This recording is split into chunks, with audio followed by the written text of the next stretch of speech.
Good evening, everybody. Welcome back to the UKL Twitch channel and the Four Nations Summer Split. We are 1 day away from playoffs, and I'm going to be honest, guys. Doctor Strange could eat his heart out looking at the tiebreaker scenarios we have got to work through today. 32 possible futures that we are going to unravel over the course of 4 games on stream with 1 extra off stream. My name is Trajan. I'll be your host for the first couple. And now let's get my beautiful analysts in here to join us for game 1 and 2. Frisky and, as the title says, Leo or Hyper Bubbles. I'll probably pick one. I'll probably pick one as we go, but I guess the choice is fine. Leo, let's start with that. Leo, how you doing today? Yeah, really good. It's great to be back. I'm excited. Yeah, as you mentioned, we're gonna have some crazy games, some crazy scenarios. So let's see who will take the cake. Yeah, I mean, the scenarios are tricky enough. The games, even before this level of stakes, tend to go a little bit crazy, this split, even in particular for Four Nations standards. But Frisky, joining us here for the last final day. I guess, with this split coming to a close in regular season, do you feel like we're going to get some upsets today? Do you feel like we can predict, the winners and the losers pretty well now? Do you think the chaos is going to order itself out? Oh, you never know on something like this. I mean, you look at it and you're just like, on paper, it seems like this team and this team could win. And then because we have, 30-something scenarios that could happen, really anything could happen today. I just hope that Venomcrest make it through, because my prediction kind of at the beginning of, I still think Venomcrest have a good chance of, maybe taking the third split. It hasn't gone great. And me being like, hey, maybe Belfast Storm, maybe they're not the best team, and then they lose the first day and then win every other game. So maybe I shouldn't be on broadcast, but I'm here anyway, so gotta learn to live with it. But yeah, anything can happen. Hopefully Venomcrest at least make it. Could be teams at the top moving to the bottom, teams at the bottom moving to the top. All things could be considered.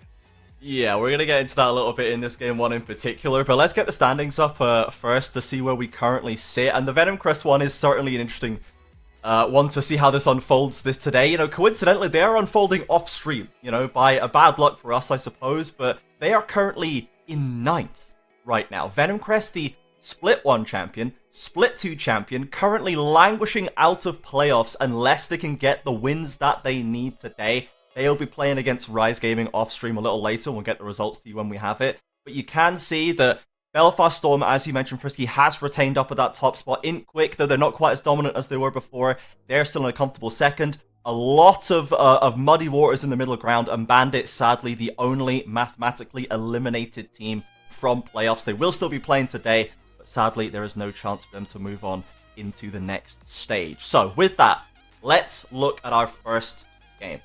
Rod and Friends versus Paragon. Now, Rod and Friends have had a bit of a turnaround over the last couple of weeks. They were certainly on the struggle bus for a little while there, Leo, and but they've managed to turn around. Two back-to-back wins. Now they've got Paragon. We'd surely be expecting them to be a favorite here today, right? Yeah, I wouldn't say a crazy big favorite, but for me personally, they are still the favorite. I mean, looking at them, of course, you said they didn't have the greatest of times a little bit ago, but overall, looking at who they have won against and who they have lost against, for me, it really seems like they're really good at beating teams that are below them in the standings and losing against the teams that are above them. And luckily for them, Paragon is beneath them in the standings, so stats don't lie. Yeah, pretty much. There's only one way. Surely the stats will not lie to us today. Now, Frisky, for all Rod and Friends, the fact that you've got no wins against the teams above you, you're only beating the teams below you in the standings. This is a roster and an org that reaches finals appearances and championships every time they come round again here. What do you think is the realistic chance of Rod and Friends, assuming they make it into playoffs, actually making a deep run? Because they've kind of faltered around the 5th and 6th mark, 3rd and 4th for a little bit while. Do you think they've actually got the juice to make it into a finals position, or do you think the heavy hitters in Quick, Belfast, do you think they're just going to be too strong for them this way again? Well, we'll say first, because the graphic we had up didn't have some numbers, I'm just going to do my little sheet here, which maybe we can see it. Yeah. It has some numbers. Come on, camera. There we go. Perfect. You can see there, we got some numbers here. A lot of 4 and 4 teams going on here. And you can see Broad's right at the 4 and 4, and Paragon's at 3 and 5. So certainly, yeah, they've done well against a lot of the lower teams. The upper ones they've had pretty much, a ton of struggles against. They still have really strong players. We still all love our boy Spark, but I mean, it really hasn't seemed great for them. And I mean, if they don't get a win today, those tiebreaker scenarios you saw with all those other 4-4 teams could, potentially even knock them all the way down to playoffs, or they could get into an upper bracket position. I'd say that they still have some chance to maybe make some noise. Because this is UKEL, crazy things are bound to happen in the playoffs. You're going to have a couple weeks to practice. These are all guys who know each other relatively well. It's, a kind of a selection of broad players that have all been together for the last, year or so. So really just going to depends on how they level up in the offseason. They probably need something more than just Spark carrying every game. That's probably the key. But yeah, who knows? Yeah, we've sung the praises of Spark to hell and back, really, and we're probably going to do it a little bit more today because that's what we love to do. But I think one person that for me I flag up for Broad is I think QQR after the start of the split when it was very messy. Once he's started to get back into his groove, we're still seeing the classic QQR picks, Syndras, Vigars. They have actually looked very, very good. It looks like Broad actually were able to use QQR's specialist pool very well in executing in the way that works for them. So I'm hoping that QQR can step up and maybe be that secondary carry. Obviously, Akers as well on certain picks can be game-changing, but you're absolutely right, Frisky. They need someone else. It cannot all be Spark. It's just not going to get it done at this stage. The league has been increasing in power level. We've got so many hitters now that Spark's not going to be able to do it on his own. Now, let's talk a little bit about Paragon. They are 3-5, only one behind Broad and Friends at 4-4, but they are right on the cusp. They are currently at 8th, and as we were kind of chatting and joking about in the green room, Leo, they only seem to win off stream. We never seem to see these guys actually put a W up in front of our eyes, so we're not really sure how it happens a lot of the time. Now, how do you think it happens, Leo? What do you think is the actual win condition for this team? Considering going into Broad, where are we going to find the W here today? Yeah, so for me, the thing is, yeah, it's been off stream, and on one hand, that can actually be an advantage as well, because it means we don't know what's going on, but the enemy team doesn't either. Yeah. So if they can sort of bring that chaos, because when we were talking behind the scenes, we were talking a lot about how their draft is sometimes very chaotic. They don't have one specific style that they stick to, which in some cases can be seen as a downside. But in this case, maybe they can use that to say, hey, you might ban certain things against us that we weren't even thinking about picking, so we just get whatever we prepared for anyway. So I think if this is the way that they think that they have their pocket picks ready, that's the way they should be going forward, and that's the way they can potentially do something against a team that has a more established identity already. Yeah, there's only a couple of scenarios out of 32 possible that involve Broad missing playoffs entirely, and it starts with them losing this game, right? They really want to win it, and Paragon can cause a lot of upsets. They can actually get quite comfortable with the win right here, because they've got some pretty tricky wins over some of our other teams. Now, our head-to-head, let's throw that up quickly before we get into draft, and Frisky, you'll love this. We have gone for Spark, obviously, right? With Anomaly on the other side as one of the key damage dealers for Paragon. Now, again, it's a bot lane focused head-to-head. How are we looking to get the best out of bot lane on this patch for Spark, for Anomaly? We've got Yunara kind of spinning everything out of control and throwing the bot lane to disarray. No pun intended. So what is your kind of expectation for Spark and Anomaly? Champions you're expecting to see down there? What do you think is a good idea for carrying down that bot lane? Well, first of all, if we just take a look at the pictures, I mean, Anomaly's clearly just a scary-looking man, so I think that Paragon need to just plaster that all over Broad's Discord server, just be like, this is the man you're going to lose to today. I think that's immediate great intimidation factor. First of all, that KDA is, not that the KDA you want for an ADC necessarily, but I think it has to do with a lot of how they pick.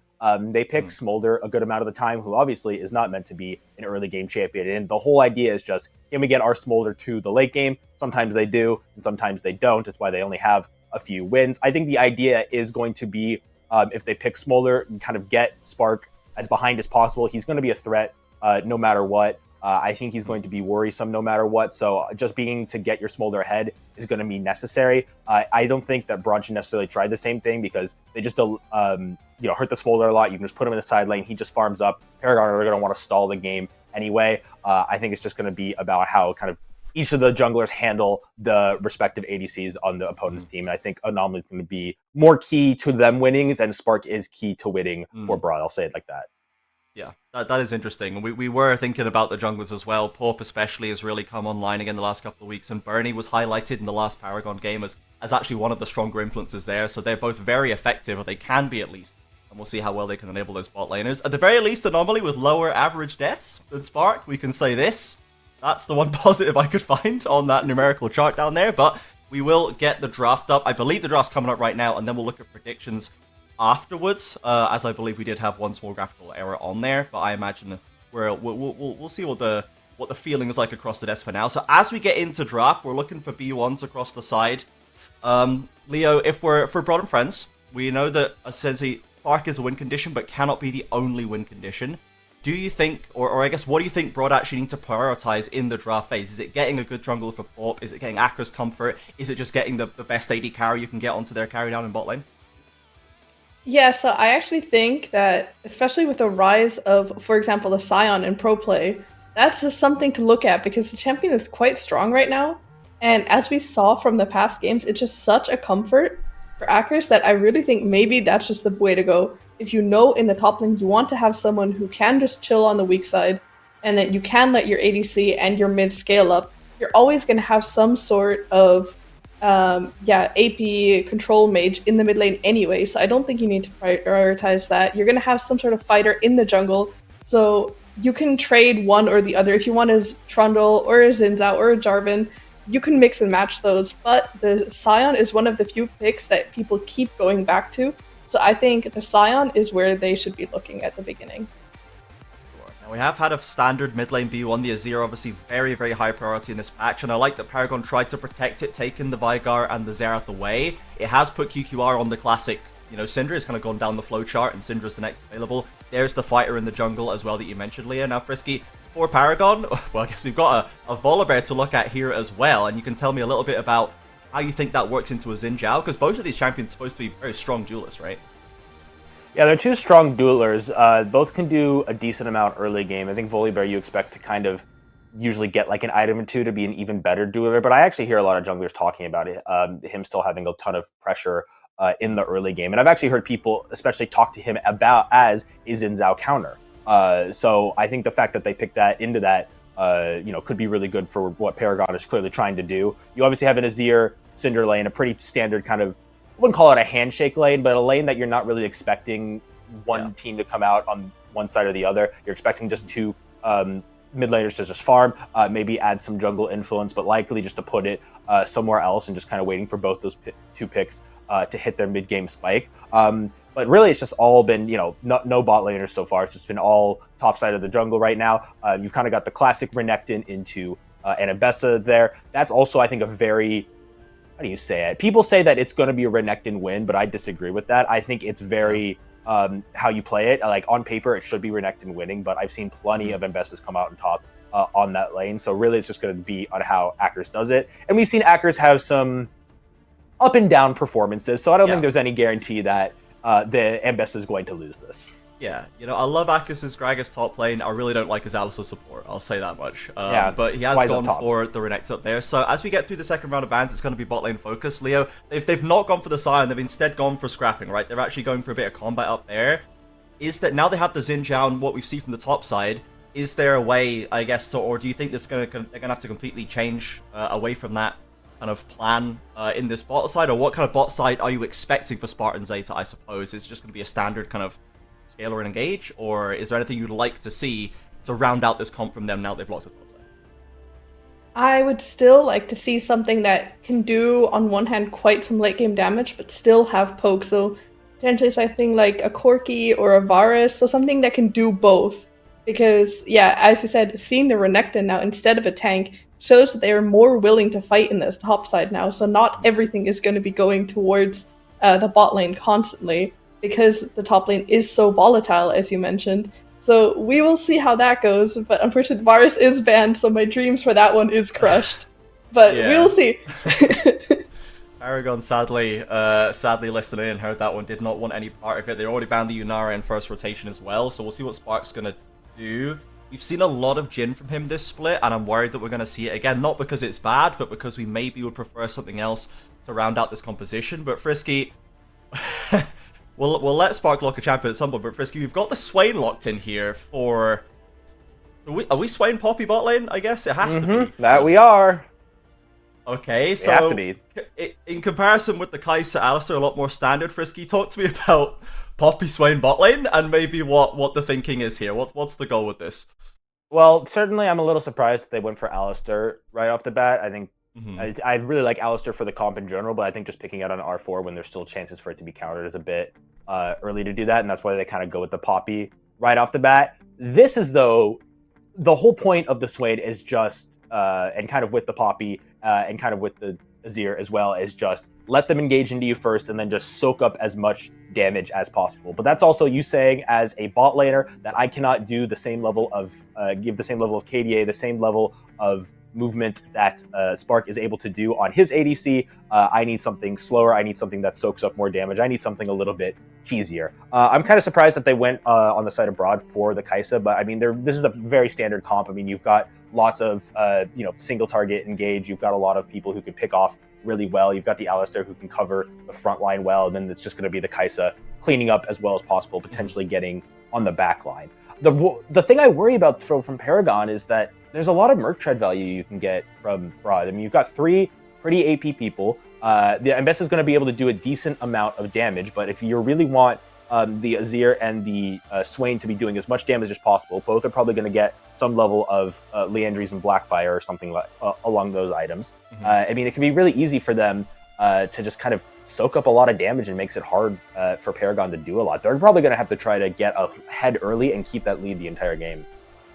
Yeah, and now, Leo, we'll let you kind of round off. There's 2 points, I think, here that you brought up that I want to give you a chance to round off here. One is Paragon drafts are very weird, which, here we are. And then the other one is the choice for Spark, right? Because, so to start with the Spark one, I think it's a little simpler. Kai'Sa, poke with the W, scaling damage. Are we happy enough with this?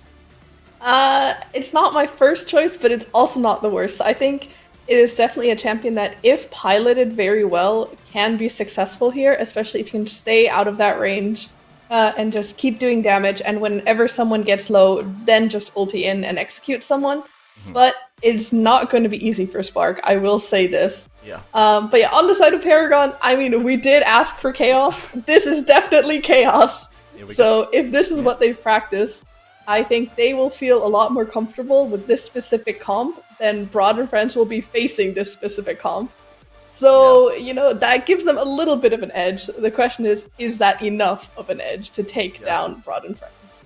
Yeah, and we'll keep an eye on those merc treads for Steve, because that does seem like a pretty big option for Broad and Friends. We'll see if they spot it. Let's very, very quickly get the predictions up, if we could, just to confirm where we are right here. I know for a fact that I voted for Broad and Friends coming against Paragon. I think I'd managed to call the turning of the tide in their favor last week after they managed to get through that shaky section, and we are Broad across the board. So somewhat unsurprising here. Paragon, of course, have been swimming upstream for most of this split, and they have a chance again to ruin most of our tiebreakers if they can do it, but at the very least make Rod's day a lot sweatier if they go down in this first day. So we are going to go straight over to our casters, give them time to look at their predictions as well. Thank you very much, analysts. Let's get it over to Alsyke and Harold to take it away. Let's put some order in this chaos, guys. Starting from game number 1, over to you, casters. Love you, Harold. Well, hello, everybody. Thank you so much for passing it on over desk. I am, of course, Alsyke. With me is Harold Hammond as my color. How are we doing today, and what do we think about this draft that we're about to witness on the Rift? First of all, thank you for introducing me. Hello, everyone. Of course.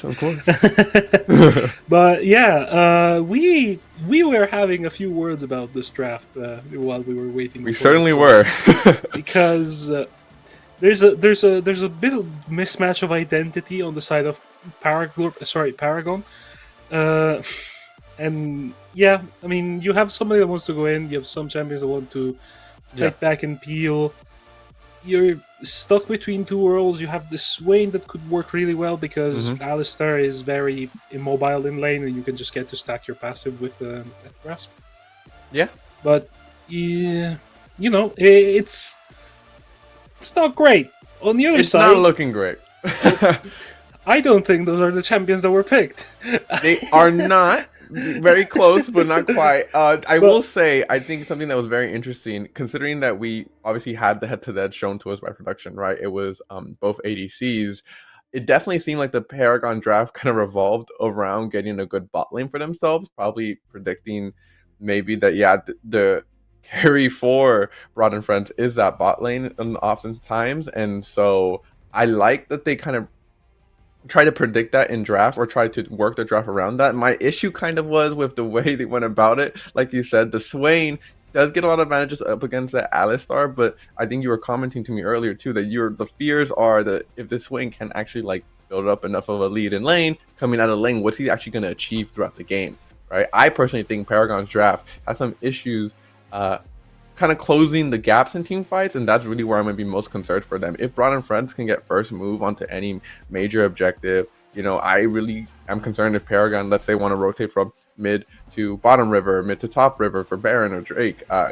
It's hard to walk up into a Syndra, into a Xin Zhao. It's just not easy. I mean, it's hard to face tank, most of all, but like you don't technically have to, because Visions of Empire, you could just use that True. to check for vision in bushes, and it gives you peripheral vision as well.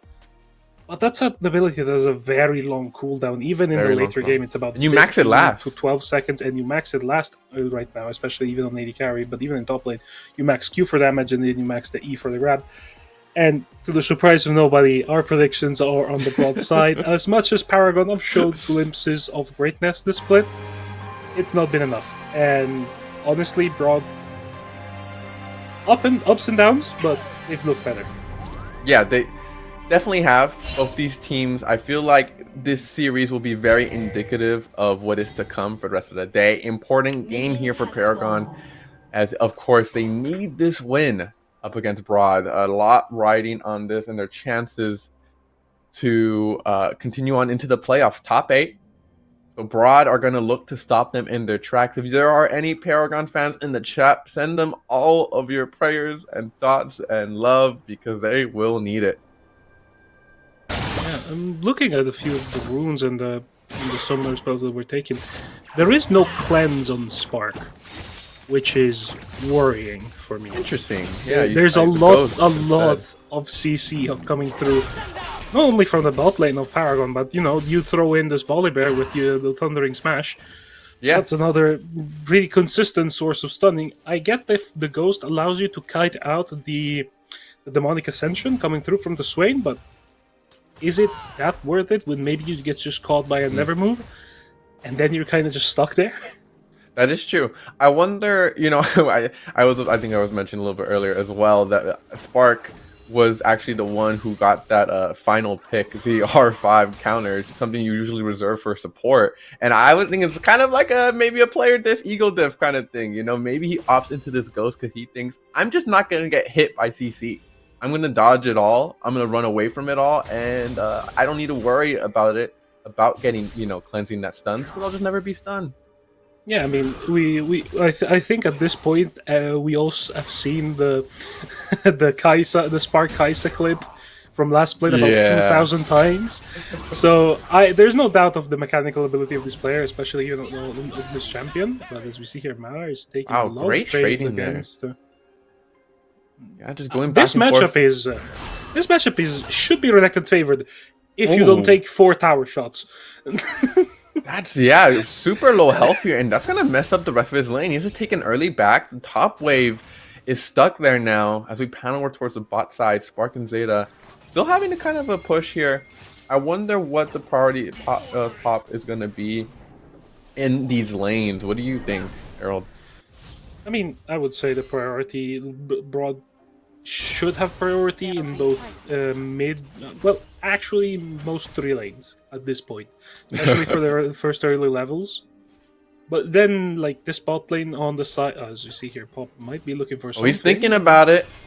He's walking up now as they go for an engage. A nice bait there from an attack. It will start it up as Mata is just caught up. Dash flashes away from the stun there. But here comes his jungler to give him support. But maybe it just leads to his own demise. As Pop is going to trade back and forth. He will indeed trade 1-for-1. Vernimu has the charge of that Needful Temple, but it's not enough. That's a double kill for that Renekton. And I think that lane might not be going as well anymore for this Mbessa.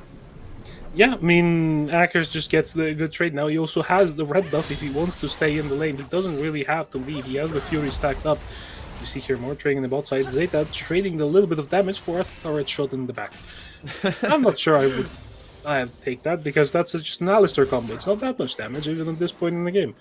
Hey, But Alistar is as much a mental edge as it is an actual game edge, alright? You just want to be annoying sometimes. I mean, the annoying is just somebody starts walking up to maybe get the cannon, you just headbutt them away.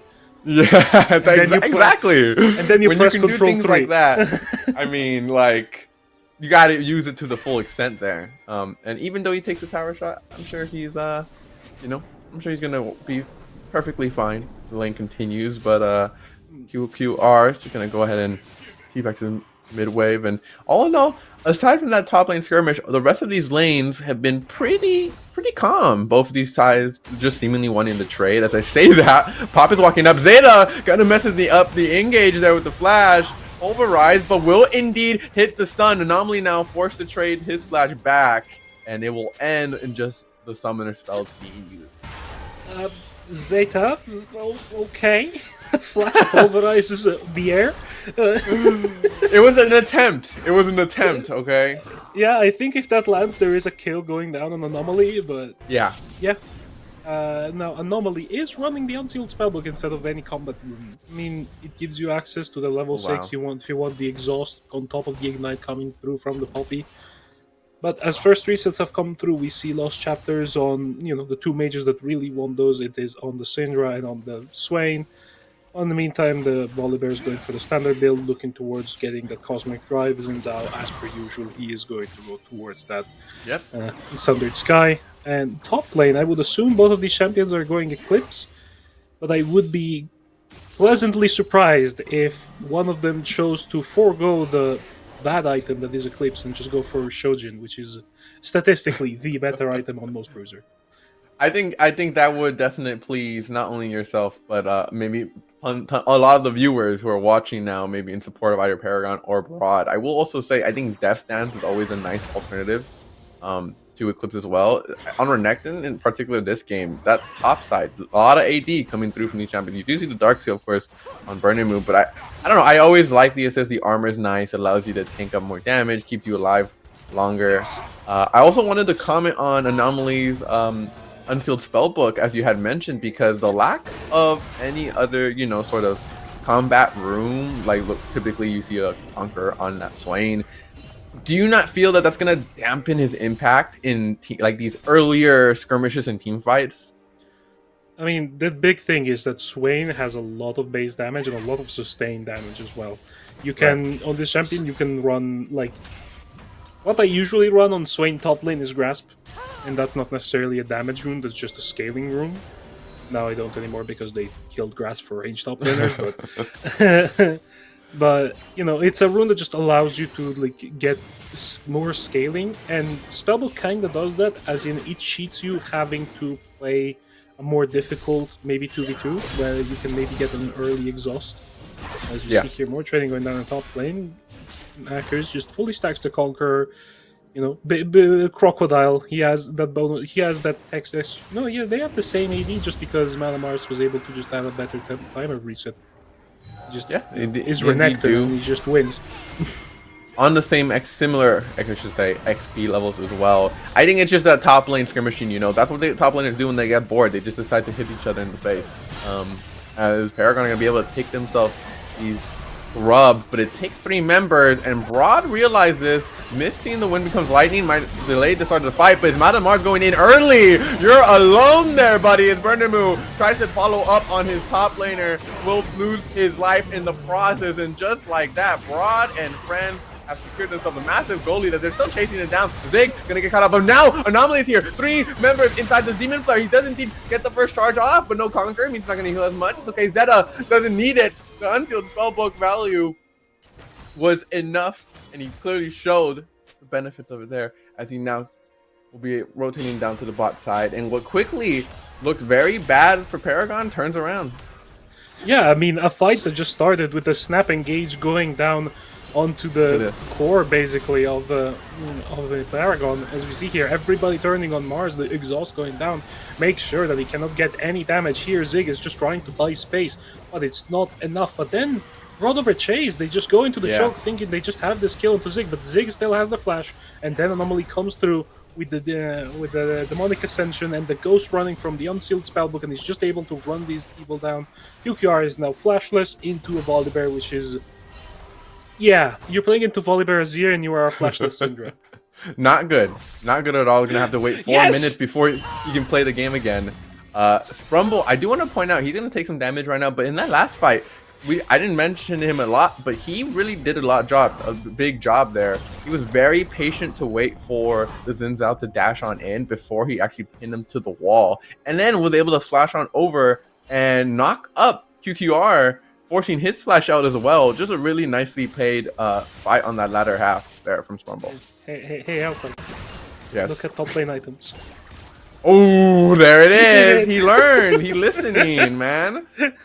That's not very good for Paragon, though. You know that, right? They need this win if they want their chances to continue. As Spark gonna take some damage. That is here, kind of dissuade any more engages, though. Gonna hit that stun onto Anomaly. He's just gonna walk away. Bonk. Anomaly, though, kind of wants to take this fight. You see the Xin Zhao's coming down. He's gonna get a lot of charges on this Demon Flare. Uses the exhaust way too early, and now with the Zins out here, Anomaly, what were you doing? You just had to buy your time. Gonna go down. You see Burnamu here trying to maybe avenge fallen bot laner, but will not be able to do so as they push in this wave.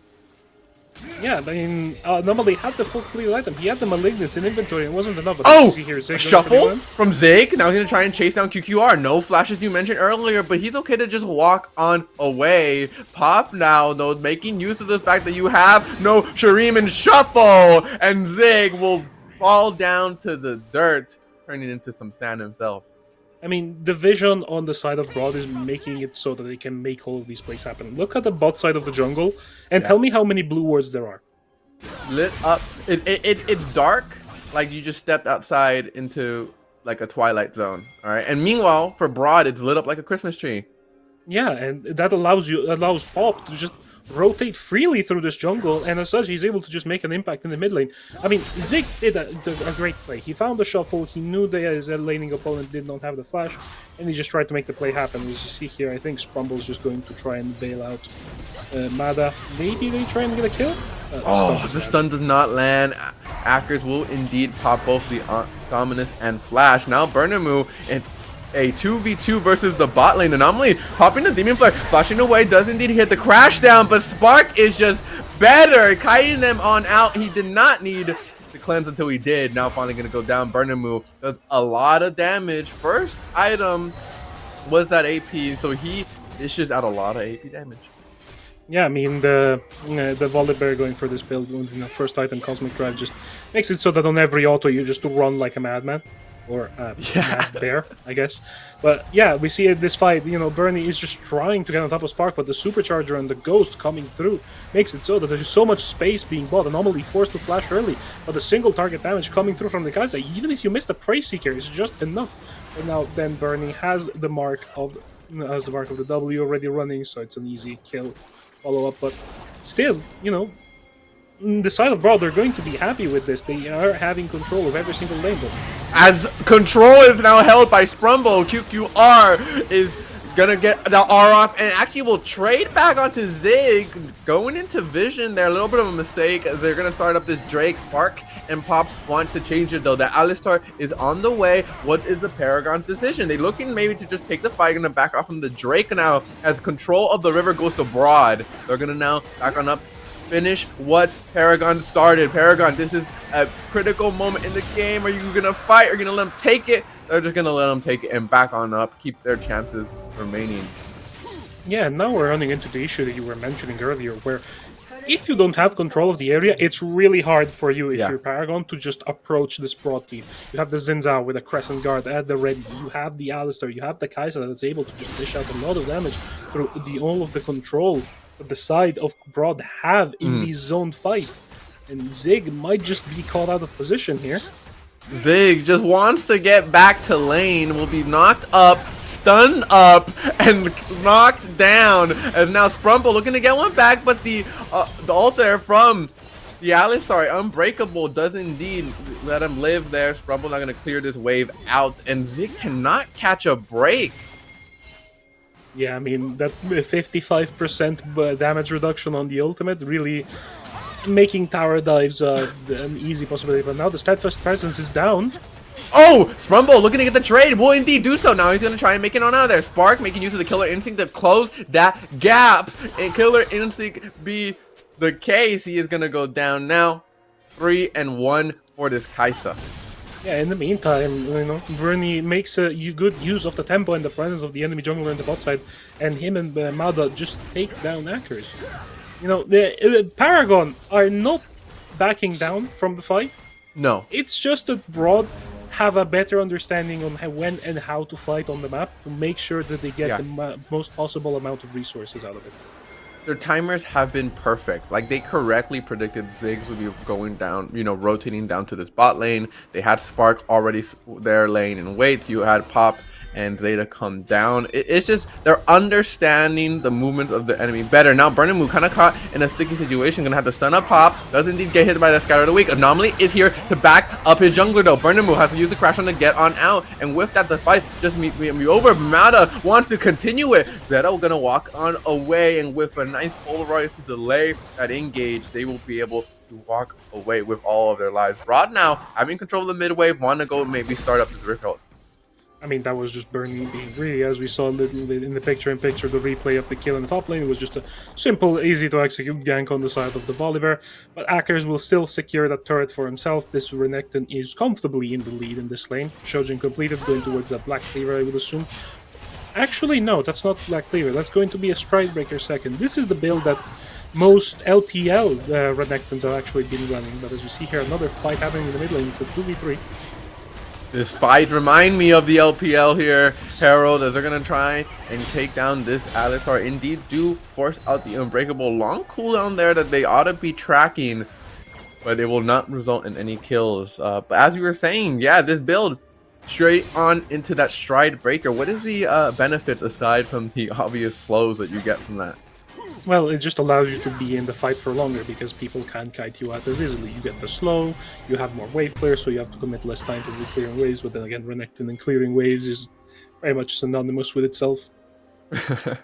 So, it's just a tool to allow you to be more sticky in fights, which is fair enough. The enemy composition has a lot of escapes.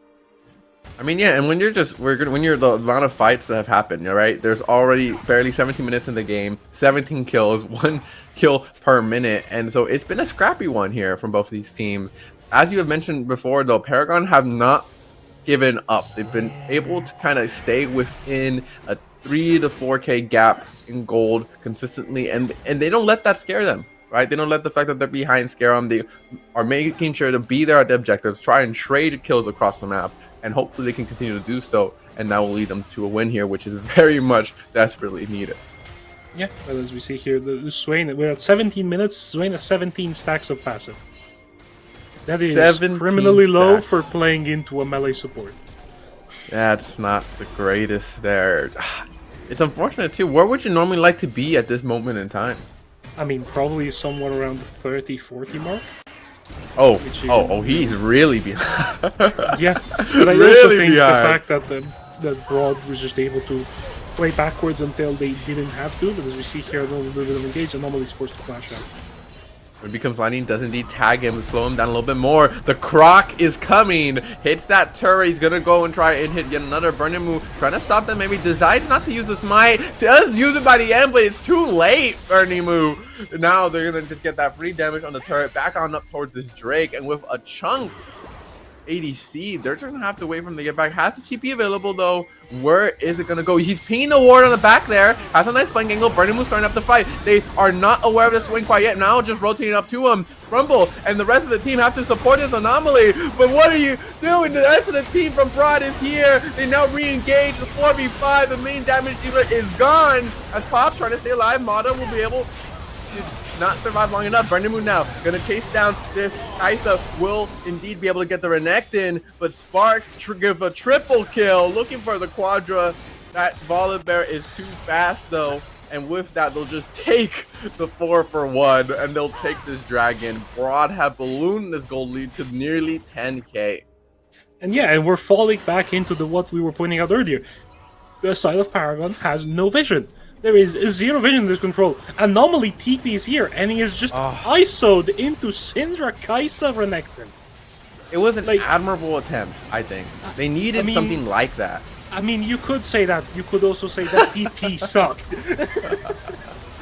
It definitely wasn't the best. I think, as you said before, right, the vision control from Broad has been so great. They had a ward next to where that ward was in the bush, up towards the mid turret there, and that's how the reason they were able to spot out that TP. Had it not been for that ward, it would have been completely covert. No one would have been able to realize Anomaly was there until it was too late. But vision's just the name of the game in League of Legends, and Broad have been doing that perfectly so far. I mean, now Broad just have control over the map. You have 2 items on almost all of your carries, almost 3 now on Spark, so you're just comfortably in the lead. You're just not looking to take any L for 2 this fight, but now, you know, the Volibear ult is being forced out by just Pop and QQR just being there. Zig is forced to reset in the alcove because he doesn't want to get caught out. Mars is a little bit out of position. Mars, you're gonna go ahead and trade back. It's not much of a trade if you're the only one losing health, though, as Akers walk on away as the TP is coming up towards the top side. You see the Alistar with the Unsealed Bubble gonna be heading on over, and with 4 members here, they're looking for Zig. Has the Shuriman Shuffle, will be forced to use it early onto the Alistar. Under the safety of his turret, though, with the Ultimate Destruction being used by Syndra, that's a lot of cooldowns being used up there. Pop trying to continue the fight happen, and their wallets are just too damn big. Zeta now knocking up Anomaly, trying to continue under this turret, making using the Unbreakable, keep it going. Spark onto the back line with the Killer Instinct. It's a double for Akers, a triple for Akers. Mata gets one back, but that's all you're gonna get. And now they're gonna be walking on over to the Dotacon. And we know sometimes you're the hunter and sometimes you're just the boot. Akers, the big crocodile, gets 3 kills in the fight. And yeah, honestly, the Broad now can just play with their wallets and they're just gonna comfortably cruise to a win. Now the Atakan is going to go down. But here, Zig is buying so much time. Sprumble as well, being able to find a 2-man knockup with that Keeper's Verdict. But then, where's your damage?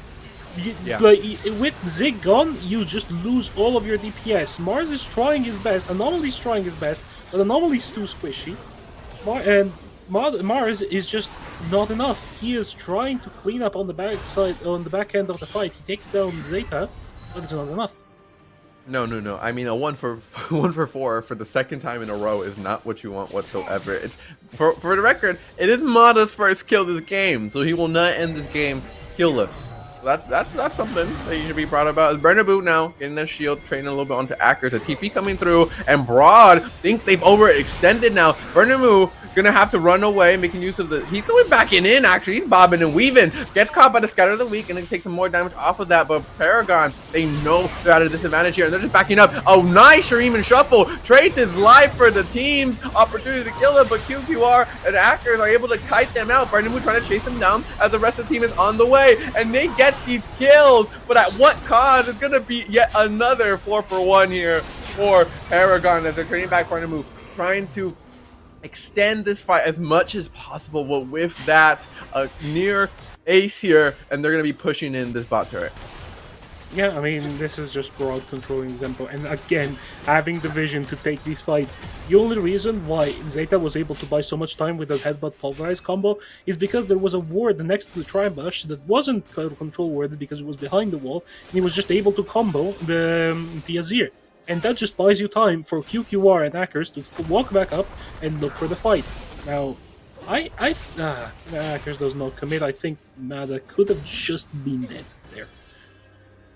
Yeah, I think another issue that I've personally been seeing through these fights is a lot of them seem almost either, if they didn't start through Paragon's shenanigans, I'll say, they were continued by Paragon. I think there's a lot of scenarios where Berninu or maybe another member on Paragon, you know, were in a position that was not particularly favorable, you know, in the mid bush, top bush, and you could have just opted in to recall, leave. You don't have to take these fights, especially when you're so far behind. And at this point now, being down 10k gold, I know backs up against the wall. This game is so important for them, and they're gonna be trying to find plays here, but sometimes less is more. I mean, you're gonna try and force a play somewhere, but the key cooldowns to make a play are the flash on Zig and the flash on Bernie. Bernie has his flash, Zig does not. You see here, Pop. Ooh. Crescent Guard are gonna stop the engage. It's Mata Mars is just in with the public execution. No one to help him out means it's gonna be his own execution now. As Bernie trying to get the QQR, that's a lot of resources expended just for this mid laner, and y'all don't even get him. Anomaly, the last member standing with Sprumble. It's another triple kill for Spark on Kaisa, and it's an ace for Broad. They couldn't get either this jungler or this mid laner, and they used it all. That might seal the deal for Paragon in this game. I think the game is just over now. You know, you've got a 10-1 and 11 Kaisa. Spark, you know, making good use of the R5. You know, as much as Kaisa is a strong champion right now. They left R5 to Spark for a reason. 10-1 and 11, as you just mentioned, and it's yeah, not looking too hot here. They're gonna go ahead and start up this Baron. They have the Mountain Soul.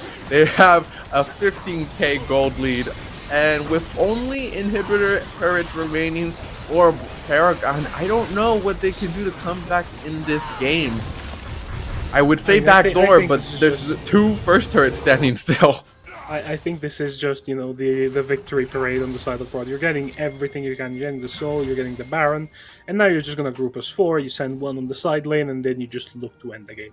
Anomaly is very brave by walking up this far. I'm not going to lie.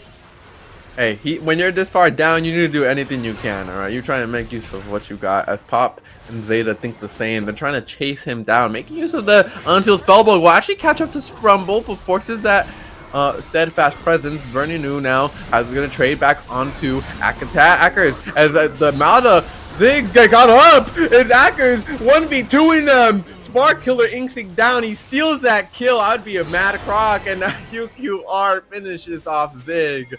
A bit flustered there, but that's going to be 2 kills on over towards Broad. They are going to start pushing in this mid wave, and that just might be it, folks. They're going to take down Sprumble, take down this inhibitor, and with that, take away all of Paragon's chances for playoffs. Yeah, and a clean game from the side of Broad. This is what we like to see going into playoffs. The teams tightening up in the ranks and just making sure that they get these statement wins at the end of the split. Broad are going to secure themselves playoffs with this win comfortably. It's up to, I believe, their opponents to see whether they're upper bracket or lower bracket, but dominant win on the side of Broad as they secure playoffs for the 3rd split in a row. Broad, they've looked a little shaky this split, but this game that has not shown whatsoever. Going to be able to pick themselves yet another win, and as you say, with that, they're going to have a secured playoffs position. Hopefully, we'll feel pretty good about that, but they're not, you know, out of the woodwork yet. There's still a lot of games to be played. There's a lot of placement playoff matches to be decided. So we're gonna have to wait and see. Coming up next, we have Good Chi versus Good Chi versus help me here, Errol. Well, we've got Good Chi versus Belfast Storm, which is another very important seeding matchup. You know, we'll see when we get to it, but you know, I have a few opinions on that one, but we'll get to it when we'll get to it. You know. Absolutely. What a wonderful game here, Broad and Friends. Paragon, they gave it their all. If you were to give an MVP, what would it be for you from this game?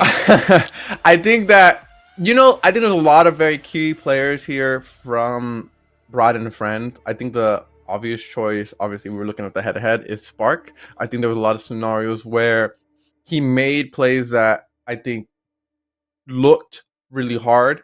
Like scenarios that were very hard to make work, and he either made it a trade, made it a victory, 2 triple kills for him this match, maybe more if I didn't notice there. And so for me, I think I'm just gonna have to give it to Spark.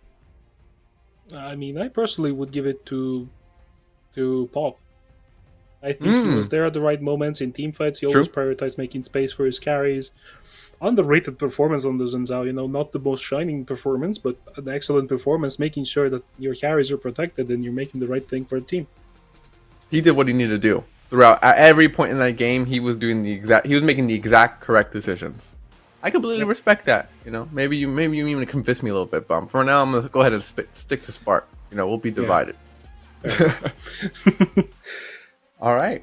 With that, I think that's going to be everything from us here at the Casters Box. Thank y'all very much, and do not go anywhere. We still have a lot left in store in the day.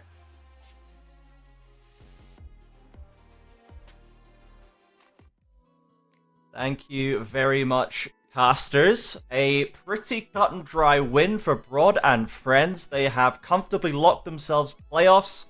Paragon have been eliminated, unfortunately. And Venom Crest have been locked as well as a result. So regardless of their result of the off-stream game, which we will get at some point versus Rise, Venom Crest are in playoffs at the very least, as are Broad and Paragon are away. That's the headline news here. But Leo, from Broad again, like as you kind of flagged up, like they have a style, they have a formula that they followed it, and it just kind of worked everywhere, right? They just succeeded across the map from the get-go. Yeah, exactly as you said. I'm really, really happy to see how this game went. I also have to say the players individually performed very well. They didn't, except for maybe that one time or so, they didn't overchase too much. They didn't walk into the Swain all the time. They used the range on the Kaisa, for example. And yeah, as Frisky was saying, the top lane was so volatile, but Akers really held his own. So that was very, very nice to see. So on one hand, they really stuck with their identity. They had the picks, they had the team fights that they wanted, and they just burst down single target champions. But on the other hand, they also just individually performed very well. Yeah, absolutely. And Frisky, there was kind of, as Leo had mentioned, there was like a moment where it looked like maybe Paragon could get something started, but as you'd said in the pregame, once they lose the lead, where do they go from here? And it just kind of fell apart. So I guess, do you think there's anything that they could have done here, like that's easily identifiable, or is it just a matter of we were just the worst team on the day and the Zany draft didn't prop them up? What's interesting is that I don't even feel like they had the worst performance in the world because, yeah, the scoreline's going to tell you other lines. You watch that game, you maybe think all the fights went bad.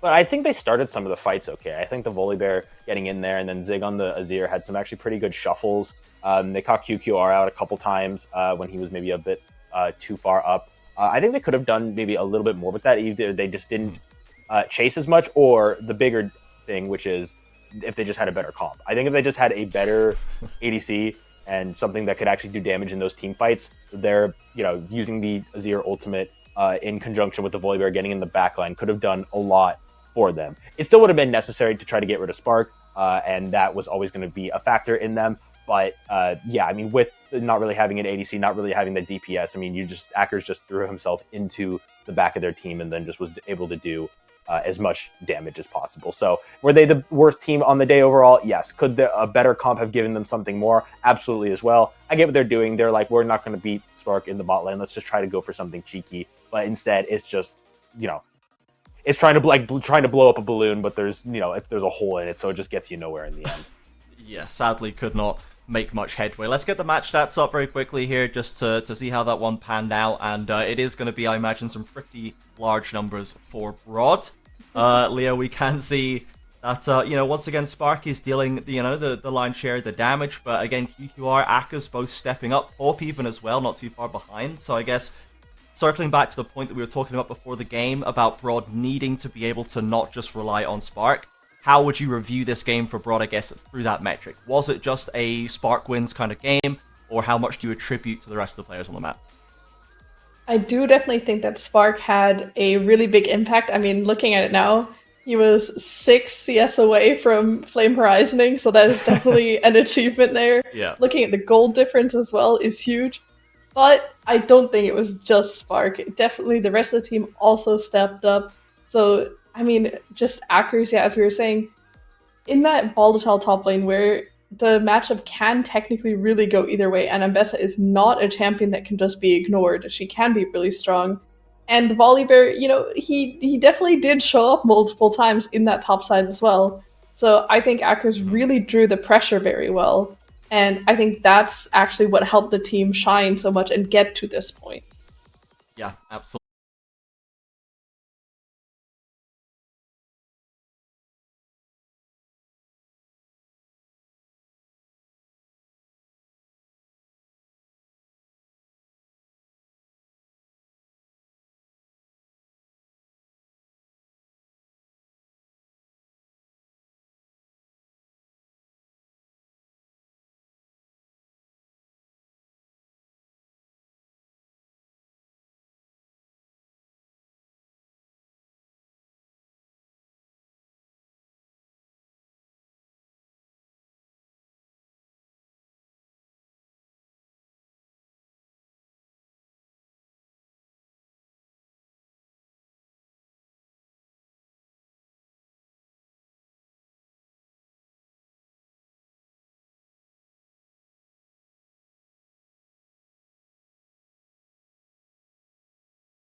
Welcome back, everybody, to the Four Nations. It is time for game number 2. We have locked our playoffs teams with Broad and Friends win over Paragon.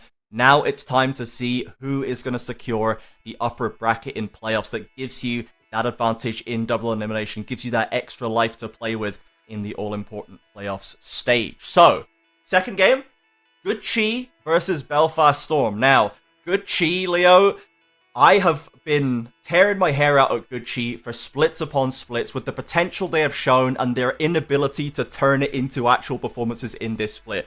Now, it looked like they'd solved that at the start of this split, but here we are again, 4-4. We're still questioning them. What is the current takeaway here? Where are we at on Good Chi? Are they good? Are they not? I just don't know anymore. Yeah, I mean, for me, it feels like I'm having a little bit of deja vu here because I swear I could have sworn that I just said about the first game that it feels like one team has a very clear identity that they want to draft and play towards, and one team is sort of going the more chaos route. And then when doing my prep, I looked over and I see a Talon jungle game that didn't exactly go to plan. I mean, in the early game, maybe it did, but after that, not so much. So I'm in this situation again where I'm like, okay, so we have a team where clearly they have individually talented players and they have pocket picks that these players are good on. But how can they make this chaos and use it in a productive way instead of just running around a very solo queue style? And so I'm really, really hoping that we sort of get back to controlling the chaos a little bit more, and maybe they watch the last games and learn from the mistakes of Paragon on what not to do and learn how to outplay the very sort of more calm and very structured gameplay. Yeah, for sure. And Frisky, Belfast Storm, they are now 7-1. They had that, you mentioned that first loss against Absolve that everyone kind of had questions for them over that one, but they've gone clean since then. They're looking to lock up an 8-1 split. What is it actually that sets Belfast Storm apart? We know that they're very, very strong. We know that, you know, the names are powerful, but even then they've got new people like Roulette that we weren't sure about. Buyo and Little Pants, they're strong, but they're not necessarily winning title after title. What is it that is giving Belfast Storm the edge? Because they are 2 clear wins above anyone else. They're already locked first. It's been a very, very strong season. I feel like they photoshopped that hat onto Fuyu. I can't tell if it just looks that fake or that's not. real picture. No, that's okay. real. And then it just looks, he's very, very well looking man because he clearly looks photoshopped. So it's really just comes. I think it just comes down to the strength of how they play around each other and the strength of their solo laners as well. We knew Raider was Raider. We knew how strong he was as an individual player. It was just how well he was going to work with the team.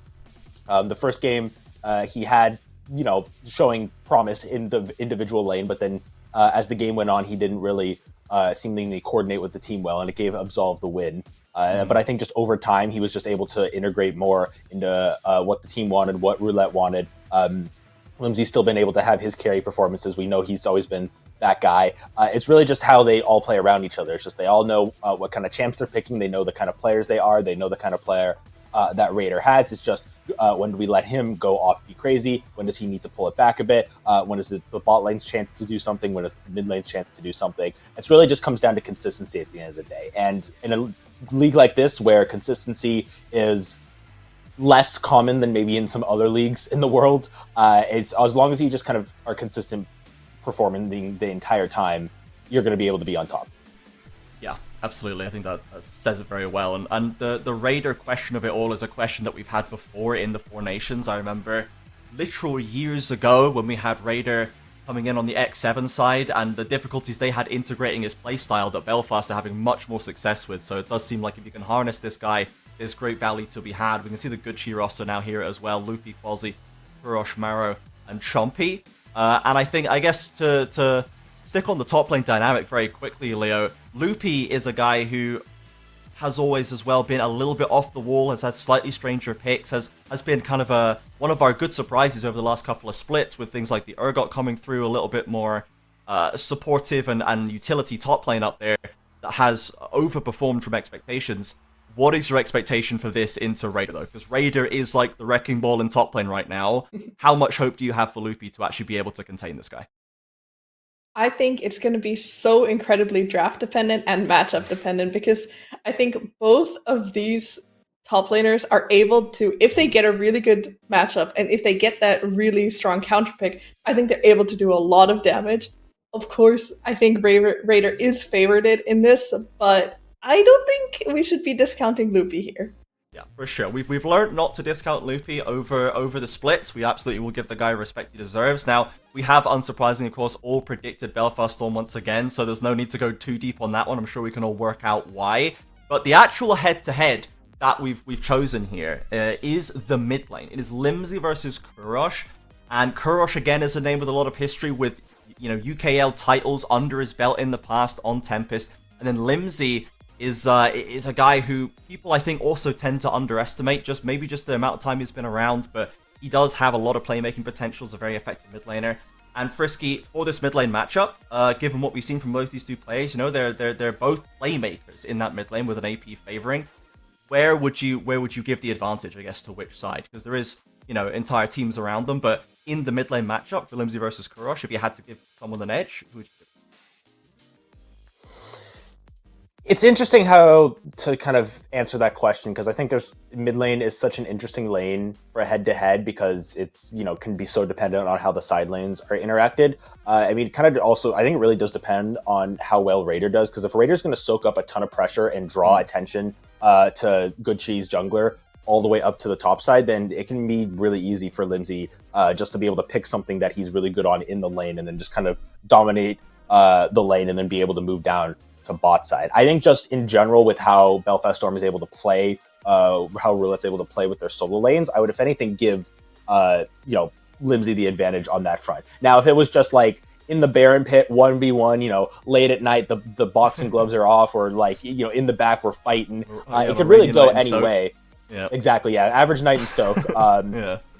Courage could definitely still, take his opportunities if given the right pick. But it's also just going to depend on, where that jungle attention is needed, how aggressively Kurosh can play without getting punished. Yeah, for sure. We know that Kurosh has the mechanics to control a lane in a game if given the chance, but Limsey's pretty uncrackable, and we can see there as well that I am just personally shocked by how low Limsey's average deaths are, given how many times I see him making, the game-changing Azir shuffle when he's not, 2 items deep. He doesn't have Zhonya's, doesn't have defensive stats, but he's very much a person who loves to pick his moment and be very aggressive in that moment and make plays, but is not throwing his life away. He's not giving gold away for the price of a play like that, which I think really speaks to the quality of this guy's judgment in these games, and certainly is going to do them very well in this game. We will have the draft coming up very shortly. Now, you mentioned, Hyperbubbles, that this is very draft dependent, right? For top lane especially. I have a specific question, I suppose. Bloxer has left the light of the Lord and is now hating on Loopy's Urgot, which I'm very angry about. What do you think is the chance for Loopy to deal with Raider here? We've seen people try to ban Jax, or they ban Darius, or they try and take the pool away, but they never seem to neutralize it. Is there a way to neutralize Raider, or at least have an effect in the bans? And then if Loopy's looking at that, what do you think is a pick that we could maybe see for him to try and help him out there? I think it's really difficult to try and ban him out because, yeah, as you said, he has so many champions that he can play in that top side. So I think you want to maybe commit one or so bans, which we see with a Darius ban here.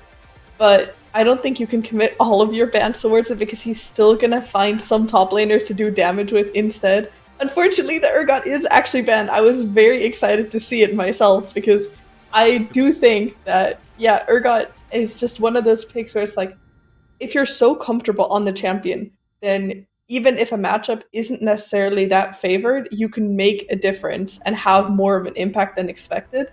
Yeah. But we do see more top lane bans coming through, so I guess Raider definitely has an effect on Good Chi here. Yeah, I mean, Bloxer was still rage baiting about Loopy's Urgot in the green room, so I mean, you can struggle against the prison of his own mind for as long as he wants. But we'll see if there's a third pick here, because we saw, like I said, the Fiora was the game 1 Absolve pick, Frisky, that did not go well, right? That was one they couldn't connect with. And we'll see if they want to triple ban Raider out, or if they're going to... Because are you going to give Limsey B1 at Azir? Are you going to give Free Varus?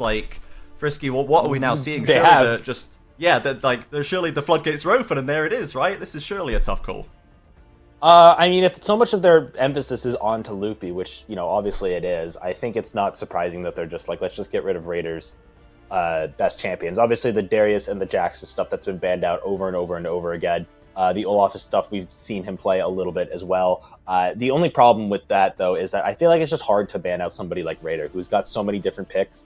I get banning out like something at like the very top of his playlist, like a Darius that he's hit challenger with. That makes perfect sense. But you do just leave open so many of these other picks. You leave Azir open, you leave Varus open, you leave Yunara open. They take the Azir, something Limsey is extremely comfortable on. Sure, Gucci's going to get the Yunara right on back. I'm probably, I guess, debatably the best ADC in the game right now, but I think a lot of people would say it is.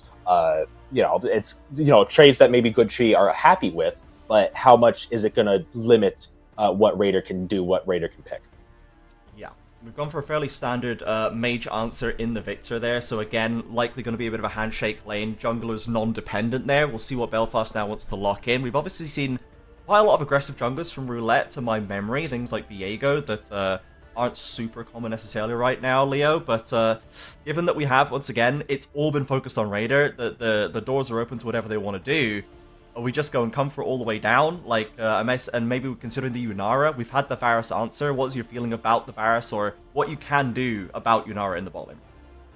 Yeah, I think it fully depends on the support here, and if they want to pick it here already, because the champion pools actually have quite a bit of overlap in the support role, and it seems like in general in this league as well, and yeah, in competitive play right now as a whole, they really like the engaged champions. So things like Aurel and Alistar, Taric, which is banned in this case. So if we see all the supports drop even further down, we could see those getting banned out. And then I would be really interested to see what these AD carries are going to be paired up against. We've definitely seen, I remember Yunara Braum from Chrisberg and Machi that looked very unplayable into, but that was the Spark and Zeta getting runched by that, so like a very strong duo just could not deal with it. Okay, now we've gone back to the Talon, and this is maybe not necessarily things that the Gucci fans wanted to see, because I'm sure we all remember the Quality Talon game that started out beautifully, much like their split in summer, and yet somehow by the end was utterly useless, Frisky is how I'd describe it. Into Trundle, Azir, Varus. How do you feel about this R3 Talon jungle? I don't hate it. Nice, that's better than I expected. Tell us why you don't hate it. I mean, this could easily go right into the toilet and just be like on the dartboard of worst picks ever made by any league team. The reason I don't hate it is because of how Belfast Storm is kind of setting up their team right now. The Azir and the Trundle have to be kind of in front of the enemy team, and they definitely have to get on top of them if they want to deal with a Yunara and a Victor. I mean, if you split up and not give enough space for this Varus to do anything, if you pick other stuff that has to engage, leave him open, not having enough peel, I mean, the Talon can easily eliminate him, isolate him, and give a really good chance for Good Chi to use the Yunara, to use the Victor as well as possible. The issue, though, is that obviously if they just pick a ton of disengage, a ton of support for that Varus, the Talon gets a little bit more useless. He can't really go in and execute the Varus like he wants to. I mean, it does mean that you're going to have, a lot of people staying back and protecting the Varus, though, so that, if the Azir and the Trundle go in on the enemy team, Gucci easily can clean them up well. So it makes both teams kind of have to draft a little bit more differently. They have to make them both play a little bit differently. It's really going to depend on how these next picks go. That's why I don't hate it right off the bat. But Gucci, who knows? Maybe this next pick will mean that that's not good. That if you're doing that, I respect it. You've gone above and beyond to defend the Quality Talon pick, and I respect that. We've got a decent platform for what we can do here. It's his pick. He's a OCP with it. So let's see what he can do. If anyone should be able to pilot it, it would be Quality, as we've been full top laners just shredded off the pools in the top side. Camille, Yorick, Ornn, Shen. Loopy's defensive picks have been limited. Some of the split pushes and carries from Raider have been. And the Scion has been the first pick, Leo, for Loopy up there. So again, you were going for it in game one. Again, we have a highly defensible pick up here, Trundle notwithstanding. So what are we expecting now? How do we chop Scions down when we don't have Darius or Jax or Olaf or Camille or anything else? Well, I was actually going to say that I think Raider could have some spicy picks to sort of try and fight it, but I guess he wants to match it with Amundo, so now we have two very tanky guys, which actually is going to make Talon's life so much more difficult. Because if Talon ever wants to jump in and try to kill the Varus, for example, but you have a Trundle and Mundo standing between you and the Varus, how are you going to get through that? So, I don't Angle's know. gotta be tricky. Yeah. It is definitely going to be very tricky. And especially in the bots. Yeah, exactly. There's And the Alistar I was well. thinking of. So it's going to be so rough for this Talon to get onto these people in general. So they're so tanky. I don't know. I'm very, very concerned for Good Chi here. I like that they have at least pushed Raider onto a pick that is not like a pentakill machine. You know, like a lot of his picks are. It's still very good, and you know, some argue that it's not as good as certainly not as good as people thought it was a patch or two ago. And it can be very strong in a 1v1, right? If you get on top of Yunara, on top of the Victor, right? But I think that they have managed to keep Raider off the 1v9 machines pretty well. Now, the comp still is pretty a fortress that Belfast has built around their carries here. And now it's back to the Braum, as kind of had been tried, as I mentioned, more by Venom Crest. So, Frisky, what Good Chi have now put together as the final answer, given all the words and the potential that we spoke for Talon to be useful, do we think that Yunara can be useful? What do we think about Good Chi's final product here?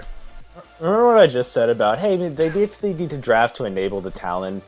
They haven't done that. Scion is fine. You got some frontline, you got a strong top laner. Raider's just trying to match that. You're still going to have him on Mundo, so he's still going to be running in the front of you. Yeah. I think Good Chi are just drafting like too scared. They draft for a Braum when you have all this stuff that's meant to jump onto the front line. I think they should have gone with something like Seraphine. I think they should have gotten something with a big old ult, get everybody caught together. This will absolutely enable the Scion, it kind of enables the Scion, but mainly enables the Talon to jump in on top of the Varus, execute him quickly, and then just let the Yunara and the Victor just do as much damage as possible. I think it's a hard team comp to execute, no question, but I think that's what you have to do. Now you're just almost just looking to like hold the backline and survive as much as possible to give Yunara and Victor as much damage to do as possible, which makes sense. You want to keep them alive. But what does Talon have to do? He's gonna, I don't know, give him a hole breaker, let him split push. I don't know. He's got to have something to do. He's got nothing to do right now. You know, he's gonna jump in, for some reason hit Mundo, and die. I went from Talon to no Talon. I was trying to give us hope, all right? I was trying to be like, let's not kill it. Let's analyze it. Let's see if it's good. No, I should have been negative from the very beginning. Unfortunately, it does seem a little bit doomed. Like, we getting around Alistair, Mundo, Trundle, Pillar, like Azirol, Varusol. It's gonna have to be the fanciest footwork of all time for Quasi. Leo, are you in agreement? Do you think that we've twisted ourselves into a knot here for Good Chi? A win here would be very impactful for them looking for upper bracket. Belfast Storm gains nothing by winning or losing. Do you think that she could realize some of that potential in this last regular season game, or is it a little bit doomed? I will say in 90% of games, I think Belfast Storm wins this. But if there was ever a moment for someone to pull out their like OTP, their pocket pick, and say, I can carry this, it would be on the final game of the regular season. So if Qualzy has the confidence in the pick, then who am I to tell him no? Yeah, look, we're really trying here, folks. We're really trying to keep the mood He high. has the confidence in it, which means he's going to be like, I can kill the Mundo, yes, and it's not going to go well. Yes, we shall see if the execution can match up with the confidence here. Maybe it'll just be a Yunara moment and Maro will win them the game. Who knows? Let's find out. For now, let's pass it over to our casters, Alsec and Harold, to see if they have any differing opinions on here, to see if they've got more hope in the Talon pick than we do, but let's find out. We'll have to find out in the Rift.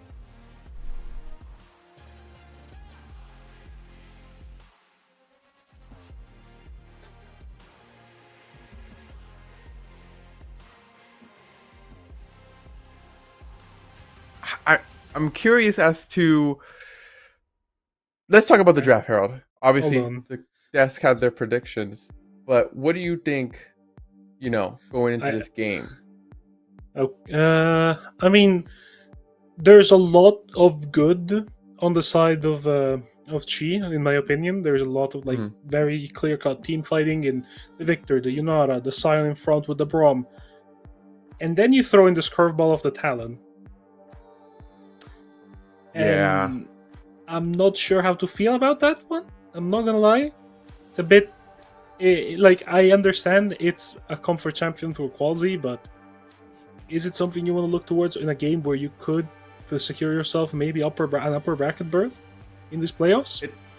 I mean, I think. it's a lot of comfort, but like, is comfort what you need right now, or do you just need something stable? The champion is obviously very famine or feast kind of thing, right? Especially when you think about it in the jungle, right? Because you don't get the luxury of minions and XP in the same way, you know, a laner would. And so overall, I just think that if they cannot find enough advantages, if you cannot get a couple kills going onto this talent, I'm really concerned as for it's the team comp's ability to find access to the enemy later on in this game. I think that was something you were mentioning where these drafts, you know, on the side of Belfast Storm, it's pretty front to back. You know, the Azir is going to be doing damage. You have the front line of the Alistar, the Mundo. Get to level 16 and this Mundo might even start taking over the game. Prior to that, Gucci, I think, have a lot on their plate, especially that talent of making plays across the map. Yeah, I mean, on the side of Belfast Storm, you look at their composition and they say, oh, it's simple front to back. You have double front line, you have a Bruiser that can become front line in the Trundle, and then you have two of the best hyper carry DPS champions in the game, in the Varus and the Azir. It's not that complicated, it's not that deep. It's very stock standard, very simple. The big thing you run into is that your front line doesn't come online until like level 11, level 12, 2 items. Because on this Mundo, you want that second tier ultimate, you want those 2 items to be that much more tankier when it comes to fighting, and you necessarily don't want to be in the fight, you kind of want to be on the side lane getting pressure. While the Scion is more than happy to just sack a wave, go mid with the ultimate, reset, go back to the wave, catch the wave, and then just play it out from there. It doesn't really need to permanently be on the sideline, you can just be at the team fight and then come back and match you. But prior to the draft, yes, these were our predictions. I predicted Gucci because I think they've shown a lot of glimpses of greatness. This is their last game to get locked in for that upper bracket in playoffs. Of course, Belfast Storm are already locked in first, so this game doesn't truly matter to them. It's kind of like, it would be nice to go 8-1. At the same time, it doesn't really matter whether you go on, like, whether you win this or lose this. On the side of Gucci, instead, you really want to win this because you really want to get yourself that upper bracket berth, or a chance at even to get that upper bracket berth, as it is not completely in their hands. It's just nice having that comfortable like buffer, right? Rather than having to face through the slog that is the lower bracket. Belfast Storm, as you said, the stakes for them aren't really existent for them here. I would have liked to see, because of that, I would have liked to have seen of maybe even a more creative draft. Instead, they're going to go with something, I think, just kind of standard, like you mentioned. And I'm curious to see how they play it out, but I'm sure no matter what, we're going to have a wonderful game between these two teams. Gucci, as you mentioned, there's still value in the win here for them. They're going to be trying their hardest to win this one, and I'm sure Belfast is going to do just the same.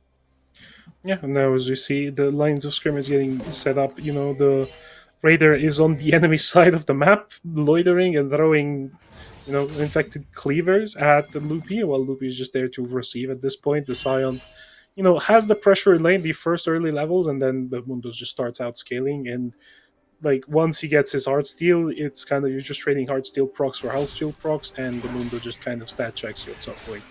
But you know, you see here, Qualzy just going straight up for the invade start. He does not care for your meager standards and 5 points and default position. But as you see here, Roulette trading back the invade, going in for the Raptors immediately. Just a nice awareness from both these junglers. I think this is the kind of thing you want to see from this talent, right? Like, you're going to pick a champion like this, might as well use its mobility, its ease of access across the map to its full potential, and things like this are really what you want to see. Roulette, of course, just matching it appropriately. They're going to do some vertical jungling, and nothing, I think, too unfamiliar here, but with this bottom camp being taken, Gucci found himself a nice push. Qualzy going to back on up from it. Not enough minions to go for anything like a dive. That said, there's definitely an angle there had there been a different lane state. I'm putting it into a mid lane of green and red.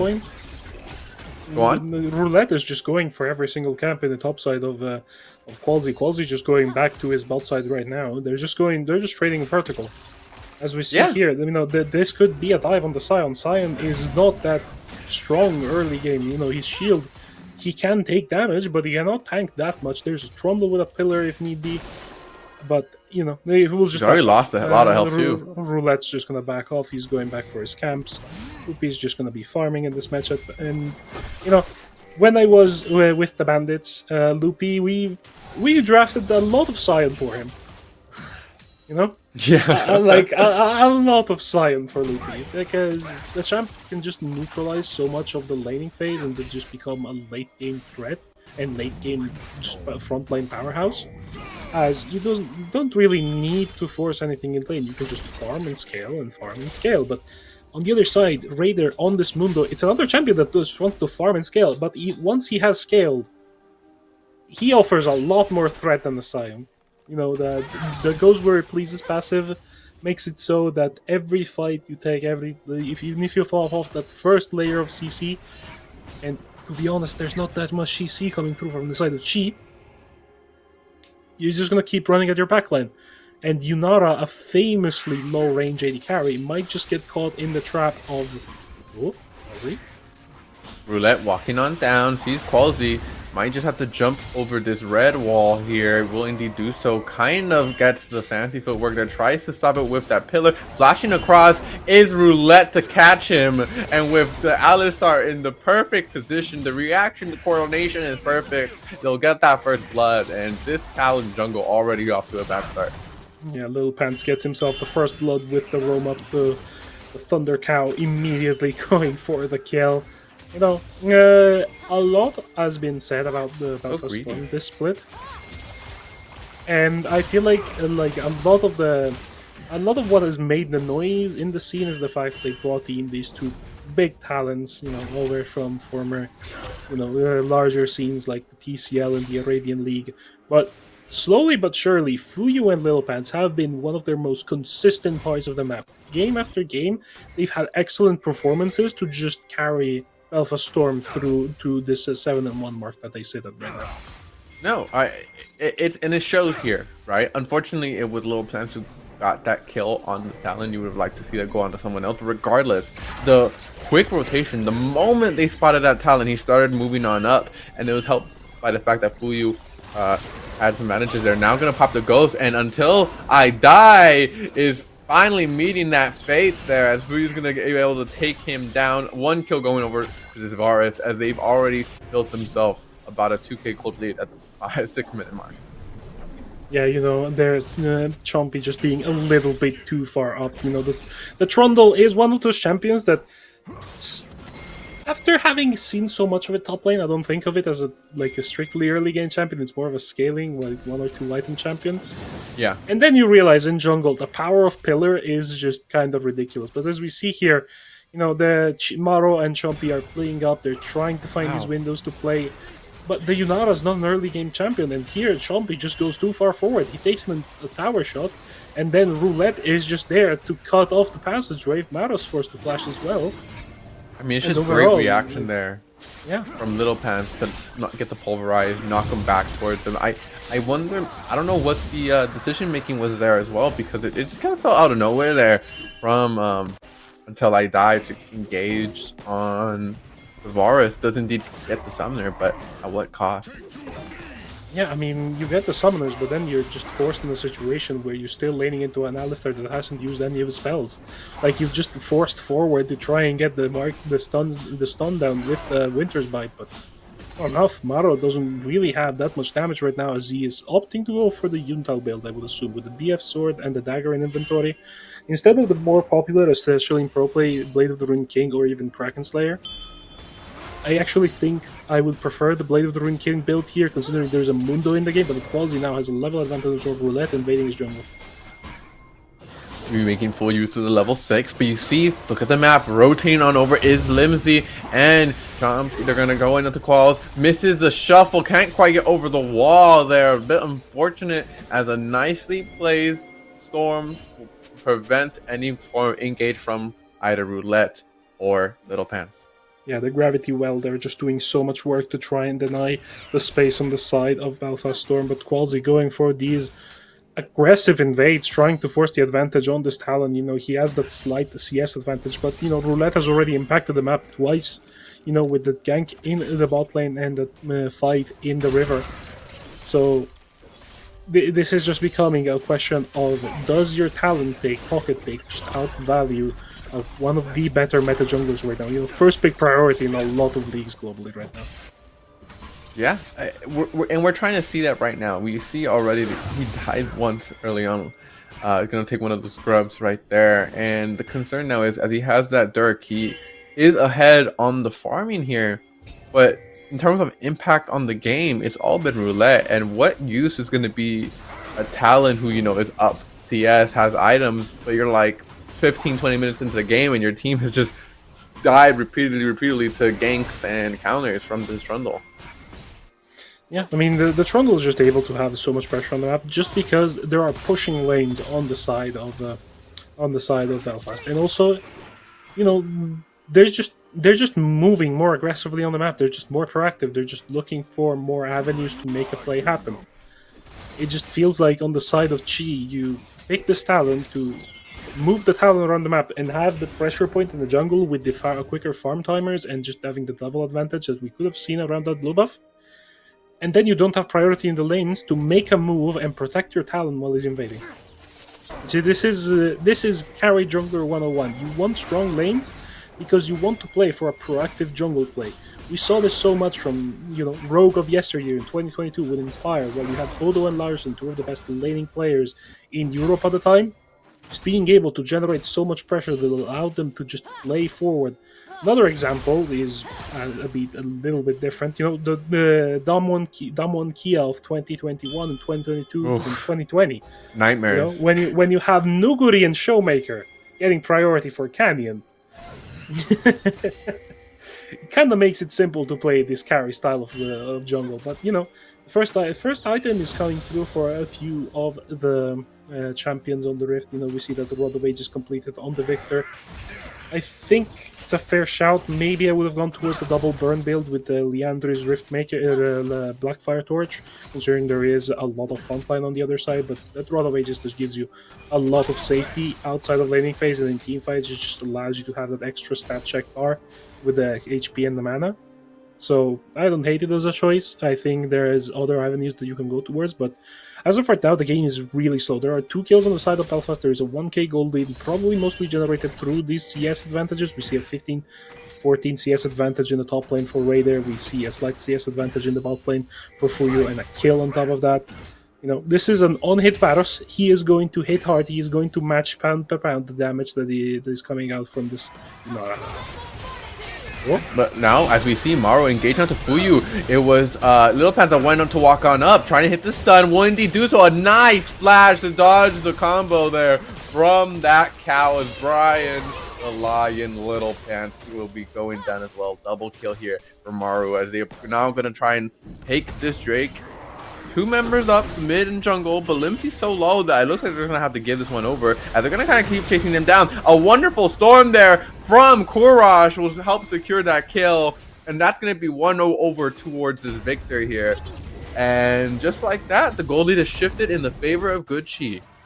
Yeah, but as we see here, Maro recognizing the window of attack, they're using that Rage of Retribution to just force the fight onto the Varus, flashes out of the combo from Little Pants, and he's just able to just run it down. Little Pants knows he has nothing to do there. Double kill for Maro. And then display in the mid lane. This is just Kurosh forcing so much pressure with the Chaos Storm. Qualzy comes over the wall with the Talon Q, but it's not really wasn't really needed. Still gets a kill, still gets another kill on the side of Good Chi, and now hopefully gold lead is flipped. There's a 300 gold lead on the side of Chi that has almost just been equalized immediately, as I said those words. That gold lead, as you say, the equalization has definitely happened. There's no rumble in this game, but it's happened. Good Chi. Now, I want to point out prior to that fight, part of the reason I think why they were able to go for that engage was they had a really nicely warded up bot river there.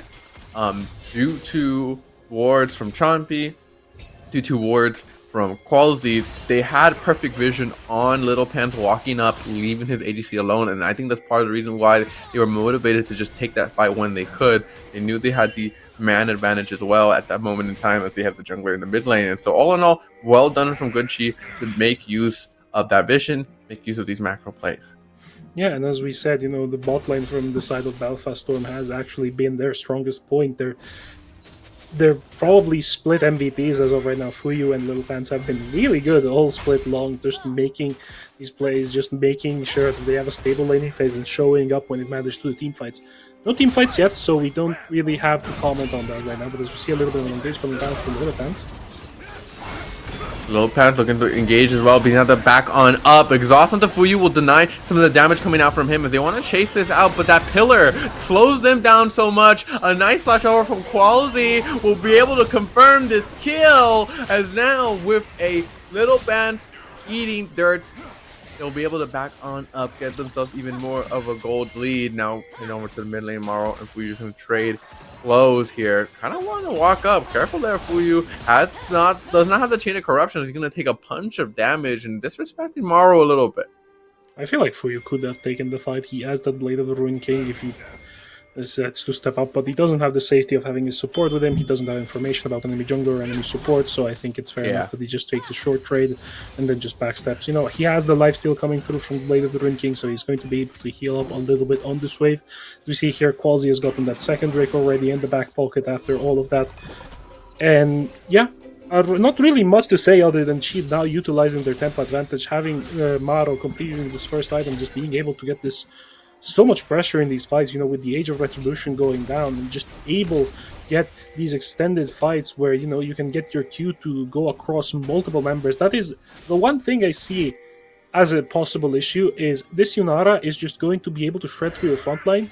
Because of how her Q works, it's basically a stronger version of Runans, just on her Q, and makes her also deal bonus damage and gives her attack speed, so Yeah, the potential that Q ability from Maru has is so high. Obviously, you have the benefit of the Runans. I love the fact that the way the R works, you can have the Q passive, Q active, fully use your R, get it all the way back. So there's a lot of really neat combos and things you can do to get the full potential unlocked from this Yunara. Whether or not Maru makes full use of that potential in this game, we'll have to wait and see as team fights start to pop up. 2 Drakes over for Good Chi though, and with this Herald on the horizon, they're just gonna seek to continue to increase their gold lead here. Belfast gotta do something to stop this bleeding. Yeah, I mean, on the side, the very topical bleeding considering as this Talon is currently leading the line on the side of Good Chi. As you see now, I'm a little bit like Saint Thomas. I need to see it to believe it. I need to feel it to believe it, because as much as there is a gold lead on the side of Good Chi, and now they've also, I believe, acquired feats as the last objective goes down for them. Yeah, because they have acquired feats.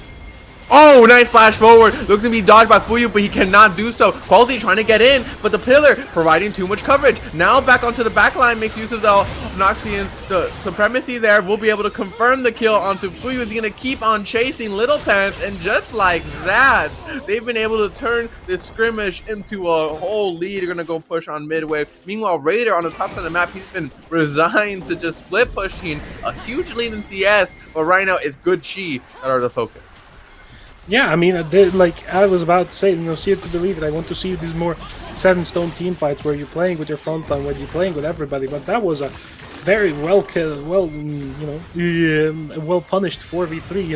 Chompy here going a little bit far forward, but the Unbreakable is a very balanced ability. As Qualzy just dives onto Fuyu, and Fuyu doesn't really have anything to do out of it. The bleed just takes him down. In the meantime, Maro cleans up the rest of the fight as the TPs come down from the solo lanes with the double kill for Qualzy. The third Drake coming through with Raider.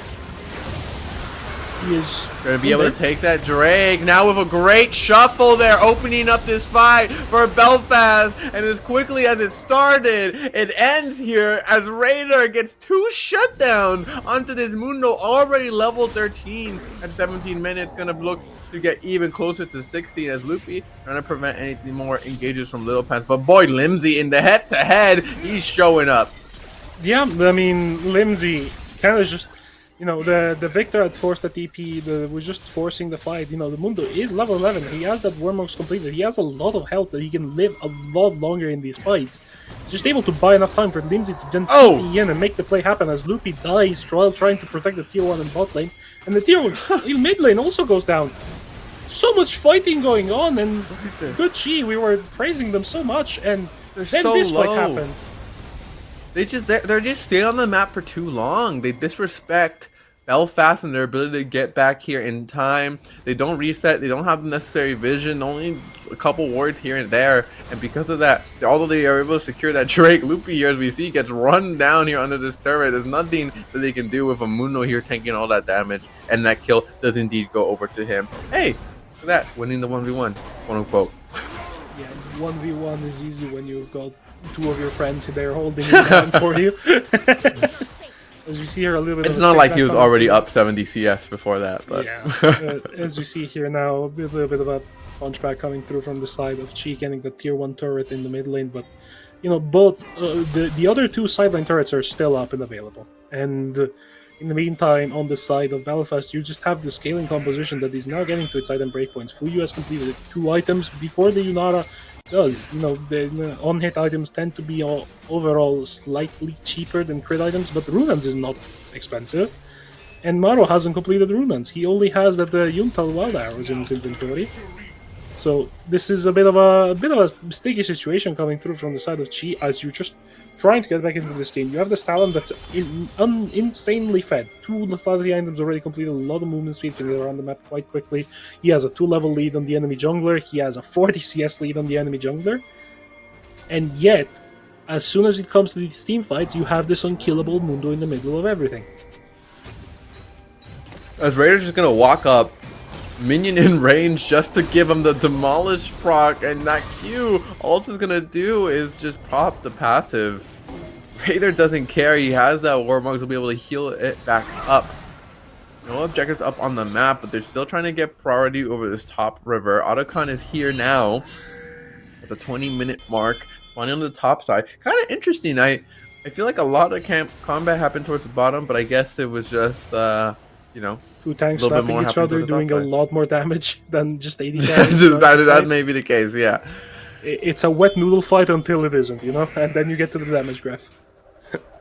Oh, I can't wait to see that. See who's hitting the top of the charts. Make sure to make your guesses in the chat right now. As there's no lane right now. All the lanes being pretty calm.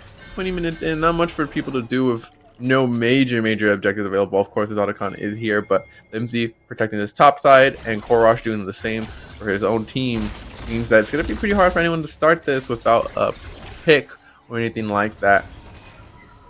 Yeah, so we're now approaching the 2-item mark for most champions in the Rift. You know, you've got 2 items on Fuyu, you've got 2 items on Maro, we've got 2 items completed now for Korosh, we've got, I would assume, 2 items completed as soon as he bases for Limsy. Roulette almost very close to complete at Dead Man's Plate. Almost 3 items for Raider, those 2 shutdowns doing him a lot of favors in terms of itemization. But there's also, you know, 2 items for the front line, for the very front line in Sion. As we see a little bit of a contest over control wards. Fighting over control wards. Until all this time is in League of Legends. Good Chi trying to get control of the river for this upcoming Drake. 40 seconds. And remember, even though the gold lead has shifted on towards Belfast, they still are at soul point. Them on the soul can do a lot to negate the damage coming through from Belfast. So very pivotal that they are actually able to get it, and part of that is going to be able to have first move. But meanwhile, Belfast, they're just looking to push in mid potentially here. You see, of course, the Mundo coming down from the top side. They find Quality on the back. He has to end up using that Shadow Assault just to get away, and that's a big cooldown right before his Drake spawns. Yeah, that's a big, massive cooldown right before the Drake spawns. I think on the side of Sheet they will just give it up and they're pinking towards the Altacan. They will later go trade 1 for 1, but this Drake is almost down already. They're gonna have to take it down quickly. There are TPs available for both solo laners on the side of Belfast Storm. There's no TPs coming down. Give it. We're just gonna give it. I actually don't know. Korosh TPing felt a little unnecessary for me because now you'll see Raider's going to be able to push in the bot wave for free. The same thing goes for the mid wave. No one is here to defend this, so they're going to take the Otacon and it's going to give them some bonus XP, but in exchange they lose 2 more turrets and just kind of open themselves up for a quicker ending to the game if in the event of a team fight near the Baron or anything like that. I think Korosh also TP'd away for his own safety and to then push out the top wave because there were 5 members of Belfast Storm sitting around this side of the map, and 4 of his teammates were just on Otacon. So it might have been just a call of like, I can't stay on this side of the map. We're just gonna give up the turrets. I'm just gonna catch these 2-3 next top waves. I'm gonna take this turret and then just move on with my life. But yeah, now the map is very, very weird. You know, there's still a gold on the side of Belfast Storm. You got 3 items now completed for Raider, about to hit that level 16 mark. I would assume observers, if we can quickly switch over to the Mundo so we can see the XP bar. That's the idea. He's close to 15 too, though. Yeah, Zir's very close to level 15. You know, Korosh in the meantime level 16 thanks to the Rod of Ages fully stacking out. But right now we're in a situation where on the side of Belfast Storm, you want to force a fight, you want to look for something as long as you can make sure that Fuyu stays alive. Oh yeah, certainly. Fuyu is so critical. Sitting on that 2 item mark with that Goonsu, she's going to be dishing out tons of arrows, tons of damage. And it's going to be pivotal for these fights to keep him alive. I mean, that's what Raider's going to do too. You can't disregard, of course, this Mundo. At 3 items here, 271 CS. He is choving to max as now Roulette finds Cozy yet again in this jungle. Will be able to keep his red away from the hands of that assassin. As they're trying to chase him 3-level down, lead but he's for so the Talon. fast. There's a 3-level lead for the Talon. Like, That's crazy. Yeah, 230 CS compared to that. Korosh might be out of position. A nice gravity well will stun him up, follow with the storm, and they're going to try and make this fight happen. The Chain of Corruption lands on tomorrow to buy some time, and they're going to keep on chasing Quality off the back end. Fuyu forced to go contest that. A lot of damage coming through as the Mundo is here. Now Limsey doesn't hit the Shuriken Shuffle, but it doesn't matter. It's all just aura, as they're going to keep on dishing damage across. Mundo's gonna get some damage done to her. Korosh will be winning that fight there, but it's just the Mundo on this from Jumpy will be able to narrowly get away with the help of Korosh. Meanwhile, on the backside, Quality was not able to get that ADC, and Roulette and Fuyu are walking straight up to that Baron. Yeah, it's a 2-for-3, and you know, this is where we're running into issues on the side of Chi, because I want you to look at this fight and look at Roulette's HP as soon as he presses R on the Scion. He's full HP. It just gets destroyed. Look the at that. subjugate makes it so that this front line, as much as you have these mountain drakes, doesn't matter. Quality on the back end manages to find himself a kill, but the Raider in the meantime, he's just wrecking through this fight. Level 16 Mundo doesn't really care for your resistances or whatever kiting item you may have. He is just going to run at you, kill you, rock hard steal for good measure, and walk away. Yeah. Mundo goes where he pleases, and he just kind of has to right click on you. That's it at this point in the game. Now at level 17, has the 3rd level R, has a 4th item now here in the form of that Spirit Visage, and that is one tanky doctor. Yeah, I mean, that is going to be the focal point of this game. You know, we talked a lot about, you know, Fuyu and Little Pants being focal points of this Belfast Storm roster, but yeah, Raider is still Raider at the end of the day, so he is still gonna do Raider things like go up the Flame of Rise on the enemy top laner and kill him together with his jungler. The subjugate goes down and Loopy is just dead. Loopy trying to make it out, but he can't even get access to his minions. The only player in the game, only laner I should say in the game, who hasn't hit 200, and I mean when you look at his counterpart, it must be for good reason. Meanwhile though, on the bot side of the map, they were trying to look for a kill here on Limsey, but he's so safe. Very hard to pin down this Azir oftentimes. And now with the rest of the Belfast Storm rotating down, maybe they're trying to do the opposite here. See? Chompy heading into that bush, the Drake spawning up soon, and Good Chi doesn't look like they want to contest it. Yeah, I mean, I don't think she can contest it. They don't have their frontliner with them, and as much as they have the teleports to make the play happen if they wanted to, I don't think they really can at this point in the game. I don't think Marok deals damage to Raider at this point in the game. You know, going for this crit Yunara build, going for the more aggressive option, I would say, makes it so that even if you have scale, your damage is kind of lacking at this point, you know?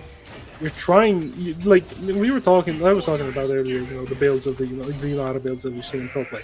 A lot of the pro play meta has been going towards this Blade of the Ruined King. I do not understand why you wouldn't go for it this game when there's a Mundo on the other team. No, for sure. I think right now, as they push in this bot turret, Good Chi are trying to apply some gauze here to this open wound that is this game for them.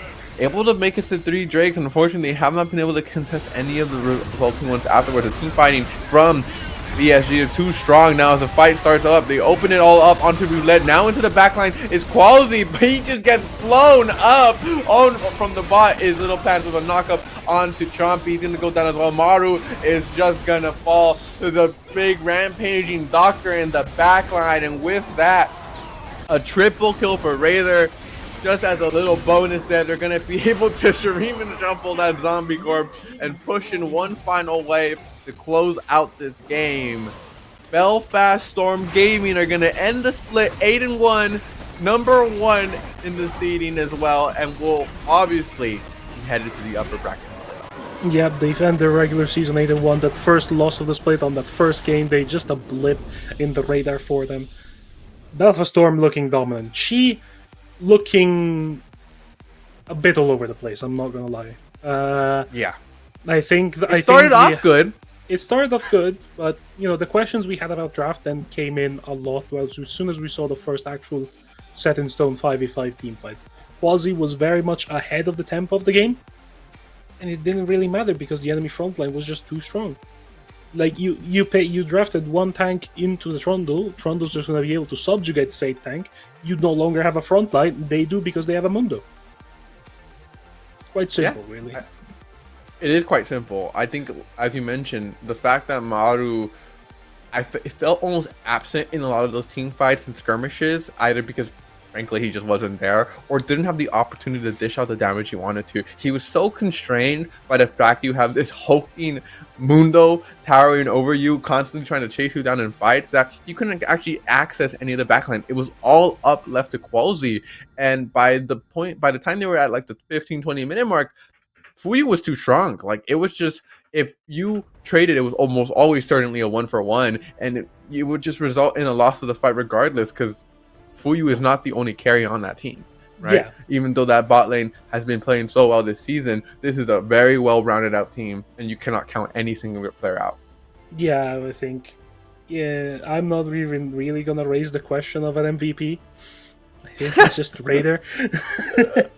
Just Raider. I don't know what you want us to say, audience. Yeah, but yeah, honestly, really well done by the side of Belfast Storm, keeping the ranks tight, showing that as much as you can have a few stumbles in the early game, if you just play your game, you're just going to keep going forward, looking real scary going into playoffs and securing that first seed. You know, I think it was secured 2 game days ago, but still, you know, securing that first place for themselves and, you know, going into playoffs strong.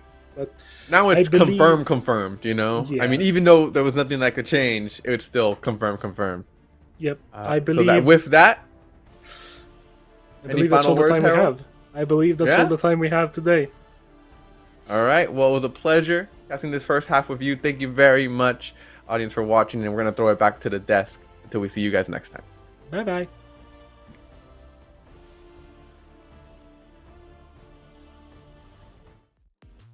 Thank you very much, casters. Belfast Storm locking up the 8-1 record. They lose game 1 and go clean for the entire rest of the regular season. And Good Chi, again, just struggling to put it together. The questions continue to mount. Leo, the Talon jungle of it all, you know, like, I feel like we saw the same thing. It gets a couple of things done early, and then suddenly it feels like there's no options for him. Can I go in the back line? No. Can I go for the front line? No. What do we do? It does not seem like it panned out one bit. Yeah, exactly. I mean, Belfast drafted really well into it. They saw the Talon, they're like, all right, we'll just pick all of the tanks ever to make sure you can't do anything. But then also in the team fights, there was multiple times where Talon tried to jump in and assassinate the Varus, for example. But then Alistar and Trundle always made sure to stay around that Varus and then just knock up immediately the moment you see something like a Talon. So then there's nothing he could do. He was just trying his best, but he just got draft gapped there completely. So it didn't flow well with the rest of the team comp. It didn't really have the impact we wanted it to. Very early on, we saw small signs of life, but for the rest of the game, it was just everyone got way too tanky to do anything, and everyone was way too, difficult to kill, and everyone peeled so well, so it was just not what they wanted to see. No, not what Gucci wanted, but Frisky, we do have, I think it's probably some fair criticisms to make of Belfast in that early game, right? Perhaps they did end up giving over a couple thousand gold lead, and I think with a couple of missteps from Gucci, if they had been a little cleaner, there could have been room for them to play a little longer into that game. But what do you think we maybe could have cleaned up for Belfast there, just to avoid them getting too big of an ego, considering they have now had such a successful play? I mean, they had some weird scenarios that happened kind of early on in the game. I mean, they gave up the first few dragons. I knew they understood that they weren't that important, especially going into the mid game. As long as they didn't get soul, they could just win the team fights pretty easily, as long as the Talon didn't get too crazy. But they almost gave them the opportunity for the Talon to get a little bit crazy. They had multiple fights where they put all of their CC onto the Braum and burn Chain of Corruption, which is their most important piece of CC in this game, which is exactly what they don't want to do, because then all their utility is gone and it lets the Yunara get kills, which is exactly what happened. She got a couple kills from that, and it made it easy for Gucci to take a little bit more on the map.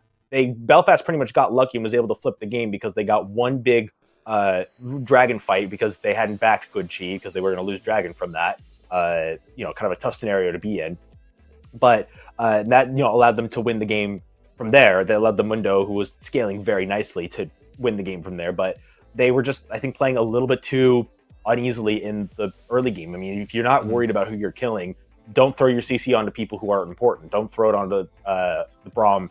Don't throw it onto anybody else. I mean, maybe it shows a little bit weakness from that bot lane. It's not like the Varus had the best game in the world. It was clearly more of the Raider roulette show going on for sure. So I mean, that's maybe something for other teams to punish if you feel like your bot lane is maybe a little bit stronger than that. I mean, overall though, I mean, they still played a more competent game. They played a more consistent comp. Like I said, it's all about the consistency. An easy comp to really execute, where they needed this talent to do something. And as we saw in that very last fight, he just jumped in and went bye-bye. Yeah, and on the stats in front of us here, just to highlight that Loopy has about half the gold of Raider, but did about the same amount of damage. Just the nature of a top lane like that.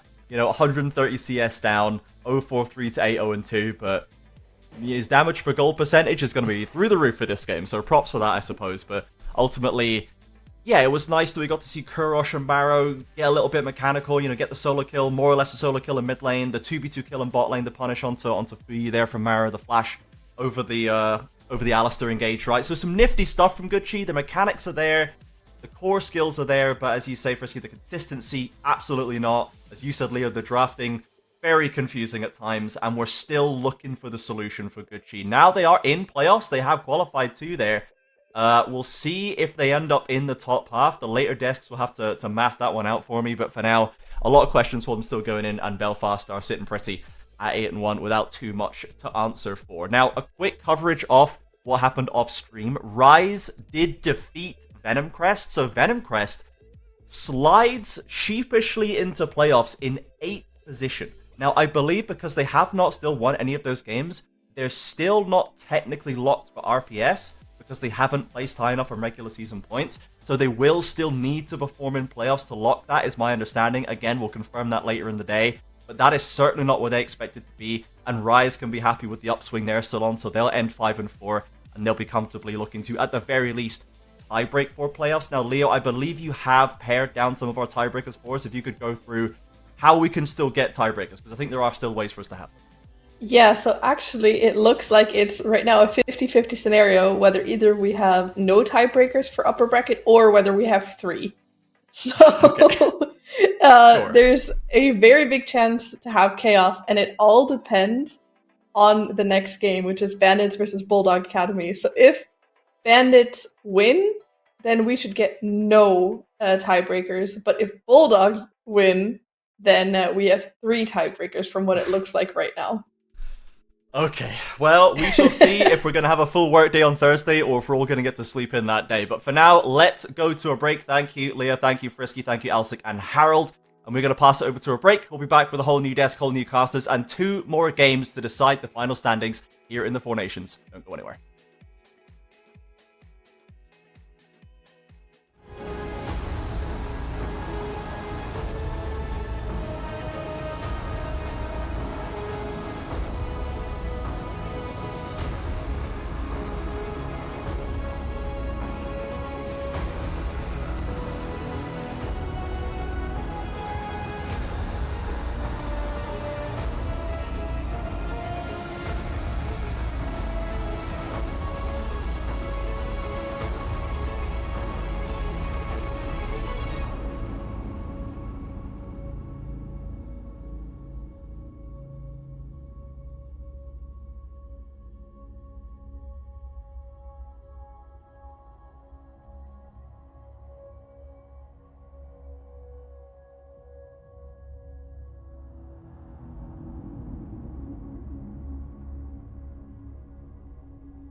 potentially a 5-way tie, as those are our names.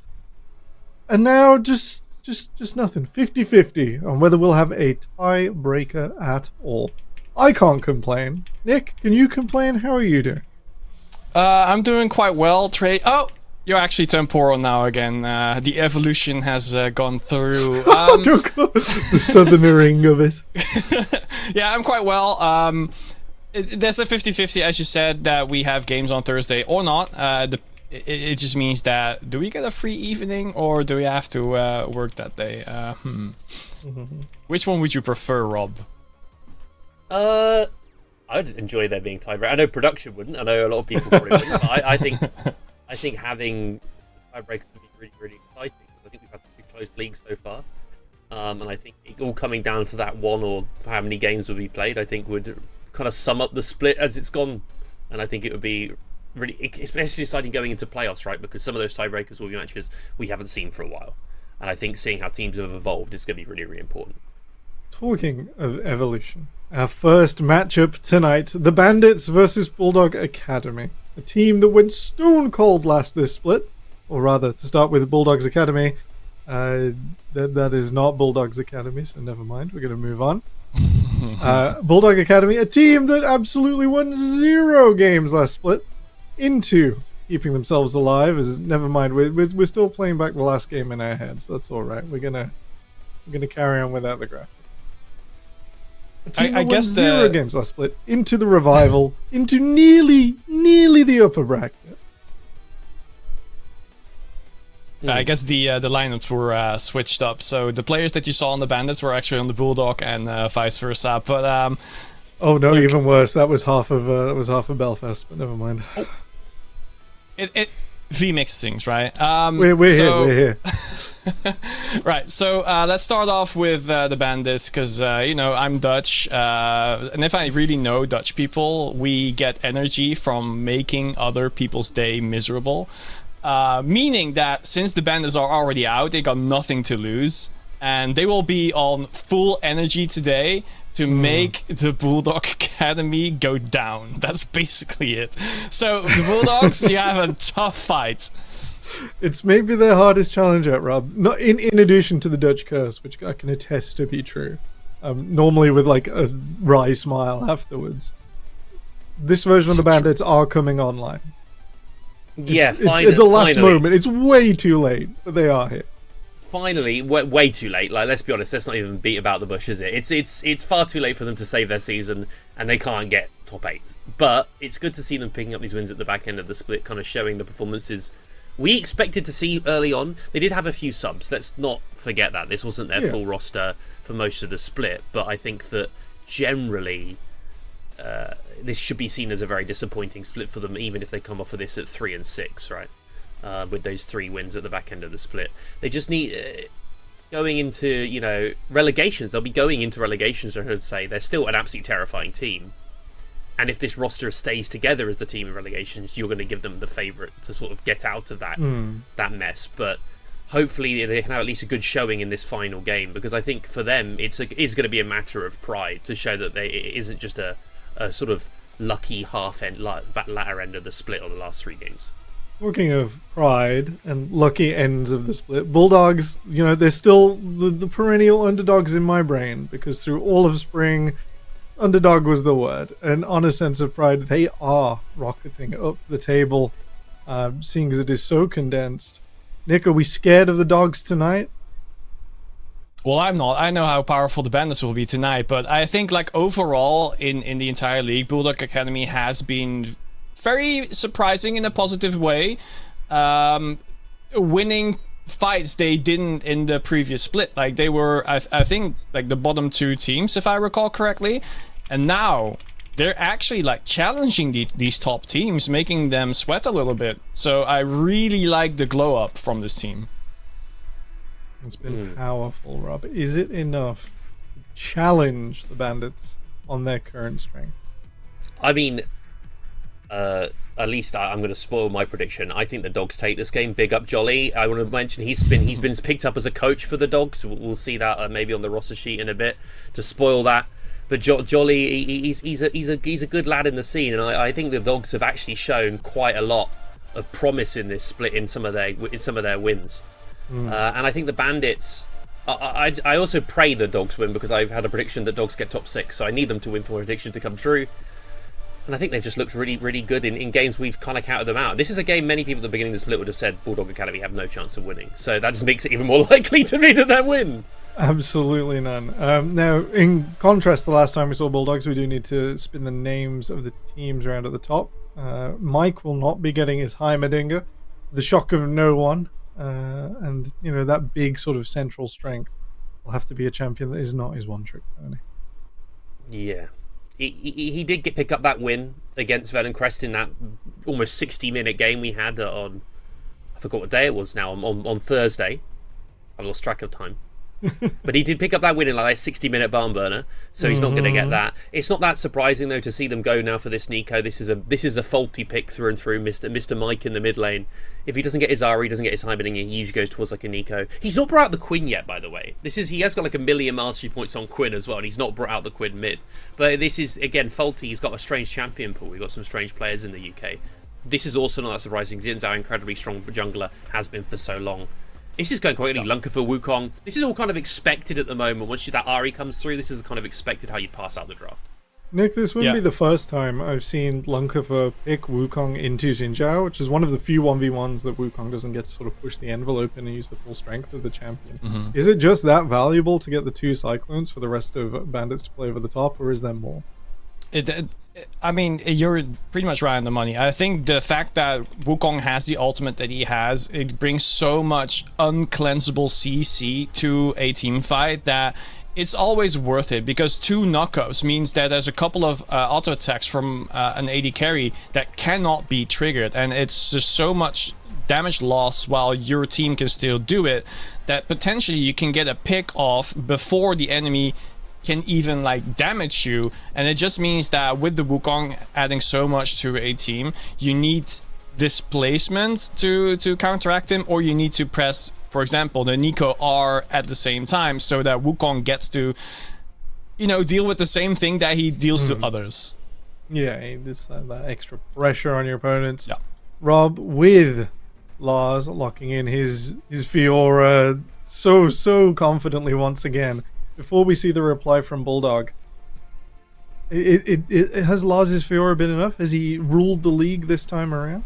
We haven't seen it, really. And so we've seen him on many other split-pushing style champions. You saw him, obviously, on a Mundo as well.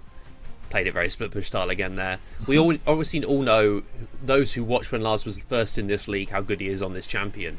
I think I like what the Bulldogs are doing in not banning it. I know that sounds kind of surprising, but I think you haven't seen it. And I think it's a champion that is... We saw it Raider play it in the very first game of the split, didn't go too well.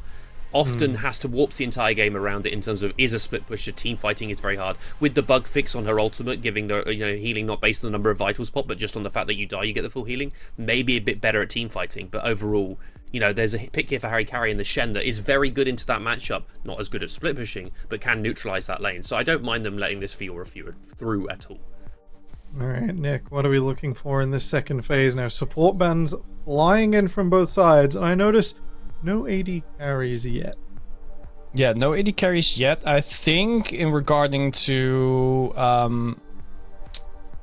the Bandits, which are on the left side again, you kind of want a safety pick as an AD carry. So let's think about a Xayah, who's really good right now. You can think about a Caitlyn, who can just rain damage from far. You got the Jhin as well, because you already have Fiora and Wukong to help out with the DPS. And so I would be suggesting looking at those kind of AD carries, whereas the Bulldog Academy, I think they want an AD carry that goes in together with the Xinjiao, together with the Nico. They have Shen as a support as well. So I'm actually thinking that they would be going for a Kai'Sa. And Jhin versus Kai'Sa should be favored towards the Bandits. Lucian is also a very good one that can follow up with the Nico and Xin. It's going to be an interesting one. For sure. Leona, though.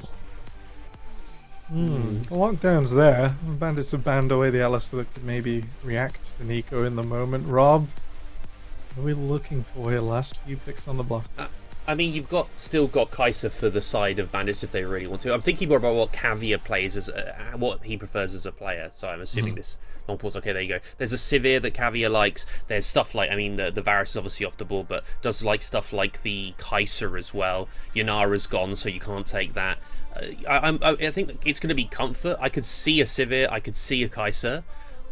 In this lane, maybe it's a bit harder. I like the Leona locking because it also makes it a bit harder to play like the Nami. You don't have to rely on like the hook or anything like this. You're just relying on easy ultimate access. There's the Sivir lock-in for Caviar. It is a favourite of that player. I mean, this has almost got to be a Nami, right? I don't think there's many other pairings you take here. You don't take the Milio. You could try maybe, but you could go for you could trade the Milio. There's the Nami. I mean, you could, if you're really crazy, go like Yuumi and just say, I'm just going to seed the lane. You've then got Yuumi for Xin Zhao, but I don't think that's really going to be a style we're going to see for a very, very long time. You could pair it up with the Shen, right, and get your super submarine on the go. But overall, we see a Milio lock instead of the Milio. Nami. I understand with the Leona ultimate. I understand cleansing that. However, I just think that Milio as a champion provides a little bit less damage in the lane, a little bit less presence in terms of how aggressive you can play on the Nami. And I think if you are the side of Bulldog, DDD, despite coming in, and I kind of not ridiculed him, but I've had him quite low down in my rankings. I think this player has looked pretty decent in this league so far. Not the best ADC by any margin, but I think he's shown up with a number of consistent performances. So him having a lane partner that's a little bit less aggressive against such an aggressive lane coming out of Bandits, not the champions, but the players. Bandits is the psychotic aggressive team. And ceding too much ground against that team either works really well and you look amazing for ceding that and they run into you and they die, or they run you over. And I'm a bit worried that this could be a run over moment by picking the Milio. What I'm hearing from Magpie is like, I could have the Nami ult back when Sivir ults and like turn everything off, and maybe Nico gets a sick engage. But actually, I am messy, and I will just hit my Q, because otherwise we are completely doomed. Nick, is there anything else this Milio could possibly bring? It's a little bit more safety for Lucian as well, because once the campfire is on him, then he gets an auto attack range. The thing about Lucian is that his scaling is not as great as other AD carries, and specifically against Sivir. Like, Sivir should be outscaling him at item 3 at like 25 minutes. And so I think Bulldog Academy right now is on a timer because of all the champions. Lucian is the only one who is going to build damage with Nico together, but Nico is more of an engage with Lucian as a follow-up. They need to burst people down before they can actually go for a contested fight. Whereas you got Sivir, you got Fiora, you got Ari. They're all scaling well.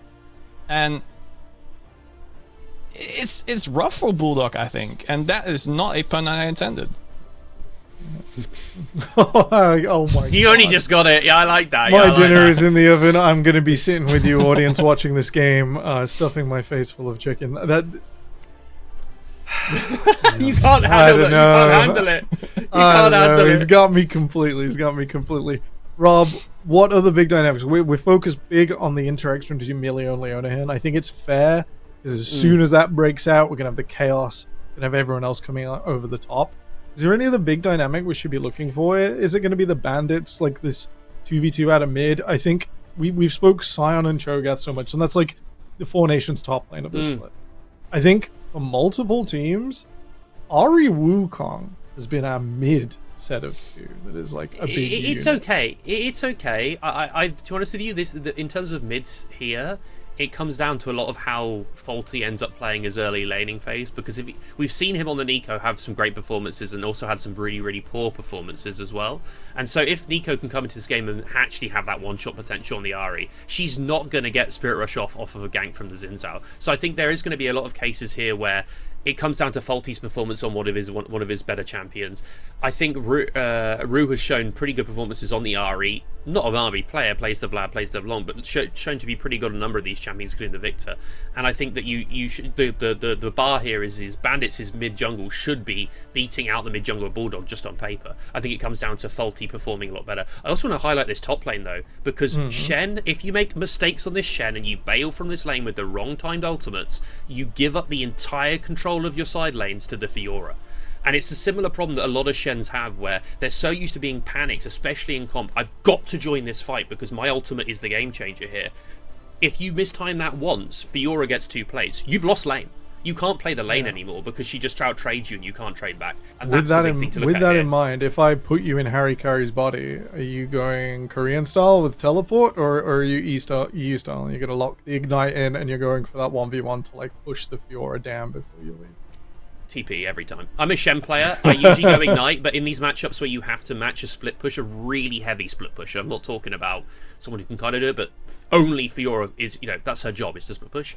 TP every time because it gives you that extra safety net. If you're that scared of the Fiora, maybe you take the Ignite, but I'd go TP every time. Alright. Nick, what are you thinking? We're gonna push for a prediction. Look, I've been saying the bandits every single time. I'm sticking to it. I'm sticking to it. I like the It's gonna team be comp. right this time. I like the team comp so much more than Bulldog Academies. There's clear flaws with Bulldog Academies, like on paper as well. I already predicted this. No worries. Yeah, these were pre-draft. These are pre-draft. Nick's faith is pre-draft. resolute. It's true. But again, Bulldog is on a timer. They need that Lucian to get ahead very early on. Otherwise, that service is going to scale out of control. The same is going to happen in the top lane, where yes, Shen is good into Fiora. Like, Shen is a good neutralizer, but Fiora is going to scale, is going to burst down towers, and Shen needs to be there every single time. So I think Rob was right on the money. Needs to go for the teleport, make a team fight a 5v4, and then teleport back to make sure that the damage control is okay. It's not completely ran through all the towers. Rob, I think the consensus post-draft is the bandits is looking pretty hot. I think this is a them composition. They're on a slight upswing. How are you feeling? Is your prediction still holding true? What are the conditions for Bulldog? Yes. I'm going to say every dog has its day, and Bulldogs had a number in this split. And I refuse to flip-flop because I believe in the dogs, I believe in Coach Jolly, I believe in the boys in blue. The bandits are gone. They're going back to Benelux. Goodbye, bandits. Hello, Bulldog top 6. And as you can hear my neighbor's cat eloquently say, it's time for dinner. It's actually time for you to say hello to our casters, Bloxer, and welcome Noah to the Four Nations.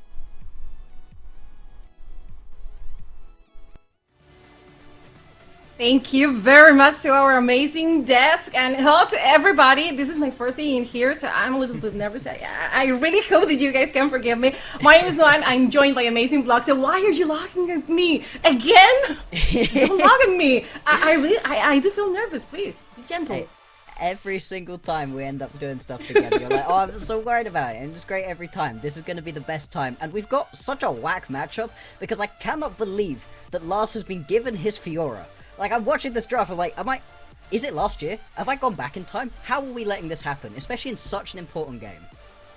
I mean, definitely this Fiora is going to be really, really relevant, most likely, and also is going to be a hell of a matchup for the push Shen there in the top side of the map. I wouldn't like to be Shen in this game because that Fiora has the potential to be that specially solo carry for this game. A really important one because I felt some tension in there. It's my first day, like, forgive me, but I felt some tension because this game is going to be all about the definitive tiebreakers. So yeah, there's a lot in the stake. Absolutely. If you're a fan of watching the UKL, then you want us to have to go to tiebreakers. As a broadcast, maybe we'd like a Thursday off, maybe we wouldn't, it's all up in the air. Bulldog win, that's the important thing. Bulldog win, and we have a bunch of tiebreakers. Bandits win, and we all get Thursday off. Oh my god, but do you really want a day off? Not really. Do I want to you? cast more League of Legends. Not really. I want to cast more League of Legends. You really want more League of Legends, League Yes. of Legends. We're asking for more League of Legends. Always. Then let's see how it goes for this game, and there it goes because this Fiora is gonna be crazy. I really feel like there is a lot of room for this champion to work in this game, and not only the Fiora, which is gonna be a hell of a late game win condition for bandits. Also with the Sivir, not gonna lie, but the Sivir is gonna be heavily punished there in the bot side trade. But I really feel like the Bandits draft has a lot of potential, and not only because of the Fiora. Absolutely, yeah. Like I said, the Fiora are going to be fun late game, but the Sivir does give you a lot. Yeah, it does get a little bit pushed around during the early laning phase, as you highlighted, as the desk highlighted perfectly. At the same time, though, Sivir can do sneaky amounts of damage during the early stages, but you really are waiting to get later on into the game. The early game very much going to be about what Lungfar can do right here on this Wukong. Once you take that level 6, have the Cyclone available, those ganks become very potent. That skirmishing as well is going to be very strong. At the same time, Bulldogs, they've got themselves a couple of pieces that they can really play around early on. The Xin Zhao, such a strong jungler at the moment, and paired up with that Lucian Milio, you can get super aggressive in the early game, and especially around these early objectives. That's where I think Bulldog are going to be trying to make their mark on this game as quickly as possible. They do, even though they can be really aggressive there around those neutral objectives, they need to be careful with the pairing of the Wukong and also the Ahri. But the Ahri, I mean, is being heavily punished as well by this Nico, which I'm really excited to see how it works and operates there in the mid lane. Watch it, because Leona is locking around in the lane, trying to cover the Ahri from some more damage and more hostile trades. But there it is. I really want to know how this Nico works, and also the melee, because they do have a lot of disengage potential around for those kind of skirmishes that the Wukong and also the Ahri will look forward to. Exactly. I think the Nico, one of the most interesting champions that we can get in the game. I see a lot of people on Twitter sometimes talking about, oh, we should get rid of it. It's low skill hitting that ulti. Ulti's fine. Ulti knows how to play the edge of this one. But it's that Pop Blossom, that big ulti in and amongst massive team fights that's so exciting. And especially when you've got DDD here on the Lucian, you just want people as locked down as possible so you can unleash that culling, get through them. And it's very easy to do that when Faulty can just flash in and use that ult. Okay. Bot lane though, Okay, that's very dangerous, because Emilio literally face-checked that Tribage, but going forward to the Lucian, that's not really wise to do there in the bottom lane. He receives some damage in there, but there it goes. Watching again the top side matchup, this should be like this, like during all the game, right? There is no way, there is no way Shen gets ahead of the Fiora in any point. Absolutely not, but at the same time, Harikari should be able to at least absorb the pressure. Hang on, face checking again. They were in there, because in the ball independent play there from De Leona, and Saber trying to get that kill, but the first blood is going to be for Lanka for the Wukong.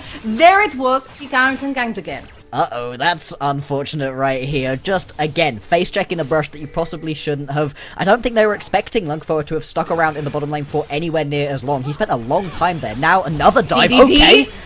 He's just dead. The dive was clear! Wow.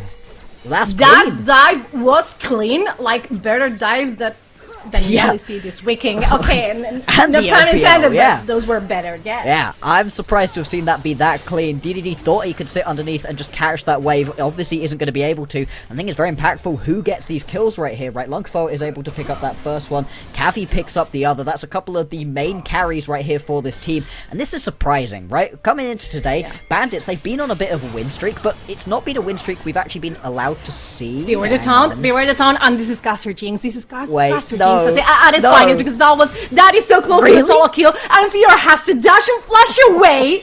That was almost a solo kill there in top lane, and it was favoring the Shen. Okay, this should never happen in paper. No, I mean, yeah, you are decent into the Fiora in that you should be able to absorb a lot of the pressure. That Spear's Refuge stops a lot of what Fiora wants to do in being aggressive, but it shouldn't be the turnaround for these kills at all. Kakashi, nearly gets caught by that charm. If he had, it might have been a little bit unfortunate. Is just going to be able to walk this one away. Obviously, we've got an Infernal Drake on the board. People love to pick these up as early on as possible. Both teams have got their junglers in the area. Bandits, though, they will be walking into darkness if they want to try contest for this one. I mean, I don't think it's wise to try to contest this Drake, but Leona, no matter what, she's gonna give some light there to watch the Drake being taken away.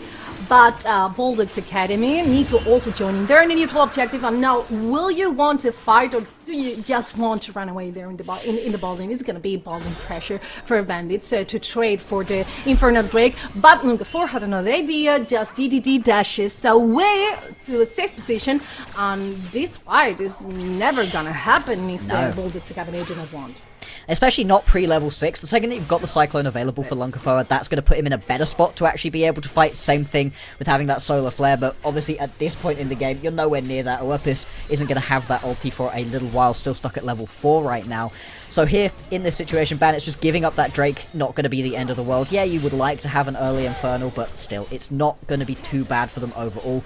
What could be a problem is the fact that this bot lane are getting jumped again.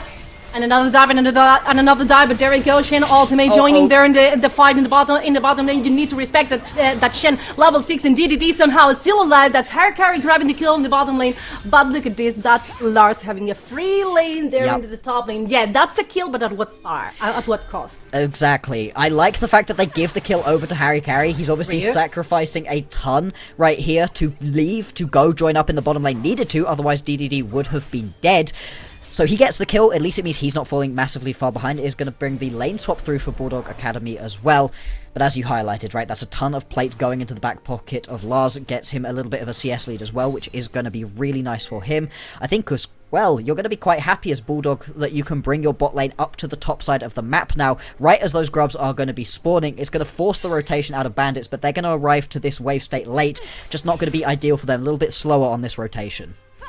And they're a little bit slower, as you were mentioning it. The Void was about to spawn there on the top side of the map, and somehow bandits need to be aware that the dives are never again going to be free. As the Shen can just literally press R and stand united, and we all know how it works. Like Bulldog's Academy composition is all about a team fight in the 5v5 with the Pop Blossom, with the Melio, and also with the stand united as well. Bandits, I feel like they want to split push and also trying to skirmish. There goes the third kill. And the Fatal Warfare goes for Bandits, who want to force this victory. That's going to be 2 kills. 1 for Lungafor as well. But there it goes. This is a dive. 4-person dive. Oh my god, I feel so sorry for Lucian. But that was clean. That's a double kill for the Wukong.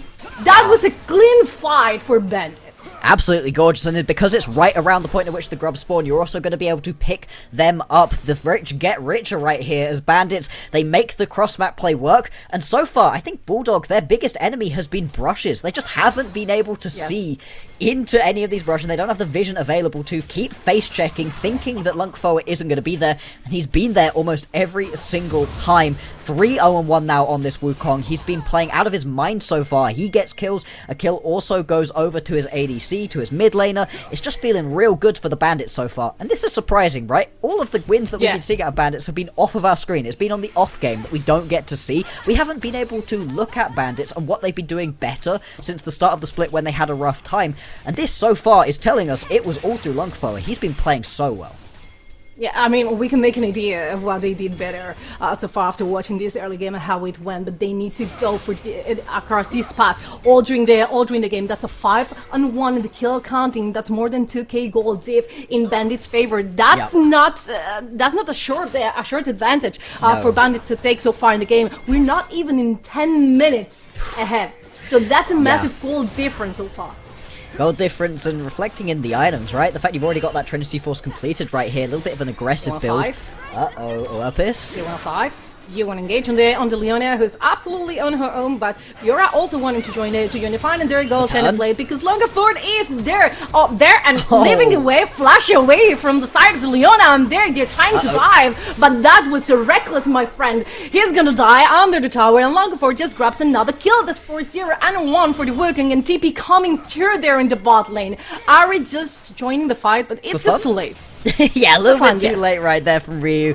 Death way over aggressive, trying desperately to be able to pick up the kill. Yes, you do manage to pick up the kill onto the Leona, but your life is not going to be worth the life of the support. It just about does tick him over to actually having enough gold to get that first item. So, you know, that's nice, that's something. And when we've got ourselves another Drake spawning in 30 seconds time, you do want to have that first item completed, otherwise you simply can't compete with Lunkafoa with his first item. So that's nice. Still, though, a little bit over-aggressive, and it just gives the Wukong even more to play around right now. Lungfor so incredibly strong. Once again, another gank right here out of death. Oh, that's definitely pushing. You are definitely overextending Saver, and that's the calling from DDD, and another shutdown. Harikari is not sharing at all.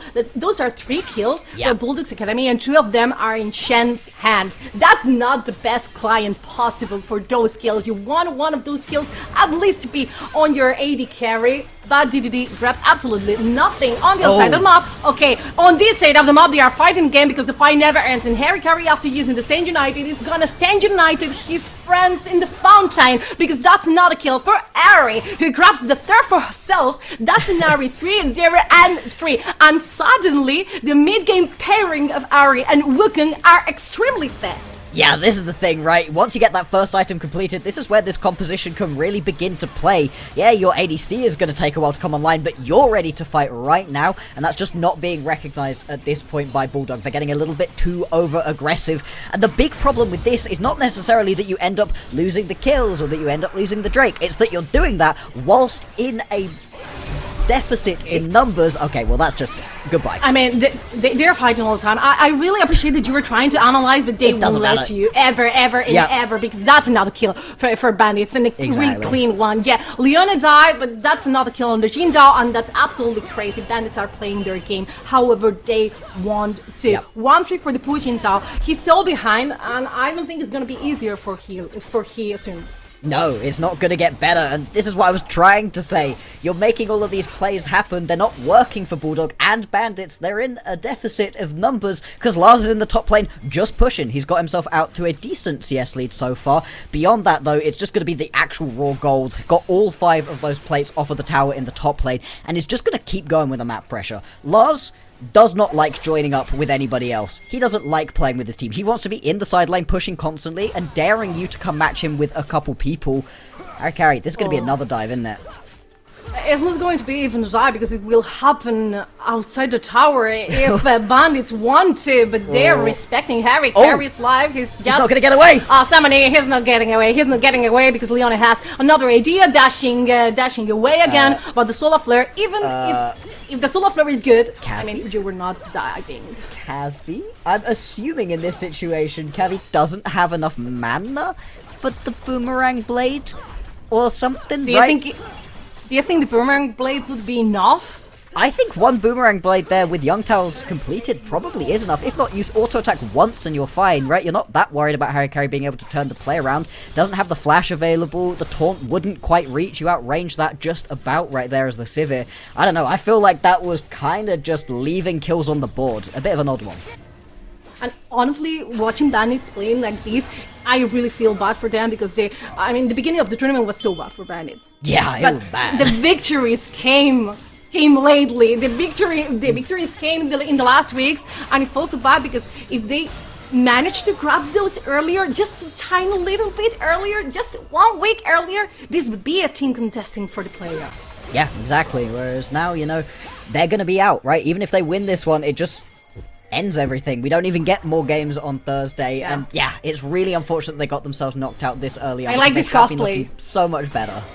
I like this cosplay. I really believe in that cosplay. The Pop Blossom has been absolutely amazing. Immediately follows up with the ultimate. There it goes. The Xin Zhao grabbing the Silver kill on DDD, dealing damage absolutely freely, but Lungafor is just too much for Bulldog's Academy. Look at this. Leona is trying to run away, but Harry Courage is dealing with the bot lane by himself. That's a double kill for the Wukong, who's, Fed is just not a word that defines the Wukong state anymore. He's absolutely so obnoxious how strong he is. Yeah, absolutely, and you highlighted it perfectly right. That's a good play. I like the play out of Faulty to try find the angle, does really well at pretending to be, and then gets involved, and it looks good. This is great. You're not counting the minions at this point, really, because the wave has only just arrived. Doing that quickly enough to not even get caught by the spell shield, still being able to pick up that kill onto Erpus is nice, but Lungfor, he's too strong right now, and the second that he gets into the backline, just does so much work for the squad. They're going to come out on top of this one, 2 for 1, so it's not the end of the world, right? You do find something back, and you're not completely out of this game right here as Bulldog, but it is incredibly tricky, especially with your more early game focused composition. The fact they've fallen behind is really bad. And the Oscar went to Faulty definitely after that performance, but I also want to praise the Sivir trying to do the oh my god, I'm such a lowly AD carry here in the middle lane. The thing was, she was, because there were more enemies than she thought. Even though the goal looks good for Bandits, even after that good fight from Bulldogs, the Wukong keeps being the raid boss of this game so far. And I feel like Bandits just need to take these turrets down, turrets that will allow you to move with more freedom around the map, to set better the objectives, and there it goes. There is no way for Bulldogs Academy to defend this structure. No, they're going to have to find ways back into this game that's going to come through being sneaky, through being able to bring more members down because of the Stand United from Harry Carey. We got to see the gold for just a second there. I'd love to see it again. if possible, because the gap That's in the 3k gold between jungle. It's 3k. All right, I was looking elsewhere at that point. 3k is absolutely insane. The saving grace for Bulldog is if they can find a big fight, right? 450 gold shutdown on Ryu. 700 on Lungfo, right? If you can make this play work, you will swing the gold back in your favor very quickly. They're gonna play for this Herald. I'm surprised that Bandits are stepping off right here. Still, they know they're in a numbers disadvantage because Lars is getting a tier 2 in the bot lane. I mean, they want to go for the engage right now. The solo throw has been absolutely amazing. Almost point and click, but the taunt from Harry Carey goes on top of De Leon, and not with this objective though. And look at Sivir, she's dealing damage freely. Oh, there no. goes working with the ultimate, and that's absolutely obnoxious, dealing a lot of damage. Ryu with the ultimate, the Spirit Rush going forward there, dealing some damage, and granting Sivir another kill. And there goes Leona. Leona just trying to engage after engage after engage after engage, and Lucian trying to save his own life. It looked good until it didn't look good for Bulldogs Academy, who are being absolutely smashed by Bandit's composition, who is fighting all the time with one less member because the Fury is all the time splitting. Yeah, Lars does not give a hoot about these team fights. That is not his realm. He's been given his champion, and you know he's going to go sit in a side lane and push, and that's the most impressive thing, and that's the biggest worry here for Bulldogs. They fall behind early on, and they allow Bandits to get into a situation where they're far enough ahead that they can just constantly play this in a 4v5, where they don't have to bring the Fiora over. That's what you needed to do to make Bandits lose this game, is force Bandits into a situation where Lars has to come along, or every time he doesn't come along, you lose 4 deaths, and maybe you get to tickle a tower, but it doesn't really end well for you. In this situation where you lose multiple towers every single time you look onto the other side of the map, it's just so hard to play. As we watch another Drake go over, Bandits, they are in complete control of this game. They are up by 11,000 gold. It's not even 20 minutes into the game. This is insane. It's not even 20 minutes into the game, and there is this massive gold dip. Like, we always set the barrier between a game that's absolutely impossible to throw in around 10k gold diff. And when you get to those digits, it's usually past 20 minutes, even 30 minutes of the game. Not before those 20 minutes. Look at this. Leona is just by herself and just chilling. She's gonna be absolutely obliterated. But Harry Carey grabs another kill. Sivir with the shield. Point and click, that was good, but not enough to save your life. And that's for the Nico. They're trying to reduce that gold. It's just a tiny little bit. It's just a few pounds. Now, hey, being able to put down the Herald into the mid lane is going to help. This will be a decent swing of gold, right? We were at 11k beforehand, now it's going to be down to, don't worry about it. It's only going to be 7,000. It's fine. Yeah, this is still pretty rough. This is still pretty rough out here. Actually, Harry Carey also just kind of getting soloed right now.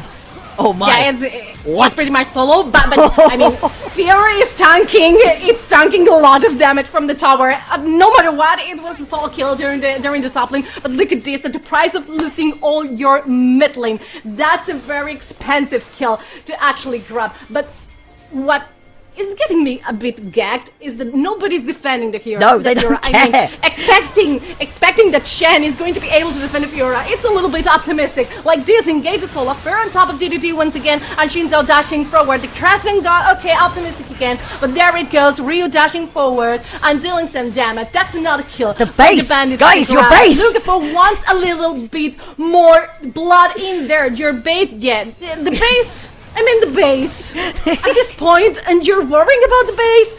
I don't think Lars is grabbing another solo kill there on top of the Shen, right? Even if the Shen is being joined by his teammate, right? No, what am I watching? I mean, of course he's getting away. You don't want to fight the beast. Oh my god, right. So it's going to turn into an Atakan, and I've been holding off on it, right? Because we've been mainly watching the fact that Lungfo is on one of the best games we've seen from him in a couple splits, honestly. This is brilliant. Ryu's been playing great as well, but we have to talk about it, right? Bulldog, buddies, pals, friends, whoever it is that does your drafting. Why did you give Lars Fiora? Right, there's a meme about it, and we didn't expect to take Look at me in the eye. Look at me in the eye. Right. Do you really believe that the Fiora was the problem? It's an omen. You give Lars Fiora and the gods look at you and go, nah, it can't happen. Absolutely not. They will smite you down. That is what's powering Lungfo. His own good play and the anger of the gods above us for giving Lars Fiora. Why? Okay, I really like your analysis. I buy it. Absolutely. It's a no, man. From now on, Lars Fiora is going to be a numbing from the gods. No matter what is the Fiora, it's going to be, solo carrying the game, or it was a Wukong, but I absolutely buy it. I'm not contradicting you on this one. I mean, divine it's a intervention. That's it. Like precise definition of what is going on. I mean, this is the wrath of the gods if it's not literally destroying Bulldog's Academy base all the time. Are they trying to set up a death brush for the Fiora that hasn't gone top lane? God, this is a roughie right here from Bulldog, right? They have managed to stall it out a little bit. Now that there's no outer towers left to be taking, it's slowed the pace of the game down a little bit right here, but the fact you send multiple members topside trying to catch somebody that doesn't exist is going to be really rough right here for Bulldogs. Let's see if they can actually mount a base defense. They've got a couple items now onto some of these main carries, right? You've got 2 completed onto your Lucian. You've got a couple as well onto Faulty here in the mid lane. So it's not completely out of the realms of possibility that you can find a good fight. You would need a miracle, though. It will need a miracle, a perfect execution, and yes, more miracles happening on top of everything, because that's the definition of what you need if you are Bulldog's Academy fan to happen in this fight. Or you need a Nico with a good cosplay, which was also what almost they needed. Harry Carey about to die, and that Silver Cup killed the Pop Blossom was promising, but it fell short. It fell short blocks. This is it. This is the game. Less than 25 minutes. We didn't even have time to have a proper Baron Nashor. The game is over before it. This is one of the fastest games that we're going to see so far this split. This is incredibly quick right here. This is Bandits being done. They don't want to play any more UKL. They are finished. This is their last bow out for the Bandits here in the summer split, but it has been an incredible performance from them. 11-0-8 from Lungfo in the jungle. Lars gets his Fiora. 5-0-11 as well in the mid lane. What a crazy matchup. That is one of the fastest we've seen in a while. So, you bring me here my first day as a play-by-play, and you toss me into this game. You're trying to prove what? Are you trying this to? This is peak UKL. This is peak UKL. Yeah. This is what people show up to watch. I mean, definitely. They aren't you entertained or what is going on? And if I'm not mistaken, Bandit's victory makes the tiebreakers impossible to happen. Yeah, I think that means that's it. We don't get to talk about League of Legends on Thursday. I'm going to have to figure out what to do with my life when there isn't UKL on my screen on a Thursday. I don't know what to do in this situation. Yeah, that should mean that we know who our teams are. Now, I'm not going to pretend to understand foldy sheets. Those are a smart person thing, which I am not. But I'm sure that the desk will actually be able to talk about the foldies, because I don't know. I know that means Bandits don't make it to playoffs. I know who's on top of the league, but we should now know our 8 teams in playoffs and not have to do a bunch of tiebreakers. No, you don't have to do those tiebreakers, but the fact is that I still feel so sorry for Bandits, because this League of Legends level, this is deserving of a playoff spot, but it just came late. It just came too late, Bloxer. And this happens a lot of times in every single competition. You get to see a team that it's really promising, but somehow it falls short. Has one bad week after another bad week, and suddenly when the pieces are connecting, it's just too late. Yeah, it's really, really rough to see. I think it probably feels better for some of these players that they at least go out with a bang, right? They pick it up towards the end. They don't end as what looks like one of our worst teams. The current form of Bandits, I think if we have a second round robin and they get to play all these teams again, they probably end top, middle of the pack, right? Not maybe 1 and 2, but 3, 4, 5. I think those could have been easy positions right there for the Bandits, but it is unfortunate they're not going to be able to make it through to the playoffs. I am happy that they managed to look better towards the end, though. A winless split would have been really rough. I mean, it would be really rough, and they grab the victory on screen at least, right? Yeah, we get to see. We get to see where they actually improved, and honestly, the jungle mid lane pairing was absolutely amazing. We were just gagged by the rhythm of this game, which was so fast paced. So we're just going to toss to our amazing, clever, and handsome analyst there today to do the clever work for us.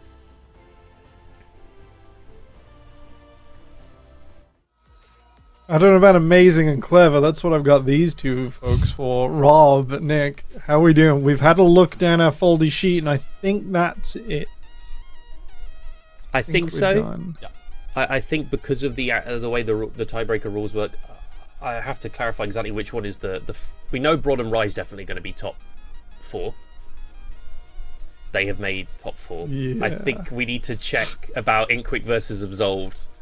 I think that head-to-head still decides the final team because Inkwick is currently 5-3. Yes, so Absolved in every situation, every game matters tonight. You're completely correct. Yeah. So I think that's our final game. But so we'll get to that in a minute. But yeah, this kind of locks in the fact that now Bulldog are going to be bottom half. Yeah. They don't have a chance. Very sad. I'd have to check exactly the order it comes in the break. I will do that. But it's very exciting to see that the Bandits are at least showing some life for relegations. They looked incredible, to be honest. Lunkerfer, fantastic performance on the Wukong. Really amazing across the board. Weird enough, Lars Fiora was probably the least impactful part of the entire team for Bandits. Pretty much, I think Lars got shenned pretty good, at least till it disappeared. Nick, was it enough for you? I don't even know what Dutch people scream when it's like hell yeah. What's hell yeah? Or just like the equivalent. I mean, what would be? I don't watch football, so I don't really know what we would yell, but it would be probably something like Holland, Holland, Holland, something like that. Let's go. But again, we were talking about it in the green room. Like I don't even feel like Lars did that much. He was just simply side laning, and just because Harry Carey tried to help his team once, suddenly Fiora is up like what 20 CS and has 2 plates. Yeah, you made a key mistake in wanting to contribute to the 5v5. Alas, not to be. Rob, looking down the scoreboard, anything surprising? I think a Werpus is electrocute Leona, even if not intentional, being very effective. Yeah, look at the damage, of course. 7,000. Now, I think overall, this is what we're expecting. Weird enough, if you had shown me this screenshot at the beginning of the split temporal, you'd have said, "Yeah, that's about right. This is about right. That's about right." And I think coming into the game today, a lot of people had very different expectations to what we came to the split with. Lunkerfer looking like back on it, but again, it's a bit like that meme of the guy who's celebrating pouring the champagne over himself and then it cuts back and he's in 3rd place. That's how it feels like with this win for the Bandits. Because they feel great about it, but again, they're going to have to be in that bottom two. Very sad that the beginning of the split wasn't how they wanted it to be. Phenomenal players, though. I mean, look at this game is just a statement of that. They kind of took control and never let go. Rue, by the way, I want to shout out this UK player. Comes in after the first couple of games in for ground. Plays Vlad, plays LeBlanc, but ends up playing a lot of other champions as well. Plays this Ari very, very well. Had a great performance against Broad, even though they lost. Looked really, really solid there. Played a great Victor as well in some games. He is a UK national. He is a UK player. Didn't even know the UK existed until Lil Johnny himself reached out from the Bandits to ask if he wanted to play mid. And I think this guy is genuinely very, very good. And we should hope that he sticks around for relegations. I really hope he sticks around for going forward in the UK scene, because I think he is a phenomenal UK player. And that's what we need in this league, right? We have a few greed teams in that they like to recycle the same UK talent. And I want to see some new talent, like the Anikis of the world, like the Rues of the world, coming up. It's no longer 2021 temporal. I want to see the new players. I want to see the new guys on the scene. Such slander about my favorite team. It is always something we should be so proud of, that we get this new talent in and performing at a visibly high level. Nick, any last words as we say goodbye to the Bandits for summer? Holland. Holland. For relegations, you'll be able to cheer them on. You'll be able to cheer them on in relegations. We're going to be there in relegations, don't you worry. We're also going to be there for our 4th and final game of the regular season. Inkwick versus Absolved, right after this break.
it's been a special season. I've been hurt in ways I did not understand by 7-way ties in a 10-person league.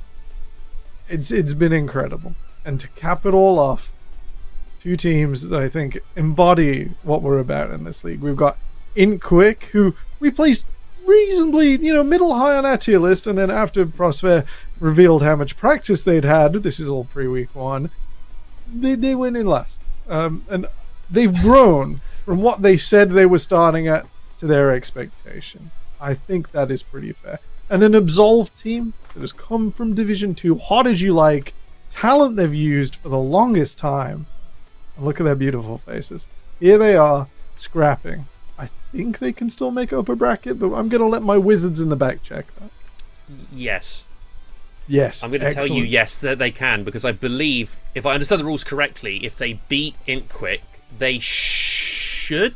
I mean, I actually, now I think about it, Inkquick has the head-to-head over Bryce and Brod, so I'm going to have to actually, you might have to defer to the experts behind the scenes. Yeah, we're going to go to the Wizards. It will put them on tie, winning this game with Brod and Friends and Rise Gaming, which and Inkquick themselves. Yep. No, Inkquick are on 6. No, Inkquick are on 5. 5. Yep. 5-3. Oh, the Wizards are currently deliberating, and I'm reading their homework as we go. Here's Inkquick. Yeah, Inkquick, you say about them making a build over the split. I just want to bring up Temporal. They had Dragdar come in for a couple of the games, right? And those were games that they picked up against Rise. And I can't remember who else Dragdar played against. But I think that we rated them on the strength of the roster we see on our screen right now, didn't we? And I think that with some of the wins that they did pick up against teams that we did have rated quite high in Brod, it's not that surprising that when they've switched back to having Artorias in bot lane, they haven't looked maybe as strong as they did when Dragdar was in. And they had Yusa play as well, if I remember correctly, for a game. So they've had some real strong AD carries from the past UK scene, or even the present with Dragdar playing an Inkquick last split coming in. And they've just looked really solid with those players in. And then when they've got back to what would be their regular roster, there's been still a few little issues. Inkquick last week didn't look so strong. And they had a 10k gold deficit against Brods that Brods threw away, but they didn't have Poor playing then Brods, which is their general. Inkquick are a pretty rocky team to me, and I wonder what version of them show up today, really, against the Absolved side that looked pretty good against Gucci. I think Absolved have sort of been my biggest. The Wizards are currently communicating. Our chief warlock of all things tiebreaker is currently going through this. I think we're all waiting with trepidation. Essentially, if Absolved win, we go to a 4-way tie, and things get a little bit spooky. If 5IQ win, we're all locked. Absolved, head to the lower bracket. Yeah. They're saying Absolved can't make up a bracket even if they win today. Tiebreakers are crazy. You know what's even more crazy? Our predictions for this game. How confident are we tonight, gentlemen? We have got a split desk. Rob, defend yourself. Why are Absolved taking this one home? It's the regular 5IQ roster. I think where the strengths of Absolved lie have been in Emil, and I think their bot lane have been incredibly stable. And to me, I just think Absolved have been like the middle of the pack team, like the textbook team. Like, they play very standard macro. They look incredibly drilled. They look incredibly, like, their macro from day one when they beat Belfast looked incredibly good. Maybe they make a few individual mistakes, but they always seem to, some of these fights that come back. I just think they are a solid team. I just think they're a really solid team in terms of fundamentals. And with 5IQ, they have those fundamentals, but they can often make a few laning mistakes. Look at what happened. Artorias played a Swain, I believe, on Thursday. Was it Thursday or Monday? Whichever was that game they played Swain, it didn't look so hot. It didn't look so good. And I think the Absolved drafts are solid. I think they draft well, and I think they have solid game plans. I think you won't have the mistakes that Brod made against 5IQ, that Rise made against 5IQ, with poor drafting and poor in-game decision-making from 10k ahead, might I add, the Brod loss. Absolved don't do that. Absolved simply won't make that mistake in game. All right. Nick, if Absolved are really this disciplined machine that we're taking up, why, like we have just shouted Holland, why can we shout this is the best of British, and why are 5IQ taking this home? Look, there's been one big denominator in all of the games that Inkquick has recently been playing, and that is Orianna Wukong. I've seen that duo a lot on that team, and usually they are also the champions that do really well in those games. So it's a pretty easy to use combination, and I think it all depends on, is Absolve going to just straight out ban Orianna or Wukong? If so, then Absolve probably makes a really good case, but if not, then I think Int Quick, even though on paper they are not as good as Absolved, they will just draft an easier to play comp. I hope they do, and I hope we do see Bard. 'Cause I don't trust they will. You know what I mean? I'm expecting like Bard. I'm expecting high execution. It's like it'd be crazy. When it gets crazy, smooth brain, no wrinkles. Good time. I come to you with news from our Warlock. Absolved cannot make the upper bracket, as if they were to enter this tie, they would lose on tiebreakers out of that 4-way interaction. However, that does not mean this game is without stakes, as I've just opened our playoffs bracket.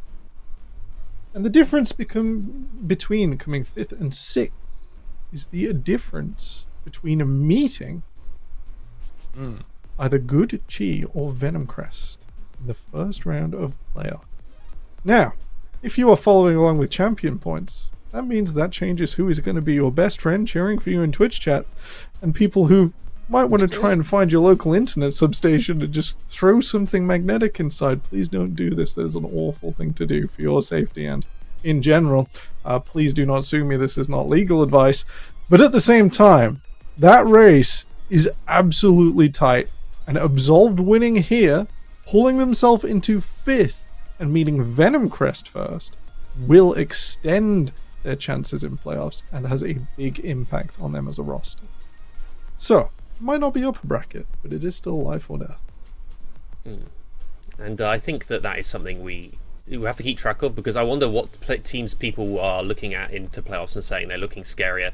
I imagine some teams as well, like Venom Crest, have made a lot of roster changes, haven't they, Temporal? We know they've undergone a lot of changes there.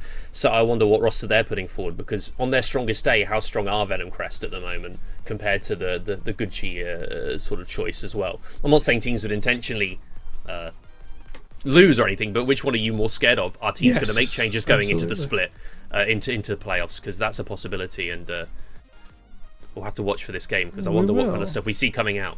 And within this game, we've got a head-to-head to look at. Gentlemen, what did we pick earlier on today? I believe it. Nick, do you want to take mid it? Laners. Yes, so we got Emil against Bailey, and I think it's not really going to be about the head-to-head specifically. I think Emil is more of the carry player on that team, even though he really likes his control mages, right? Bailey does the same thing, but his playstyle is more like he wants to help the team more often, and while Emil wants to be that star carry, he wants that Azir, he wants that Ziggs, he wants that Victor, you know, he wants to be able to dictate the game, whereas Bailey is more like the Orianna to Leah. He wants to make sure that he displaces you in a way where he just dictates where you get to stand in a team fight, and you know, his goal is basically disrupt you, while Emil wants to kill you. Rob, we kind of saw this exemplified. Emil wasn't at our last season finals. Bailey, however, was. We saw a few games of mid lane. He was super subbing in for Venom Crest. No, I've got this wrong around. It's 5 IQ, isn't it? He wasn't playing at finals either. The BZ was playing finals for 5 IQ. Yes. So No, it was BZ versus so- Chimera no, didn't or he- Air. Nope, there was no Beely. Don't worry. Subbed in for Venom Crest, or am I losing my marbles? Who It was subbed in for Chimera. Venom It was Chimera. You're going Chimera. insane. It's another all that- another long-standing UK mid. I was about to dox where you live and say maybe radon poisoning has got you, but we'll have to see exactly what's happening it's with true, that. But folks. It's I was hot going to say, down here.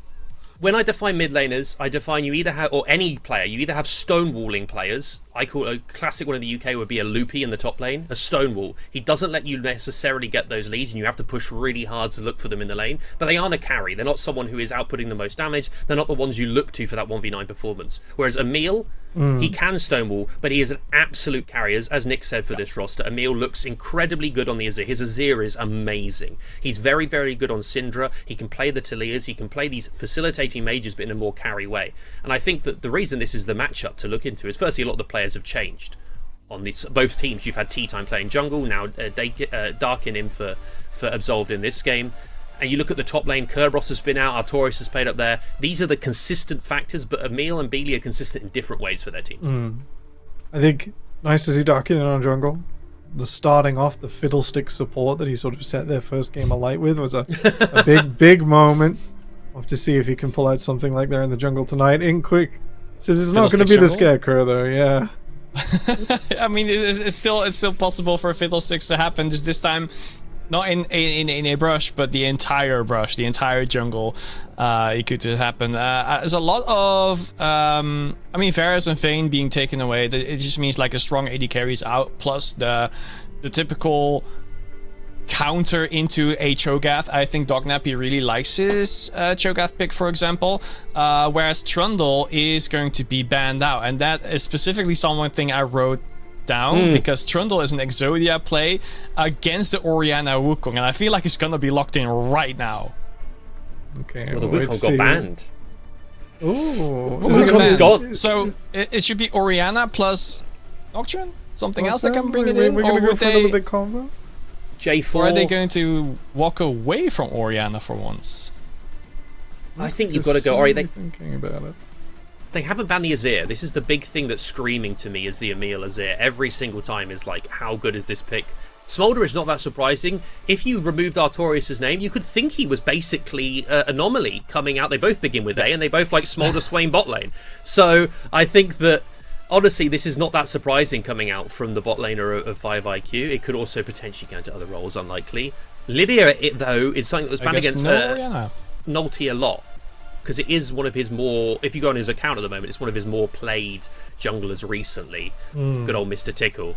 And it's also something that can out-farm the Xin Zhao and sort of outpace it, and gives him a lot of carry potential.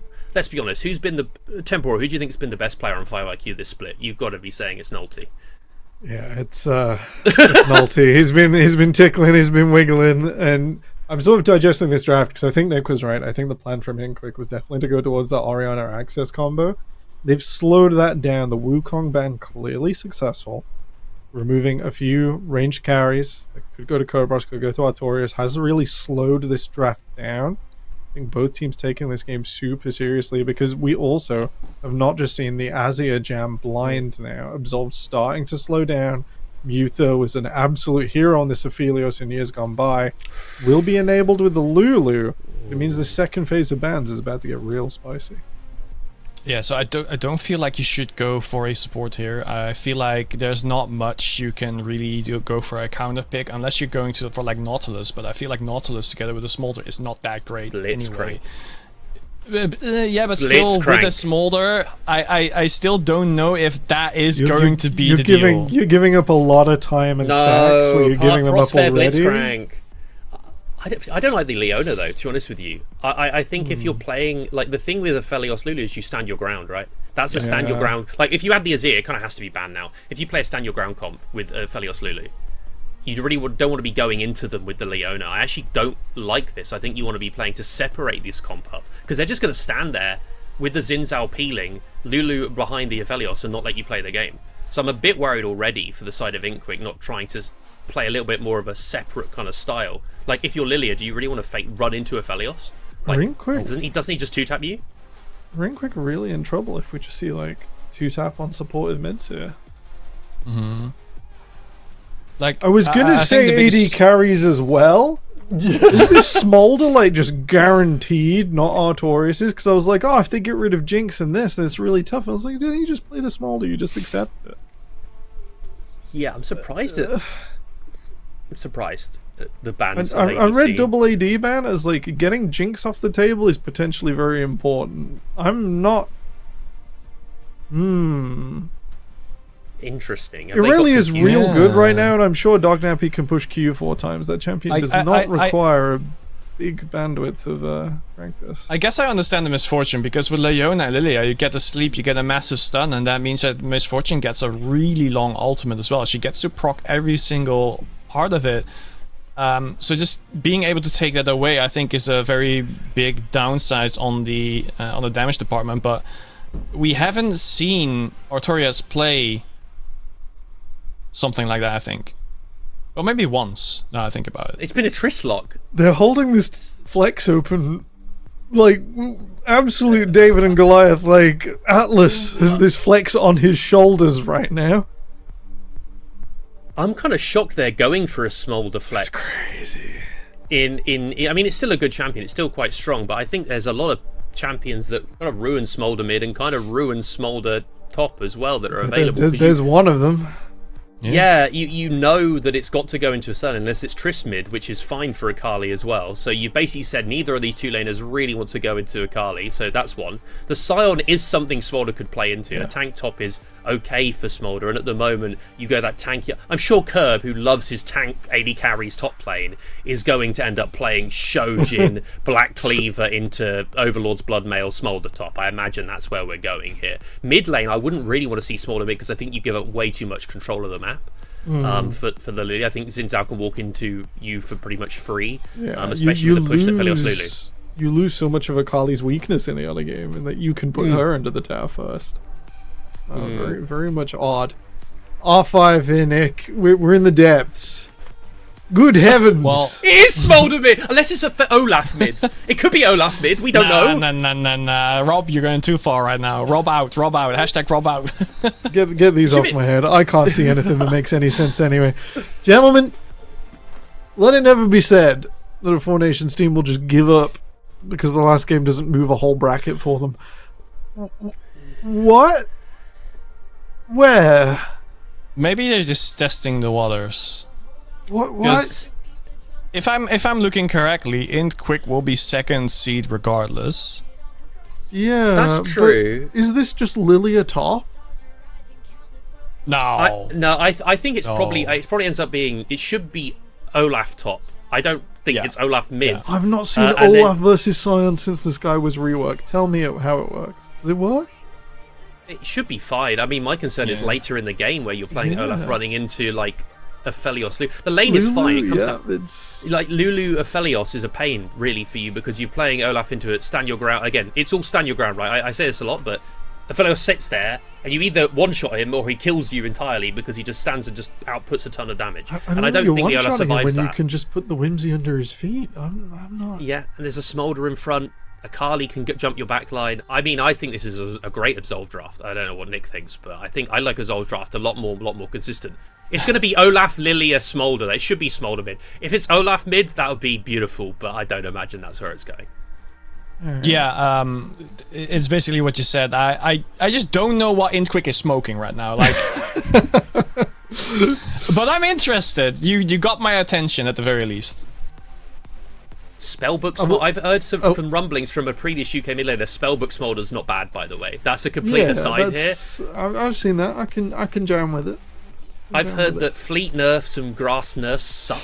They're terrible on range now, like to the point where if you aren't being completely bullied, just go Spellbook. But If you can rotate through by like the time Smolder wants to play, and if you can have one fight with Ghost, one fight with Exhaust, teleport back to lane not long after a fight with Cleanse equally, you're right, Heal. very good.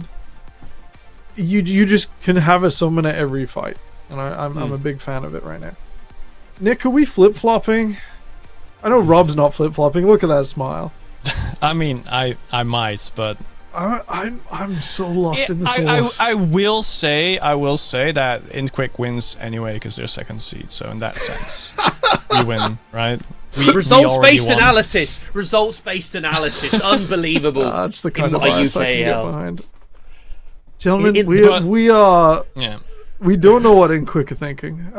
Presumably, according to their logo, not very much. I was gonna say maybe they're just not thinking. I'm They gonna are push 5 you. IQ. They have 5 entire brain cells. I'm gonna push you for a prediction, but it's not the one we've been talking about. Where does Smolder go? Is it gonna be mid? Is it gonna be top? Is it gonna be AD carry? I'm gonna say lock bot in lane. your answer now. Nick's Bot lane, going for bot lane, lane. bot lane. I Oh think my god. The vibes-based Actually, now I think analysis. about it, Yeah, I've got it, because I actually think it is. I think you might be right. Actually, I mean, it probably ends up being Tristana mid, doesn't it? Tristana mid into the. The thing is, both of them suck into Akali. They are. It's not fun. I would it's not choose enjoyable. Tristana, though. I would But at least choose Tristana can Trist. Buster shot her away. And if I'm Well, yeah, Beely, you got the job. if I'm Beely, have I played that much Smolder mid. So yeah, you're probably right. It ends up being Smolder bot, which in If itself I actually don't like either. So if I download myself into Kerberos and I say, "Oh, pick one of those 5 champions," you can't have Leona, but you can have the other 4 because we can just swap them around. I'm probably playing Lilia top this game because I think you do plow through the Sion fast enough. You move faster. And what were your predictions again, gentlemen? As League Ops have provided us with answers. Was it Smolder bot? Yeah, from Smolder from bot. Nick? I said bot lane. Yeah. Congratulations. You've got it. It's Tristana mid. That's Smolder bot lane. And with that, nothing crazy, I think, going on between top and jungle. We are just waiting on the game to get itself together. And in the meantime, we're going to throw you back over to Noah and Black Bloxer. Another fantastic cast.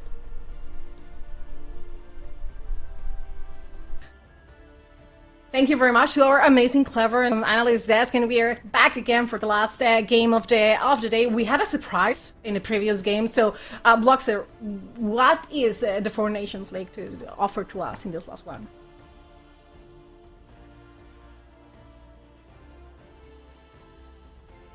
Definitely.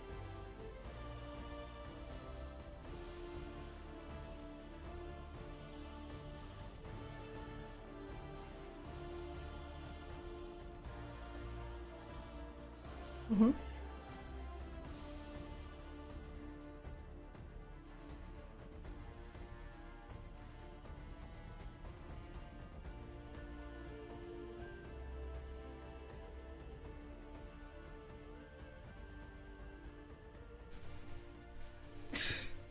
Okay, you want to slam the olive on top of that. I absolutely get it. But yeah, I get to see different vibes somehow in both drafts. I'm not going to lie, because for example, in the soft side, okay, we do have the affiliates little. You want to go for the scale of the late game as well. You also have a Sion, but you do have an Akali in the middle of that, which want to go really deep in the fight. So how do you want to operate this composition? Yeah. Because I have some mixed feelings in there. But also when I get to check on Inquick's composition, you were mentioning it. You have the Tristana, you have the Smolder. I gotta say that Tristana is also really, really powerful in the earlier stages of the game. So yeah you have that window of opportunity to use the Tristana, but also the Lilia. I mean, for me, the Lilia is the biggest question mark. Yeah, that's the one that worries me about this draft, because I gotta be honest, as much as some of our teams here on the Four Nations do like to draft towards the later stages of the game, they still like to play early on, right? Nobody has the self-control in this league to sit there for 40 minutes and not just immediately start the fight. So having the Lilia, it kind of stops your jungler from getting involved early on, and that worries me for 5IQ, because will you have the time to scale up, or are you just going to get overtaken as Darkin immediately starts running at you here with the Xin Zhao? Okay, now I'm just asking for one thing. I know you guys want me to go away as fast as possible, but at least get me to Baron Nashor, right? At least get me to 25 minutes into the game. I deserve that. Please.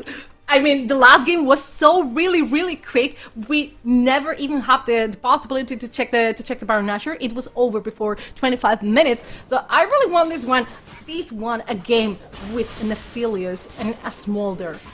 Yeah, I mean, I would be surprised if we don't make it the Baron, right? If we don't, something has gone horribly wrong pretty much immediately in this game. I mean, I don't even know which of these two teams would really want to accelerate the pace of the game that much. You'd expect it to be absolved, right? You get your Xin Zhao ahead, you get your Akali a couple kills, and you can just start running through people. At that point, Artorias won't be useful, but that still won't get Gabby to a point where he's useful in this game. Dognappy will still be waiting ages for his Sion to really become tanky, so later stages of the game are not going to be a big threat for either of these teams.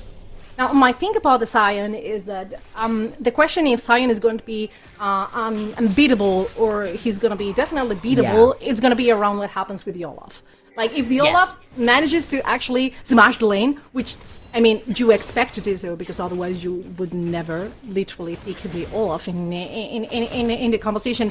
If you manage to actually smash the Sion, yeah, you will have the window of opportunity with both heavy carries. And what is this? Lilia is invading. Xin Zhao has to flash away on today. Crazy. While I'm casting.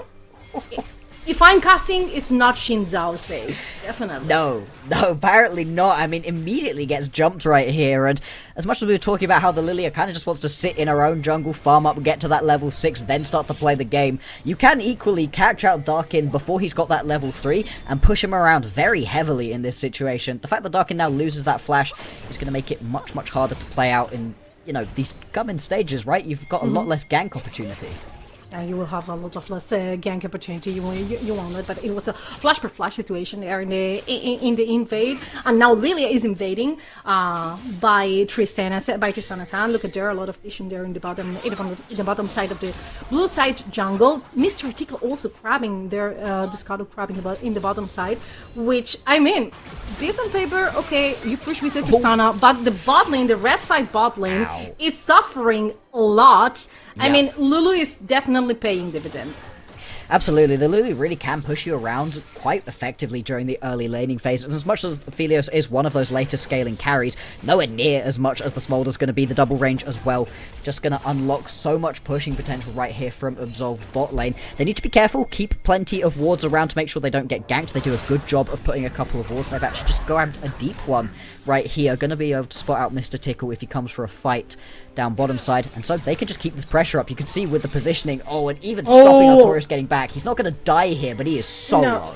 He's definitely dying in there. Look at that flash wait. with the barrier. The barrier, he got baited. Lulu got baited. And that's the first blood for the little dragon. Beware Dakin, because he was invading, and Mr. Tickle and his friends are around. Xin Zhao got greedy, and Xin Zhao got punished. And that's no other than the Tristana grabbing the kill. That's in less than 10 seconds. A kill for the Smolder and a kill for Tristana. And that's not looking good for Absolved anymore.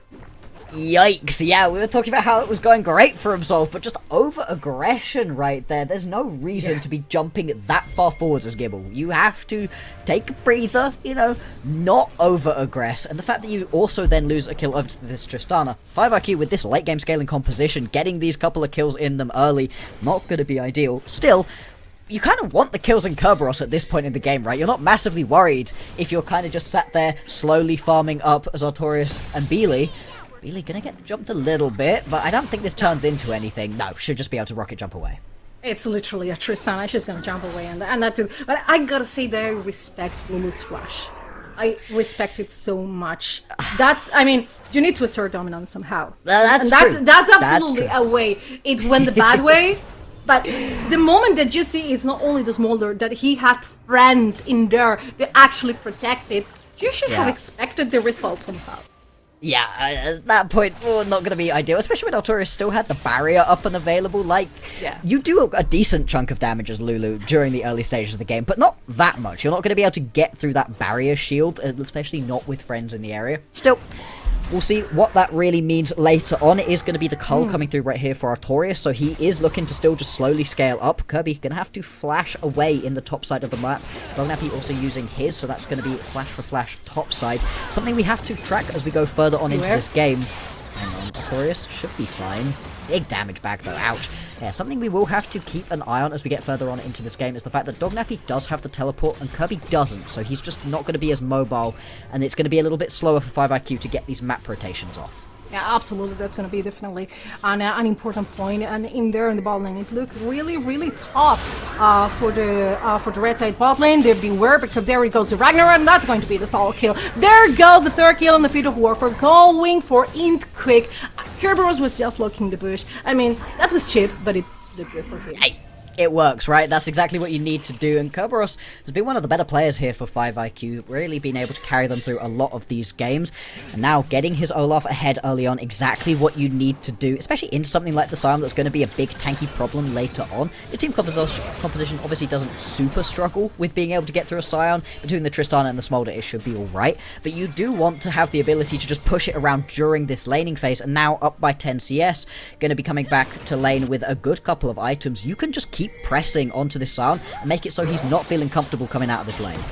You are in there because Mr. Tickle might be in some trouble with the E from the Akali was not good, and that's the outplay with the flash. Mr. Tickle gets away, and that's good news for 5 IQ. But no matter what, Mr. Tickle is flashless, so that should mean that the first rate of the game must go to Absolve, and Shinzao is also looking around for the neutral objective. Pressure in the mid lane, pressure in the bot lane. This should be great for them. Yeah, should be nice and easy right here. Mr. Tickle, especially pre-6, now just about ticks over to that level 6. So we'll have the Looting Lullaby available. Still going to be top side of the map and head straight on over towards the Grubs. Ocean Drake early on really helps out a Scion. Scion absolutely loves to have that early. Well, on the other side of it, the Olaf will love to have 3 Grubs, so will the Tristana as well. So this feels like a pretty reasonable trade back and forth. The Grubs overall going to be a bit more powerful than getting one singular Drake, so we'll have to see if Absolve can pick themselves up a couple more Drakes, turn it into Drake stacking, because threatening the Soul is going to be really important for them. Again, without the teleport on Kerberos, threatening Drakes and threatening the Soul is going to be a great way to drag 5FQ around the map without that quick, cheap and easy way of doing it with the teleport. I gotta say that after getting the feat of 4-4-5 IQ, for me they are really close to have the boot of Crepe getting the 3 polygraphs, because the demolishing power that Tristana gets after these 3 polygraphs, as you were mentioning, it's absolutely amazing. Like literally Tristana is gonna be like a tiny little herald by herself. Yep. As it actually should be. I mean, she already touched the mid lane tower, so it's gotta be a couple of waves maybe, and a little bit of support from the Leona, for example, that is looking around there in the mid lane, and Akali. She's getting ganked and she's not even realizing, but also Lulu is in there with the ultimate available nonetheless, so Prosper is not having the easiest gank here. No, unfortunately Gibble gonna arrive, and that's just gonna stop this one dead in its tracks. Still, with the supports roaming around, we see a little bit of push in bot lane. Kirby, is he looking to bait? Did not see? But he walked through the bush. I'm shocked.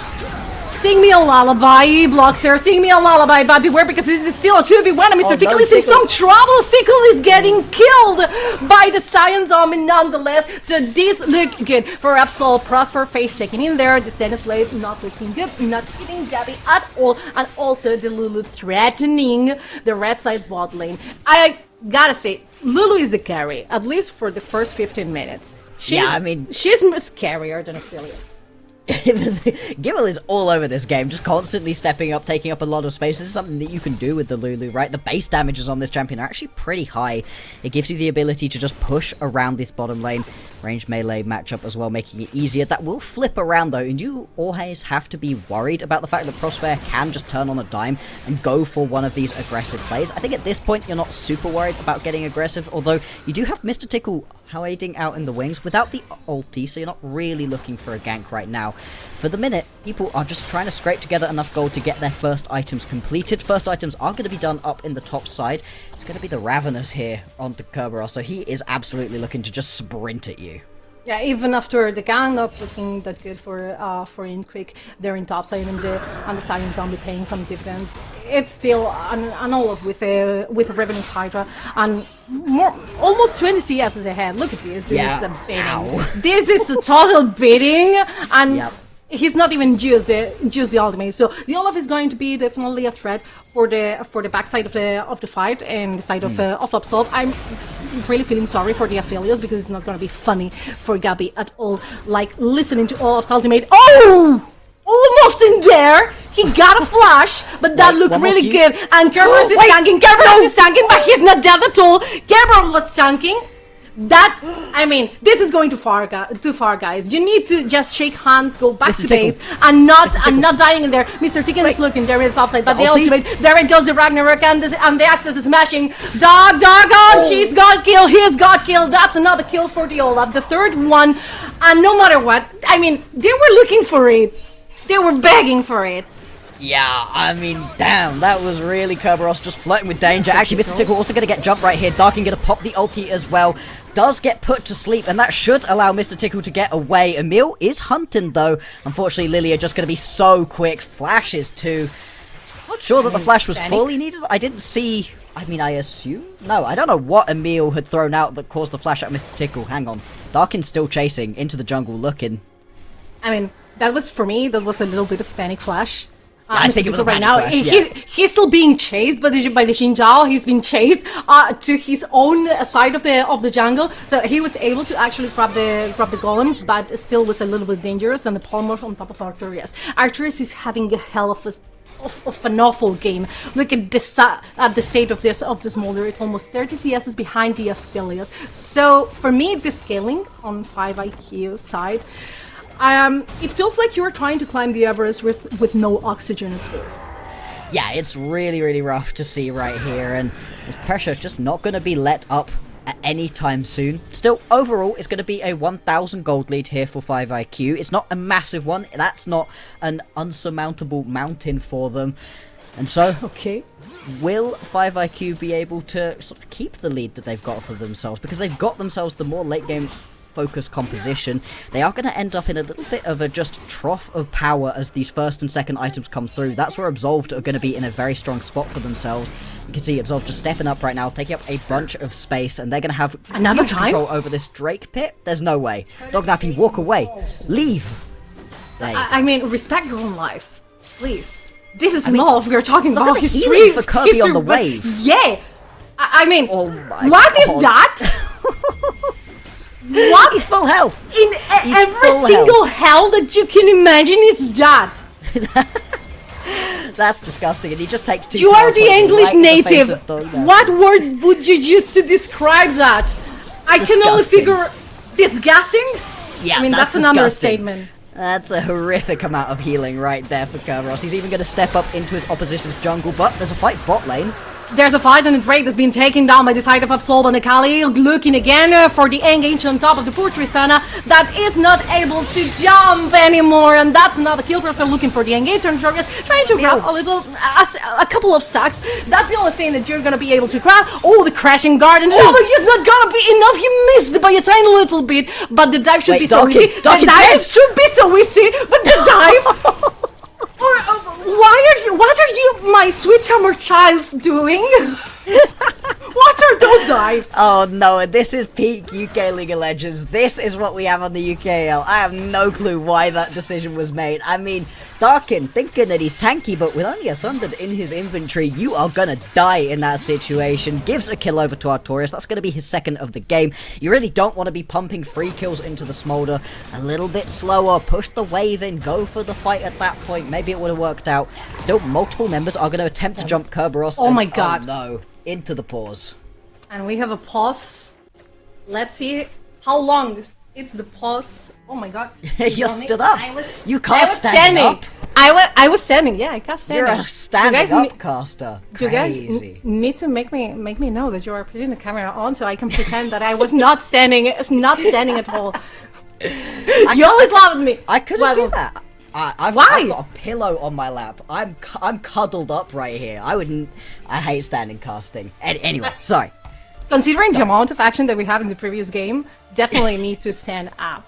I mean, it's the minimum. It's the minimum to get to get in the pace of this game. So we had this pause, and it was a little bit of a tense pause considering that we had that invade in the top side of the jungle. If I'm not mistaken, we saw this Molder grabbing a couple of kills, like a couple of question marks everywhere, kills because, I mean, Shin's out of the world. Like, pay attention to me, please.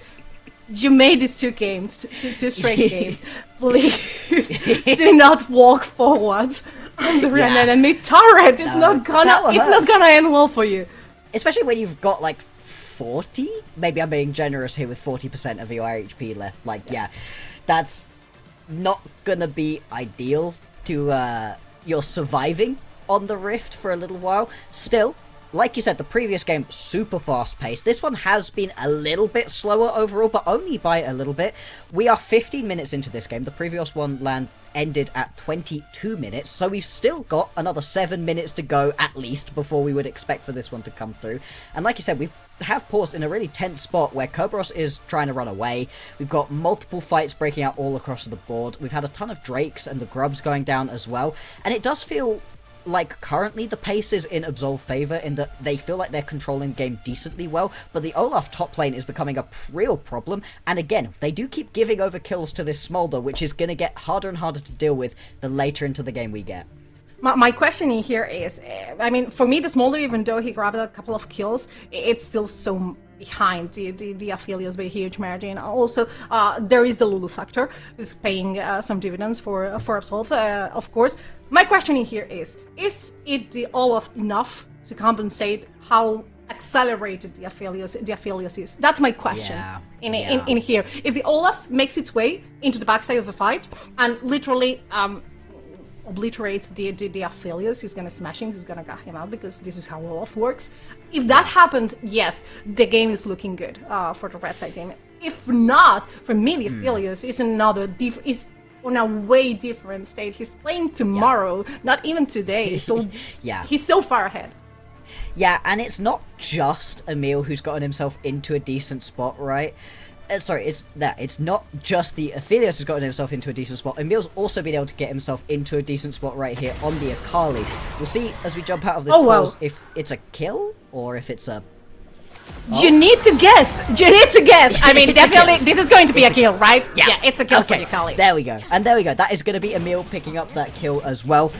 And yeah, as I was just saying, right, you don't want to be giving early kills over to an Aphelios, 3 early kills over to Emil here on the Akali as well. That's pretty terrifying to deal with. Yeah, absolutely agree with you on that one. The Akali is a win condition right now, a strong win condition for Absolve nonetheless. And look at this, he's trying to 1v1 the Tristana. Oh my god, Tristana, you used to be so powerful in the early mid game. What happened to you? Oh yeah, you're dealing with that hugely fed Akali. 20 CS is ahead of Akali from the Tristana, and also the 3-0 with the first item already finished.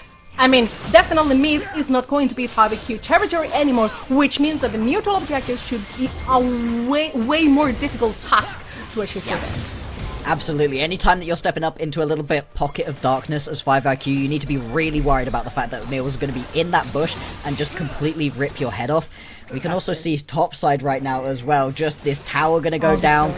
I mean, even with the Rift Tower popping, you are easily going to take this first tower. I wonder if they're going to be able to pick up a full second one right now, because you don't only have a couple of members in the area. Kerberos and Prosper are here, but are they enough to stop this? This is a risky Herald. Okay, they're not engaging in baking after he was expelled out from the mecha. Like, get on the Eva, they are yelling. Or Ray is gonna do that after you. But the fact is that I really felt that was a waste of a Herald a little tiny bit. Especially with Mid's tower still up. Yeah, it was because of that. Just went more auto, and that Herald wasn't even needed. You could have used to literally destroy the second turret, and also maybe like dreaming of getting the Herald on top of the inhibitor tower in the top lane. But yeah, it was a shame. There it is. There is no trouble. Nobody is stopping the unstoppable train. There it goes. Next station, the base. Yeah, 21 Mastery going to be flashed as well, getting away. That's always a funny time to flash your Mastery when you're having to use your ulti defensively to go sprinting back away. So good that Dognappy is going to be able to keep himself alive. Bottom side is going badly right here for Absolve, whereas top side 5IQ, they're feeling very comfortable at the moment. Kerberos is just pushing through. Isn't going to try for this second tower, but still is just going to continue accelerating himself further and further ahead in this game. We'll see if he's going to be able to take his second item soon as Darkin gets jumped. It's down definitely, and there it goes the Wildguard from the side of the Lulu and the Crescent Guard, but Dakin is gonna be forsaken by his own teammates. And Solar Flare flashed away for Lulu, and Gabby is gonna be smashed on his own tower. Prosper right now diving, but not even tanking. There it goes, the Sion joining the fight, but nobody is in danger from 5AQ, and this is gonna be first tower for them in the mid lane. Not the first tower of the game, they already grabbed the top side one, but this first tower is so meaningful for them. We were discussing about how the Akali should be mid pressure and grabbing the towers, siege potential, and also a neutral objectives, but it's Akali who has lost her tower. Yeah, exactly. You now have a much harder time actually being able to step up and move over to these objectives. Being able to get mid-priority going to be a lot easier right here for 5IQ as well. Obviously, you can see Dognappy is going to try push this wave under, not going to be able to pick up this tower. And without the Herald that you had the ability to use onto this mid lane tier 1 in. It's going to be so much harder for them to do. And that might come back to bite 5IQ. As much as they were having a might come back to bite Absolved. As much as they're having a great time early on, things have slowed down for them a little bit, and I'm very excited to see our first true 5v5. Can Kerberos get backline access? And Prosper trying to engage on top of Dark Napping, maybe not the best idea. There it goes, the knockup, not the best in the world, and Emil TPing there in the bottom side of the river. The objective is the Champion Drake that it's about to spawn, but the Drowsy to Lullaby, sing me a lullaby, please, Buster, because that has been an amazing ultimate from Mr. Tickle.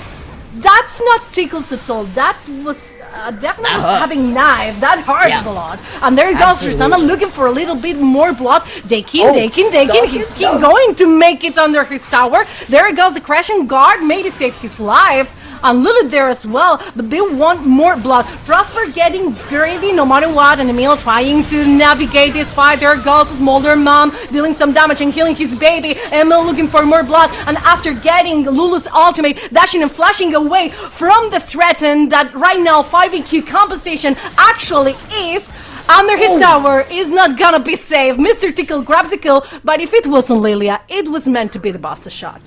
I mean, that was crazy right there. 5IQ just completely turned that fight back around, and that's Absolved being aggressive. They teleport in, they try to chase down the members of 5IQ, but we were wondering, hey, can Kerberos get into the backline? It didn't even really matter because Mr. Tickle hits a huge multi-man sleep, and the second that one goes down, you see 5IQ, they turn around instantaneously and manage to rip multiple heads off of Absolved. They've jumped themselves out right now to what is about a 5,000 gold lead, so they are super far ahead in this game. They also grab a Drake on the back end of that play as well, so they're going to be feeling in a very comfortable spot at this point.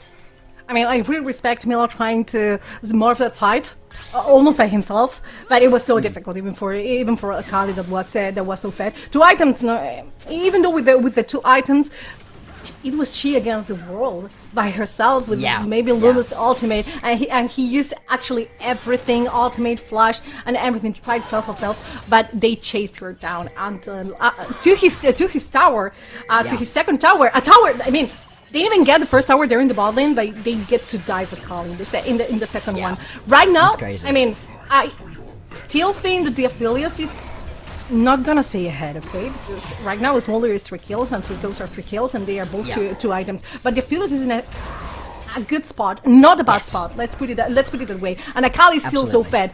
But I mean, if Lilia keeps ulting the fights like that, definitely there is no way for Absol. Indeed. You have to play these fights out very carefully. I do wonder if for Absolved you want to just be finding picks before these straight up 5v5s with Emil, see if you can play out the team fights like that, and then once you're in a 4v5 situation, Gabby can unleash right now. Red-white guns currently at the moment, so he's going to be in a decent spot to be able to fight. He's had the greens up a couple times as well during these bigger moments, and that's been decent for him to get that extra bit of range and actually be able to land a lot of these autos, because that is a bit of the problem I think Gabby's been running into, where in these fights, Dog, Nappy and Darkin haven't actually been sat in front of him. He hasn't had that body blocking member ahead of him, so he's been having to run away a lot. As much as he's in a decent spot, if you can't actually sit and hit, there's not so much you can do. 2-manning right here onto this Atakan, and there's kind of nothing you can do. It is now going to be spotted out though. Nah, they are being spotted. There goes the mill, but the smite has been amazing for Mr. Tickle, and even though Olaf has been taken down, the neutral objective has been done. Those are 2 shutdowns for the Akali. Those are 2 very dangerous shutdowns for the Akali, and Gabi with the ultimate, the low ultimate on top of him, with the Wild Growth on top of him, doing some damage with the Christian and also the Caliburn. There goes the train trying to get on top of the Artorias, who had to flash away and steal the barrier available for the Smolder. And after getting top and jungler there, grabbing this first tower there in the mid lane, that was a dangerous attack. And I know if you agree with me, but it's been almost a full year of having Atakan in League of Legends, and I get to see these throws all the time. We've literally been watching people throw around Atakan for the last year at this point, and it's been the same every single time. Atakan, it just takes a lot longer to be able to grab. It deals a lot more damage. Atakan has hands in the way that Barons and Drakes really don't overall. And yes, the 2-man is going to be able to do enough damage to it, but I don't feel like 5IQ really had enough vision on the map to know where all of the members of Absolved were. As we watch Beely just dies to Emil, 7-1-0 at this point, 200 CS as well. When we were talking about ways for Absolved to get back into this game, getting picks like this with Emil was a great way to do it. I wonder what Emil's back to base to buy right now, because it could be a full nother item. I mean, she literally got... It's oh my god, that's Ravicam! That's a straight straight forward death cap. Okay, look at the gold diff. He's up by almost 4,000 4K gold diff. Oh Beat with my. Akali and the Tristana. Oh my god, Akali is playing tomorrow's game, not today's. She's so Yeah. crazily ahead. That's and she's insane. 9 charges on top of the ring. I mean, if she want, she can turn that ring into a bug and be even more dangerous. I mean, Yeah. the only time Emil got killed, it was because he was 1v4 or 1v5. I don't remember. But it was just not even. It was not definitely an uneven situation. This is a 2v1. They are looking for the Olaf. They're in the top lane. The ultimate from the Sion and the damage from Emil. That should be enough to get Kerberos down. Perfect execution. That's the ultimate from Akali and also the definition of that gank. Yeah, I mean, that's nice and easy to do. Like you said, if you also now want to turn this Dark Seal into a Medjay's, I would not blame Emil. 10 stacks on the Dark Seal. And this is the way that Absolve win this game. Get picks on the side lane and then turn it around into fights against multiple members. We've got 15 seconds now until the next Drake is going to spawn. See who's going to be able to pick this one up. Mountain Drake on the board, and this is a big one if you can grab it. Mountain Chem. I mean, it's a really big one. That would be a sole point for Absolved if they manage to actually get their hands on top of that Drake. But look at this. I mean, the pressure is gonna be difficult to have. Those are 3 members from 5IQ pushing there in the middle. But this 2-man Drake way more manageable than a 2-man Atakan. Absolutely. Yes. Drakes, you said it. They have no hands. They are not that big of a threat. No, not unless you're level 2, I guess, in the early game. You're still going to be able to take this one down nice and easily. And yeah, you've got multiple members for 5IQ sat towards the top side of the map. That would usually be a bit of a threat of a Baron, but you see where Beely is. He's sat in the mid lane, so he's not going to be hitting onto that one. And you know that Kerberos isn't there either. Like I said, Dognappy doesn't quite catch out onto where Prospera is in that situation. Bot lane, though, there's some murder happening, I think. What is going on? Oh, Emil actually solo killed Kerberos. And okay, do you remember my earlier question? Is Olaf going to be enough to stop Absolved? Right now, I don't really think so, considering that Olaf is dying single-handedly on Emil. Yes, I don't know that Kerberos is going to be particularly useful later on, but I do wonder if he's managed to do enough to delay this game for Artorias and Beely to get online. You've got Artorias to 2 items, Beely to 2 items as well. These champions are going to be getting to the point where they're coming online. 3 items now completed on Mr. Tickle. Interesting, he's also got the Rift Maker, which gives him a little bit of extra survivability during these fights. Bit of an interesting build, slightly less damage, slightly more survivability. I quite like the look for him. And yeah, your Olaf maybe isn't so useful going forwards, but if you've managed to get these main carries online that needed time to scale, you've got 227 stacks now onto Artorias. He's now hit stacks, so it's not the end of the world for Kerberos to be less useful, so long as the other people on his team now step up to the plate.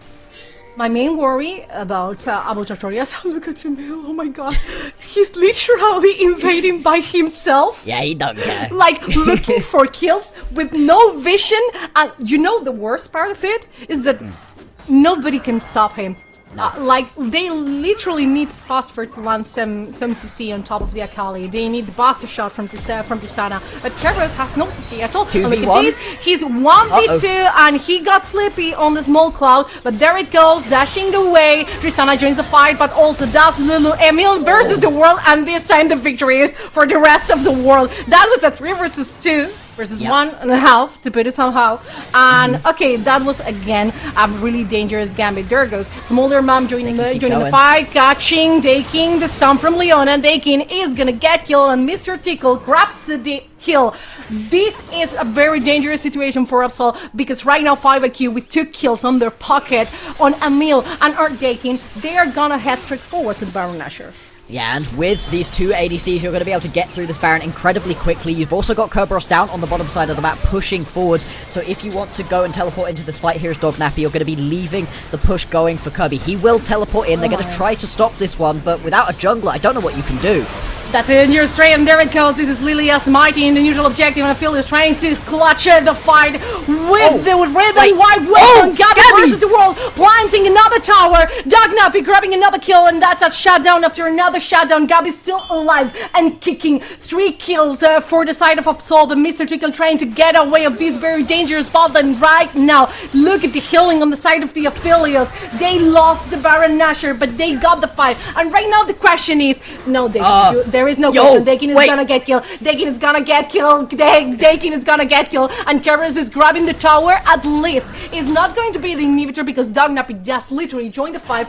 But Absol are trying to push. They're in the top side of the map. They are trading sides. They are trading inhibitor towers. They grab the top lane one, and this inhibitor is feasible right now for Absol. Prosper joining again. The inhibitor is a little bit of auto attacks away, and the solar flare just missed from Prosper's side. Wow, 16 I'm surprised. and 15 in the kill counting. Yeah. What is going on? I know, and we're almost dead even in gold, right? There's only 1,000 gold in it. The advantage is still to 5 IQ, but we said they had 1,000 gold an advantage about 20 minutes ago. This game has just been so crazy right now. The Baron buff only going to be available onto Kerberos. Everybody else died with it, and that's the difference, right? Kerberos gets to keep pushing because he doesn't have the teleport, but Dognappy's able to go join up with the rest of his members and get them into a good fight. And you've been talking about Gabby the entire game and whether or not he'd actually be able to do the damage. Well, in that fight, he absolutely was, and now that's a 3-item completed Aphelios. He's going to be hitting real hard. I mean, I literally was so surprised because I expected Aphelios to be obliterated. He was inside the Nashor pit by himself. Lulu was close, but not... It should have been enough. It shouldn't have been enough, the Lulu, to save the Aphelios' life. But with the Christianum and also the Severum, it looked enough. He got a ton of shurikens stuck in there, dealing a lot of damage. And he went, onto the Grindr mode. There it goes. Another fight about to pop on around this neutral objective. It could be Chemtech Soul for the side of Absol. It could be the second drag for 5 AQ and Emil looking for some blood. Emil literally went 1v3, and that gave wings to 5AQ to literally go after the Baron Nashor and the Shinzal's head. But they right now absolved. They do have the push there in the mid lane. They're looking for Kerberos. Kerberos is still standing strong after receiving some damage, quote marks, because there wasn't a lot of damage from Emil. It's a 1v1. Emil going forward. Emil going for Olaf's head, and this is a dead situation. So absolutely missing. There it goes the Wildgirth and Smolder Mom. Mr. Tickle going golden, but Gabby grab Tristana's head. Mr. Tickle is about to die. Is Artorias able to literally clock this fight? Double kill for Kerberos against the world. Emil still alive because of Kerberos' mercy. Literally because Olaf was too merciful to let Akali go away. Artorias dealing some damage to Dognappy. Dognappy, okay, it's gonna be 25 years for them to literally kill the Scion. And Artorias finally getting the final blow. Wait, Artorias! Lulu! Wait, Artorias, no! Artorias trying to kill the Lulu! The Scion zombie! So close yet so far! Oh my, in the end, it's going to be a ton of kills going down. I think it was a 3 for 4 in this situation for 5 IQ. Doesn't matter. They're still going to be able to pick themselves up the Drake. This is what they came here for, stopping that Chemtech Soul from going over to Absolved. But this game is absolutely crazy. Emil isn't done. He's going to jump in. Kerberos has used all of his damage. Still has the ulti back available for himself. Has a ghost as well. Is he going to be able to get away? Yeah, actually, he's able to heal himself up. And Emil, as much damage as this Akali does do, isn't able to take out the Olaf. It's being a little tricky for Akali right now to get the 1v1 on top of Kerberos. Right now the Olaf is 4 full items for the Olaf. He went tankier, so it's not that easy for Emil anymore in order to grab that kill from the Olaf. That's 7-5 for Kerberos, and maybe right now almost full build. Yes, the Olaf. I don't know if it's a threat or annoying enough to disrupt the fight, because he got so much attention in the last fight. He got so much attention from Emil, he got so much attention from Gabby, so they forgot about the actual threats, and that's another Olaf virtues.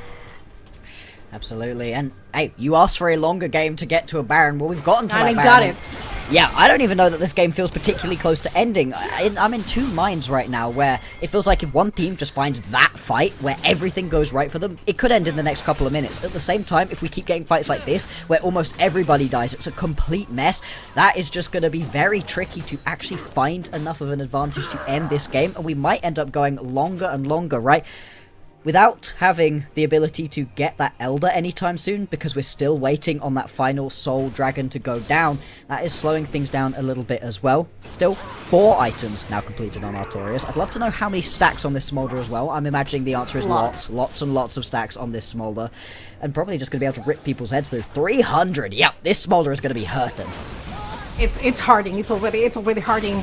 This is Q altogether pushing there in the middle and looking for another tower. And Emil just made his mind and decided to go full sweepers. They keep going for the engage, and Mr. Tickle in some trouble, going golden with the Zonia's small with the ultimate, and Mr. Tickle is absolutely dead. Gabby grabbing the kill, and that's an Aphelios about to be full build. TP coming through Emil with the flank, and that's it. Promising flank, no matter what. There goes Tristana jumping away from the Akali. Right. The Akali also forcing the flash. I don't really There's think no way they get away flash. with this. That was a needed flash. And there he goes, Tristana with the Buster shot, but reactivating the E. And Tristana is over. There is no more story for the Tristana, and that's a call for the Baron Nashor. And that's the perfect weapon combination for the Aphelios to delete this neutral objective. Jin Zhao is mighted down, and this is still kicking live, Blockster. This game is far from over. There he goes, another fight, because they are fighting all the time. Prosper looking for the stun, and Gabby, was that flash? Gabby still clutching some part of it.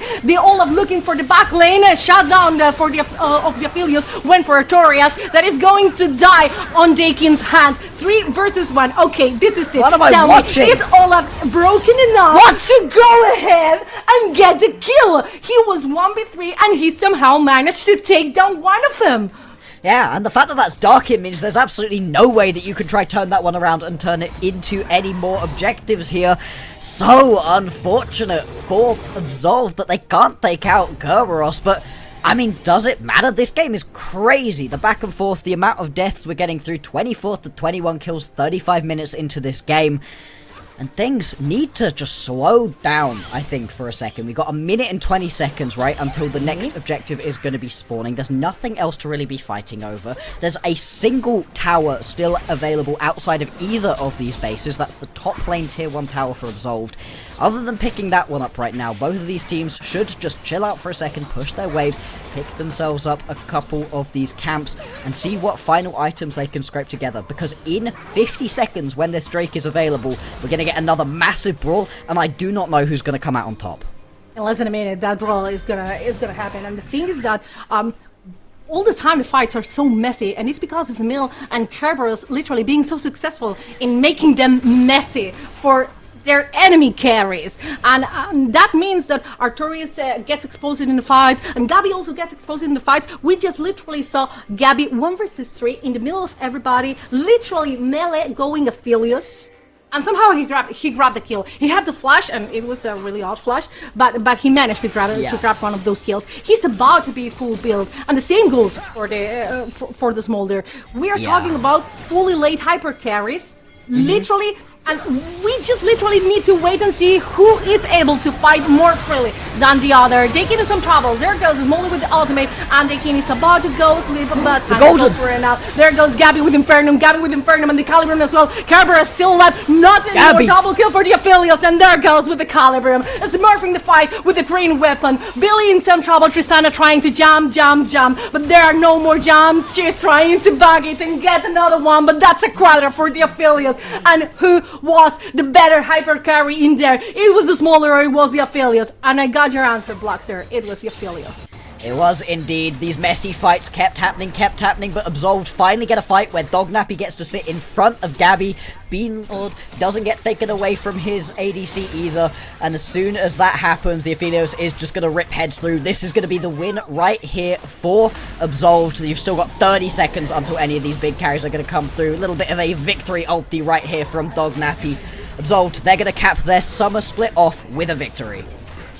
And that's a good way to wrap up the summer split. Not gonna lie, what a bloody game, Luxor. Yeah. We Oh got my. a less than 25-minute game and we got it close to 40. Another game. Those are 52 kills in less than 40 minutes. Yeah. This is definitely a League of Legends game. Absol grabs the victory. The Aphelios was literally morphing in the later stages of the game. But I got to say props to Emil. He was Yeah. crazy in some points, okay. But you need to be a little bit crazy to play this kind of champions. Absolutely. It was a fascinating game, very aggressive, and I think that was the big problem that we ended up seeing right here.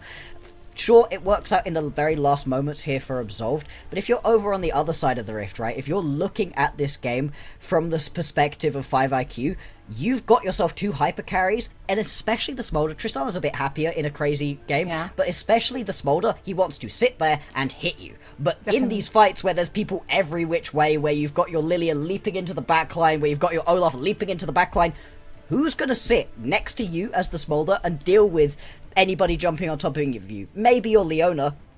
Maybe, but I in don't that think so. situation, I don't think that that's going to be enough. No, and it wasn't in the end. Unfortunately, there just wasn't enough protection in front of these hyper carries to keep them alive, and that's why the game went wrong for 5IQ. Not only for the Smolder, also we saw the problems that Lilia had to keep herself alive in the later stages. Even considering how good the earlier ultimates were from the Lilia side, but that wasn't enough. She literally got obliterated the moment that Absolv got eyes on top of the Lilia, and after Lilia was Smolder, because you were saying it, he got no kill, he got nobody to take care of the Aphelios, and that was the biggest difference. Like for me, Absolv had a better front to back composition, and they managed to literally play around it.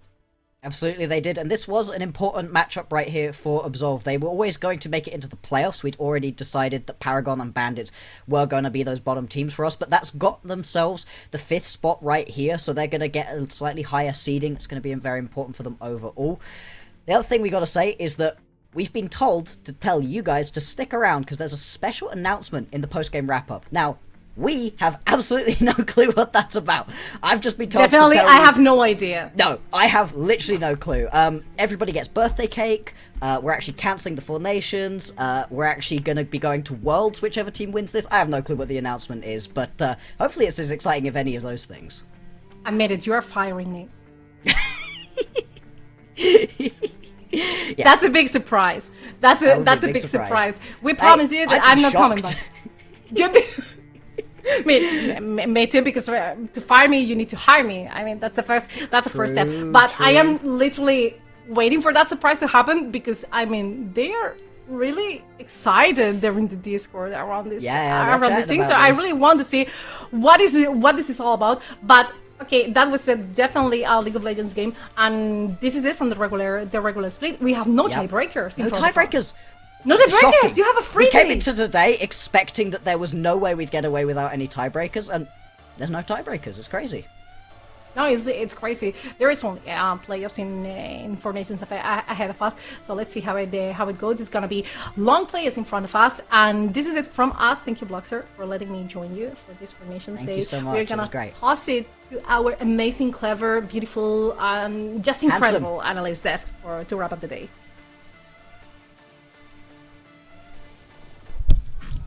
Thank you so much, both. It's way too many adjectives for this time, and I'm suffering, if nothing else. And we are going to save that special announcement to the end, because I'm nothing if not a sucker for keeping you waiting. That was certainly a game of League of Legends. Let's wrap that up first. Congratulations to Absolve. Victory at the close, and it does make a difference to their lower bracket run. We'll touch on that in a moment. Rob, this was 2 titans in the marksman position, and Emil flinging some knives, right? I mean, I think that's a polite way. I think that's a polite way of discussing this game. I think I'm going to be a bit more brutal. I think one player on this rift really, really, really wanted to win this game. I think Emil looked incredibly good in this very final game of the round robin, and we've always thought he was a pretty decent mid laner. Shows up in the Akali today. In a game, to be fair, that Akali should have a pretty good time, right? There's like 2 ADCs and Olaf. Can't click her. she ends up carrying this game where Gabby or Lifestyle at the end does end up pick up a triple kill, but I think it's Emil that carries this game through and through for Absolved, whereas I think there are a few moments where 5IQ could have maybe made some stuff happen, but in the end, it's just the Absolved comp. We had questions about 5IQ's comp, and I think it kind of came true with the result of the game. Nick, it wasn't to be. It just took too long. It took way too long. Like, even when Smolder got the stacks that he really needed to start killing people, then suddenly he didn't have the killing power to get to that point anyway. And it's a bummer, because when you pick Smolder, you really are going to bank on the fact that, yes, at that moment when he gets to 225 stacks, you can kill anyone you want, but that was definitely not the case. You couldn't kill anyone. It happened, but it did not happen fast enough, frequently enough. Like, it was the a real one struggle. moment where it did happen was when he traded blows with Emil. Back in time, this is my favorite thing to do, is like a hasty screenshot of our final standings. It is done. The Bandits and Paragon will face relegation. Venom Crest escape by the absolute whisker of their fang. Good Chi Bulldog Academy make up the middle of the lower bracket. Absolved stand tall in 5th, meaning they will have Venom Crest in the first round. Rise and Broad look towards Intquick and Belfast Storm on both sides of the upper bracket of our playoffs. Gentlemen, congratulations, we have finished a regular season. And I need to come up with more synonyms for small things on snakes.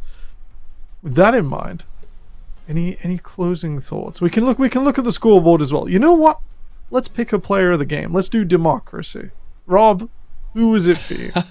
And why are they wearing green? I wonder who it could be. Could it potentially be the Akali that basically took over the No game? way, right? It was late enough for Aphelios to finally turn up, possibly. I mean, there's a look at the damage, how close the damage is between Emil and Gabby this game, but it's got to be Emil. I carried this really for Absolved too. Honestly, the early game wasn't looking that good, was it? Like, really early on, like Curb gets an early kill. Darkin Mr. gets Tickle with the jungle. flash invade to 3 count. Beautiful. It was looking good. Absolve her a few issues, then it was just Akali gets a couple kills, then gets some more, and then just keeps going. It's like 7-1 at one point. It's Emil through and through for me this game as MVP or Pog, as we like to call it here. Pog. Nick, any dissenting opinion, or are we on for Emil this time? I'm fully on board with Emil. Like, Emil showed so much. Like, not only is like he did almost most of the damage in the entire game. Aphelios just barely got above him, but not only did he do almost most of the damage in the entire game, he also made sure that Aphelios was enabled in the first place, making sure that he can rain down the damage that he did. So he basically just put on the carry pants and said, yeah, let's go. I want to win. Can't argue with wanting to win.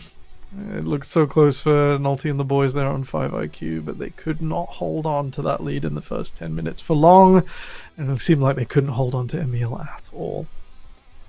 Okay. Let's, I did write down the list of things I wanted to do. Let's go find it. That means there are no games this Thursday. The Four Nations will go on a brief break. You'll be seeing us this Saturday for our playoffs preview show. Rob, are you going to be there? Depends if you let me. That's your choice. You blocks are Trajan a talent lead, so you're the one to give Rob the click he needs, the clip for his reel. The Saturday show is your baby, and that's completely fine. And it gets framed to you from my point of view. Everyone says thing. Rob out over and over again, but realistically, you'll I make zero Saturday decisions. Show. You'll need a Saturday show. I make no decisions behind the scenes. Get some other hashtag insert caster / coach / player / personality here out, please, because I have no control over who's there, but I'm excited to have a bit of a discussion. You said about last thoughts, so I just want to bring up Good Chi, even though obviously I'm technically a member, so maybe a bit biased. Probably the weirdest scoreline, right? They're 5 losses to Absolved, Bulldog, Venom Crest, Paragon. Belfast Storm, Absolved, Bulldog, Venom Crest, and the Bandits. So they've lost to most of the bottom half of the table, and their wins are against Intquick, Rod and Friends Rise, and Paragon. A mosaic So you'll see, of teams. so they've beaten most of the top teams. Looked all right today until I think a bit of a falter around a dragon, and then they've lost to the bottom team. So you've got this weird sort of flip dynamic. I think that's the thing I want to bring up as a final thought, because I think that's going to be really interesting. It's going to be interesting to see how they go, right? Especially now that they're going to be up against Bulldog again. I'm reading tables right, and it is getting quite late in the UK. Nick, it's even later out there in the Netherlands. Looking to playoffs, what's on your mind? Momentarily, not much, but it ain't the Bandits. Sorry, buddy. So what I really like about this split particularly, like last split we had like one clear team that was above the others until the finals happened. Whereas this time we still kind of have that, but from 2 all the way down to 7, it's very close. It's all 5-4, 4-5, and it excites me a lot to see what's going to happen in the playoffs, because I think there's going to be many upsets. The move from best of 1 to best of 3 will bring chaos, and we are so here for it. Join us this Saturday sometime around 11 or 12 as we will get our preview flags out. We'll get excited for some of the upcoming fixtures, and then of course the playoffs will resume at the date we say there. Dates, gentlemen. Dates, very important. Planning, getting everything together. Talking of which, our plan for this split's grand finals.